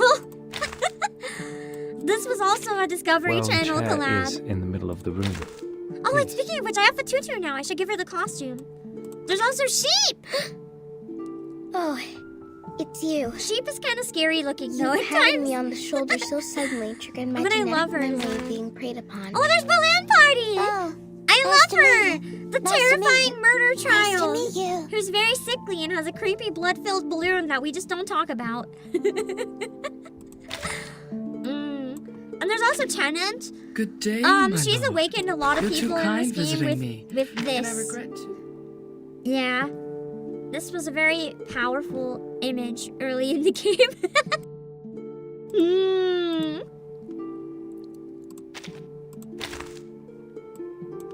Oh, and I have X. I love him. It's so nice to meet you. He is definitely I've been not a waiting for serial so killer. long. Trust. Trust. He's just vibing. Trust. And yeah, we have some collab characters. We have Ezio. Don't think I haven't noticed you looking to pay me a visit out in the wilderness. Usually those Also who seek to surprisingly find good me are collab looking... too. Tutu, hold on. Let me give her the costume. I'm so glad to have you here. There we go.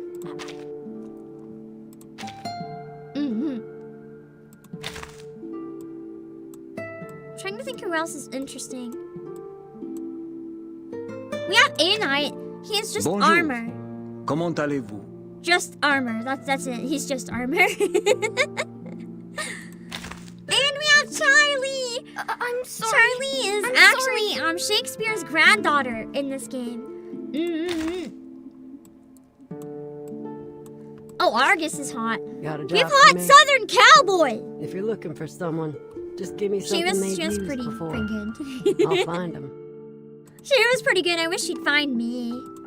I feel like 37 is cool, but I don't know if she's that interesting. I like her, but I don't think she'd like draw people into the game necessarily. This place is the origin.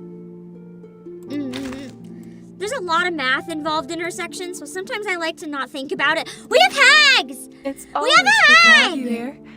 No matter if you're trying to bargain or She's something a along. lot more hag than you would expect based on the face, trust me.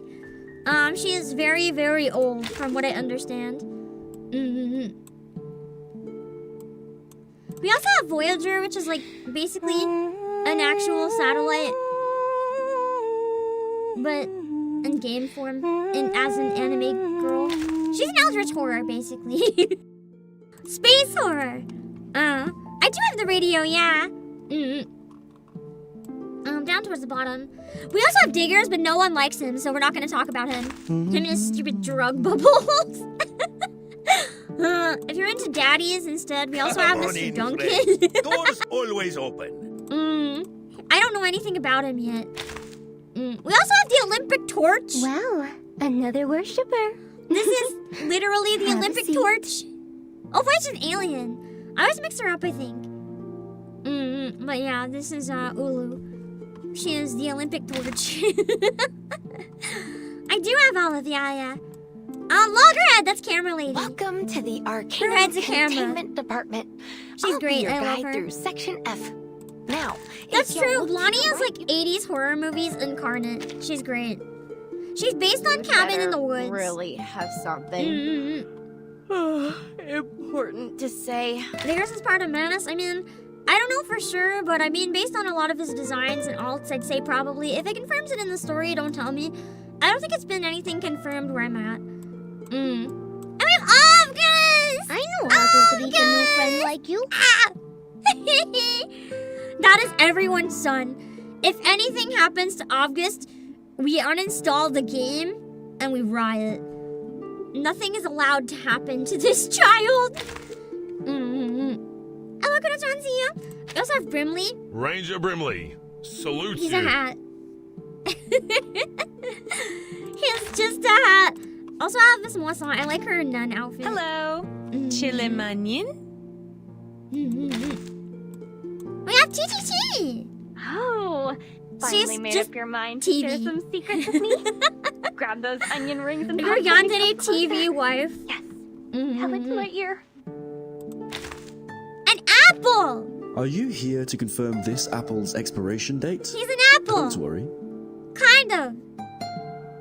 It's complicated, but he's an apple. Yeah. And Pioneer, he's a... What are you looking for? I might be Pioneer able is to a help. mannequin. He's just a shopping mall mannequin. The ghost poltergeist. She is cute. Welcome to my place. She's not very often used or anything, but she has like little together hints of here. horror, like little tentacles coming out of places and stuff. And we have Mesmer Jr., who's basically just jumped out of the Jetsons. It's our genius. Any insane new ideas? She's cool. Oh yeah, we have rabies! We have rabies! Rabies says hi. In what other gacha game can you pull rabies? None. Only in Reverse 1999 can you pull rabies. Also have Pavia, Werewolf Boy. Come I like in. him, he's cool. It's fine. Axopy, hello, thank Just you be so much for the careful not to raid. I am gonna end pretty soon, unfortunately. I'm just showing off the character designs to raiders real quick. Because I didn't want to end right after a raid, but I guess we'll keep showing them off, so don't worry. For anyone who just came in, I am going to be doing 2 voice acting collabs later on this week. With XP, I'll try to have the waiting room up tonight, actually. So, make sure you don't miss those. We're going to be voicing the Licorice Recoil event in Nikkei. It's going to be a good time. Also Bunny, she's kind of cool. Where's my hanky? She's very Burger Chain, but like Bunny Girls, the character. But then I get Similite, she was free, wasn't she? I'm pretty sure she was free. We also have Donkey Man. At your service. We have Sputnik! 150. If you're into space, Sputnik is the character for some reason. Damn it. 114. 115. I also have Twin Sleep. Are you here Just for literally The Lisa Shining. or Lisa? I've also never seen The Shining. I gotta get around to that someday.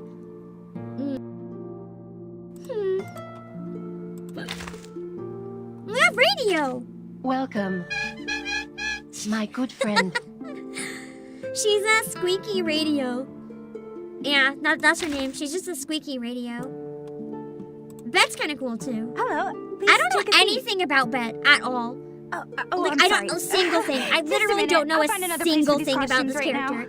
Other than she looks like Miori Celesta with a mustache. We have Alien Tea! Oh, hey, my dear friend. It's a UFO abducting an alien. But it's a gacha character. And we have the Phil! I love him. The moment you step onto the stage, it comes clear to me that the hero hath arrived. He's so cool! I love his designs. We also have the Onion. Please welcome our mysterious guests. Oops, my bad. Just an occupational habit. I think it's crazy that they personified the Onion as a character.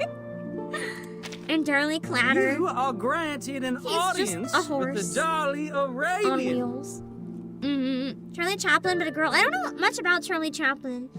Like, I know roughly who he is, but that's about it. And we also have John Teeter. 4869. As a cute anime girl for some reason. Outfit looks really comfy. I always want the sweater. I don't know if I'm gonna be able to do anecdotes I missed after I catch up, though. I'm gonna be real. It's gonna depend. I might try to do anecdotes in my own time. I don't know if I'm gonna do them on stream. Unless there are some that are really, really good. It's hard to find time. And we have Door! Hello, curious explorer.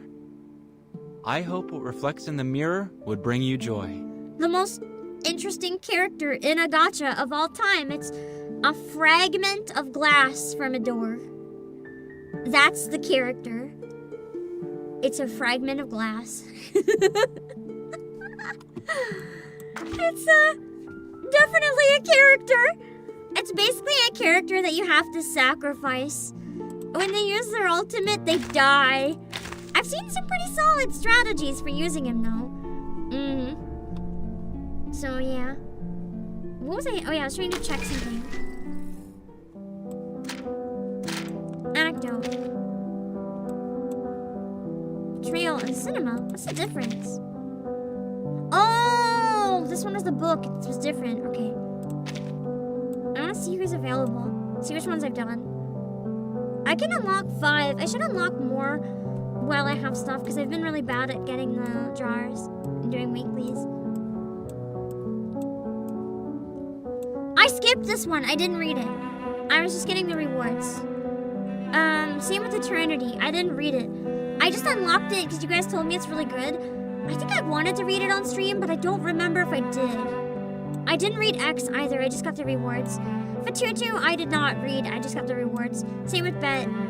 Same with Anali. Same with Regulus. I didn't know it's blasphemous. It's blasphemous. I didn't read it. Even though Regulus is like best girl. I feel like I read Mercuria's, but I'm not 100% sure. I read the one of hers that was in the event, but if it was a separate anecdote, I didn't read it.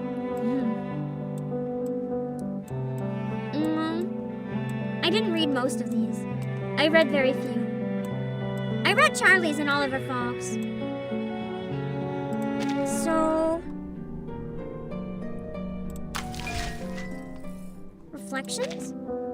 Oh, this is where you get the reruns. I only unlocked this one so I can go to the screen whenever I want.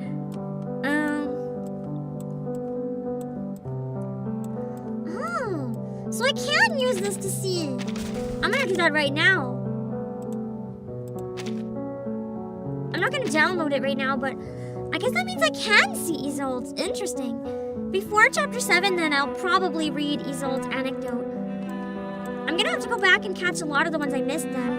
I'm gonna unlock this one too because I never played it. So now we have it available when I get the chance to play it. It'll be here.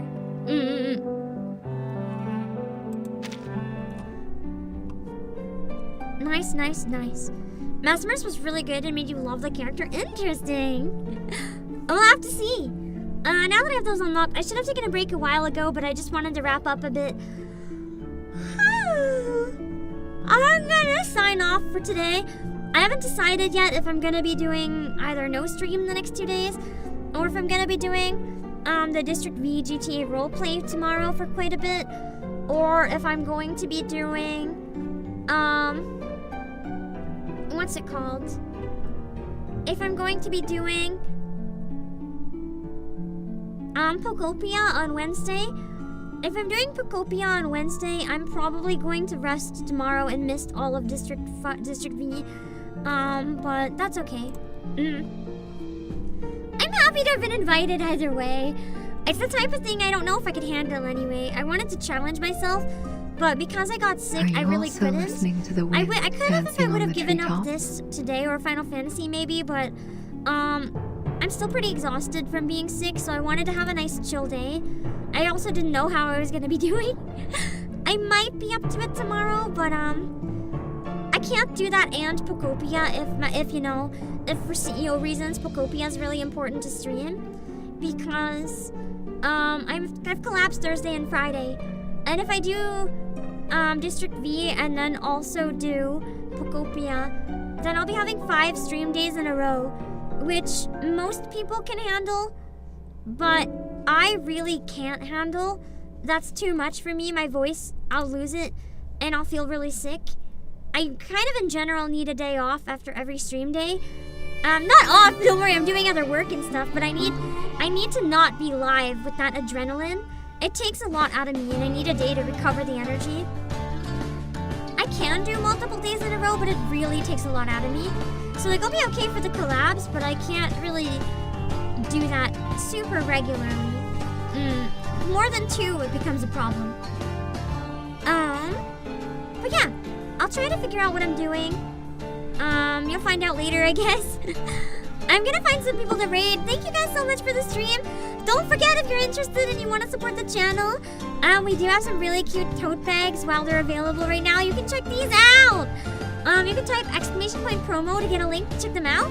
They're $9.99. And right now they're eligible for free shipping in eligible orders. So if you're interested in grabbing a couple games with it, yeah. I'll see you guys later. Let me drop my links real quick. Hold on.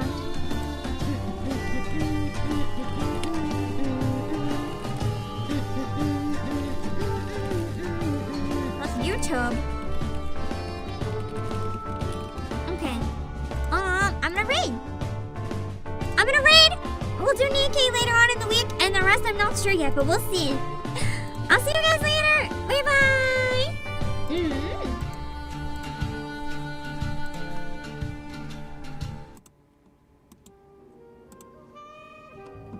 Okay. Wait, are the credits not working? Dang! I'm sorry, I don't know why the credits aren't working. I'll have to troubleshoot and figure out why sometimes they don't work. Let's see. Where can we raid? Hold on.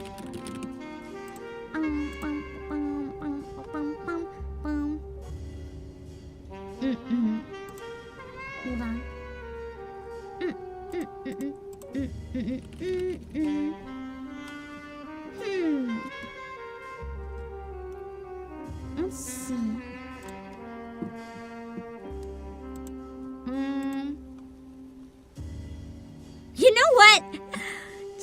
in case I decide to join Let's Raid Aqua doing more GTA. Because I was asking Aqua for some advice on it. Oh, the stream is freezing a bit. Oh, and it's working now. Because I'm really nervous about it. Oh shit, I'm in ad hell. Hold on. I asked Aqua for advice on it because I trust Aqua to give me genuine advice on it if they think it's bad for like my nerves and stuff. Because I've gone to a convention before with Aqua, so Aqua knows like how my nerves get and stuff when I get nervous. So yeah. One of the VTubers I trust with my life to be like, hey, can I handle XYZ? So we're gonna raid Aqua. And then, we'll see we're gonna raid on the YouTube side. Make sure to read the rules so you don't say anything weird, okay? Alright.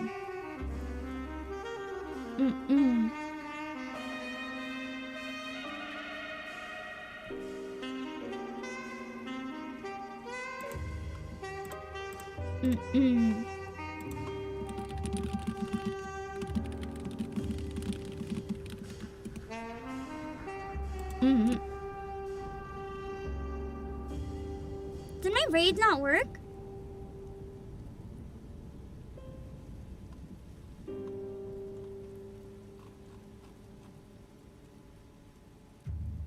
Did my raid not work?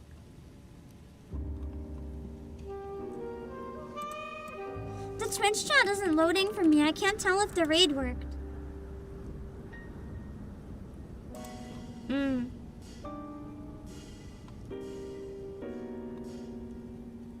Twitch worked? Okay, now let's find somewhere to go on YouTube.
Nana Asteria again on YouTube because Nana was the one who invited me to join.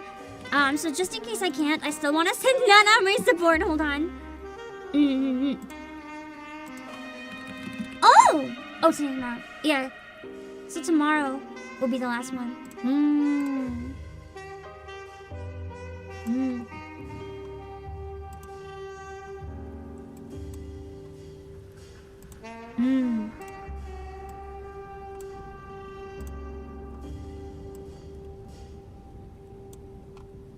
Alright, I'm gonna send you guys to Nana's stream.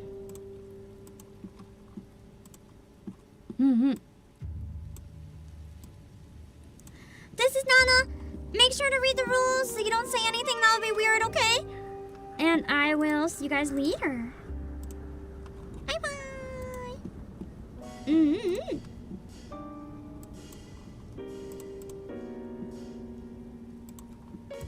Hold on.